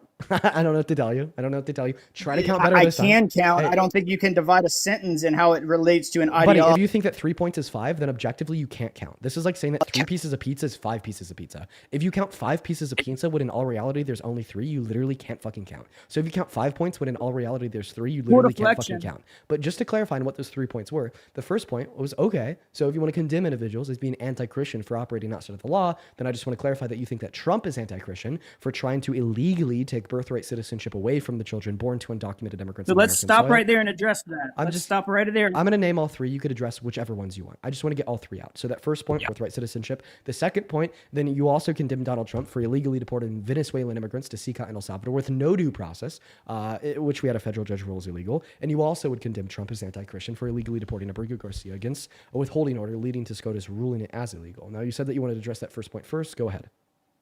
Yeah, the first point is a constitutional issue, right? So when we deal with natural birth, citizen birthrights, right, that's a constitutional issue that's actually kind of fluid, right? So when we have a process in America that we've never even took before because every liberal in the past has been too irresponsible to address it, we have 20 million illegal people in the country. And when you enact a process to do that, you're going to have areas where the Constitution comes up and we have these gray areas where this is one not a side gray says area. black, you're not letting it is. Natural birthright citizenship is not necessarily guaranteed by the Constitution. Yes, it is. Right? You and I don't think we've eliminated that in full, have we? Hey, yeah, we have. So you're absolutely wrong. There's absolutely no gray area to argue that the children born to undocumented immigrants on American soil do not have a right nor claim to birthright citizenship per the first section of the 14th Amendment. And I can actually prove this one to you. This is very easy to prove. I'm going to prove that there's absolutely no argument. I'm going to prove that there's absolutely no gray area, but he's simply asking you for what the legal argument would be to instantiate that the children born to undocumented immigrants on American soil don't have birthright citizenship. For everybody watching, here's what's about to happen. He's about to get loud. He's going to start crashing out, and he's going to get very angry, and he's going to stall, pivot, and deflect because he will be absolutely unable to represent any argument to declare that the children born to undocumented immigrants do not have birthright citizenship per the 14th Amendment. Take it away. Prove me right. Fail at trying to provide an argument for said conclusion. Do it. Nobody's going to interrupt you because I want to watch your failure in live time. He's going to he's going to complain about muting. No, I'm not complaining about muting, but I mean, I have to go through a few notes to give you a good answer. Under current U.S. law, children born on U.S. soil are granted birthright citizenship, even if their parents are undocumented immigrants. Constitutional basis, 14th Amendment. All persons born or naturalized, a Supreme Court case, 1898. Give me 1 second. Thank you so much for reading off of Google, proving me right and you wrong. Well, again, for decades, this has meant children of undocumented immigrants, temporary visa holders, or even tourists. These children, recent developments. That gets into the issue of, does an executive order have the ability to, in an emergency situation, override an amendment? Donald Trump wrote an executive order. You have a degree in constitutional law. Would you like to tell me exactly where executive orders and amendments overlap and how that buddy. relates to actual due process my friend, currently? So you actually don't need a degree in constitutional law to read Article 2 of the Constitution, where it says that the U.S. Constitution is the supreme law of the land, and all federal policy, all state policy, all executive orders, all local policy, city policy, so on and so forth, must operate in accordance with said Constitution. You literally don't need to go to school for 12 years to understand that. You need to Google for 2 seconds. So no, in no scenario can a president's executive order overrule the Constitution, just like in no scenario can a law passed through Congress overrule the Constitution, just like in no scenario could any law ever overrule the Constitution. The only way to quote-unquote overrule the Constitution would be by 75% of both chambers of Congress agreeing on a new constitutional amendment, or by SCOTUS reinterpreting the Constitution with new precedent. Now, back to what I was saying. You had suggested that there is a legally gray area surrounding the matter on if the children born to undocumented immigrants have birthright citizenship. You suggested that maybe they don't. I then said it is not a gray area. There is no argument. You then went to Google to find an argument, and then you accidentally read off what was likely the AI overview, which said there is no argument, and they do have this right guaranteed. You then made a second mistake when you attempted to argue that under quote-unquote emergency scenarios, a president's EO can overrule the Constitution. I hope that now, after my clarification on Article 2 of the Constitution, and which is honestly common sense civics, no, an EO nor any law cannot overturn the Constitution. Thank you for playing a game in which you were destined to lose. Well, again, just let me respond fully if you're not scared of me responding to you, right? So currently this is under Supreme Court review, correct? And we do have exigent circumstances where parts of the Constitution can be overridden. That is within the framework of the Constitution itself, meaning the executive does have certain powers. Whether Trump is abusing those powers or he's rightfully using them is actually a very complex issue. I wanted to talk about why deportation of 20 million illegals is important. You turned it into a sidebar about executive orders and their place, in exigent circumstances in the framework of the Constitution. I'm not a constitutional lawyer. I can certainly get you one to talk to since you don't talk to any. You just talk to kids on a day-to-day basis. But this is actually in Supreme Court review right now. Well, so it is a great you idiots. You know that, right? We'll talk to any of you Trump supporting idiots. You can join the live like you did right now. You have nothing limiting you. No. You guys only talk to uneducated Trump supporters. Like you. Are you an example of one of those uneducated Trump supporters that we're talking to? I think you know that's not true. No, I think I do know that's true. I think you know that's not true. Okay. I think that's pretty true. What you just said was really ridiculous. Can I respond to what he just said real quick? Is it under review in the Supreme Court right now? It's already been reviewed in Plyer v. Doe in 1989 and in U.S. versus Wong Kim Ark. No, it's in current review right now. Executive orders. Thank you so much. So you told me not to interrupt you unless I was scared, yet you interrupt me 3 words in, so you're scared. You just interrupted me. Oh, you had more to say? Go ahead. I'm not scared. You had more to say? Go ahead. Continue to yap your ass off about absolute bullshit that's false. Like, for instance, you just suggested that the president can overrule the Constitution in exigent circumstances, but you understand that was just completely false, right? What you're misinterpreting here, if I remember correctly, would be Section 3 of Article 2, where it says under exigent circumstances, or as the Constitution says, extraordinary occasions, right? The president has the discretion to convene Congress, right? To summon them to their chambers for nominations, war declarations, and emergency legislation. But he does not have the power, right, to infringe on the Constitution. So, you just literally misinterpreted Section 3 of Article 2 because you're a fucking silly goose that has never studied the law a day in your goddamn life. Yet you're going to make these bullshit claims about it just because you think that Trump is Daddy 2.0, right? But just to go back to what I was saying, right? You had suggested in that last breath that I'm somehow going away from the topic of conversation here, deviating from the course of discussion. That tells me and everybody else listening that you're fucking scared Okay? Listen, you're the meathead that suggested that children born to undocumented immigrants may not have birthright citizenship, and that might be a gray area, then looked it up on Google and proved yourself wrong. I'm sorry that you want to backtrack now, but you can't. You're going to engage in this conversation or run away, right? Those are your two options. So just to get back, now that we understand, right, there is no legal basis for this determination that the first section of the 14th Amendment, birthright citizenship, does not apply to undocumented immigrants, and that you understand that under no exigent circumstances can the president overturn the Constitution, how do you respond? Well, I guess we won't hear a response because he left. By leaving the live, that's how he responded. That was a crazy response. My the God. only possible response in that circumstance. By the way, he's going to sit there and he's going to claim you only talk to children, and then he comes and debates us on the stream and then gets dog walked repeatedly.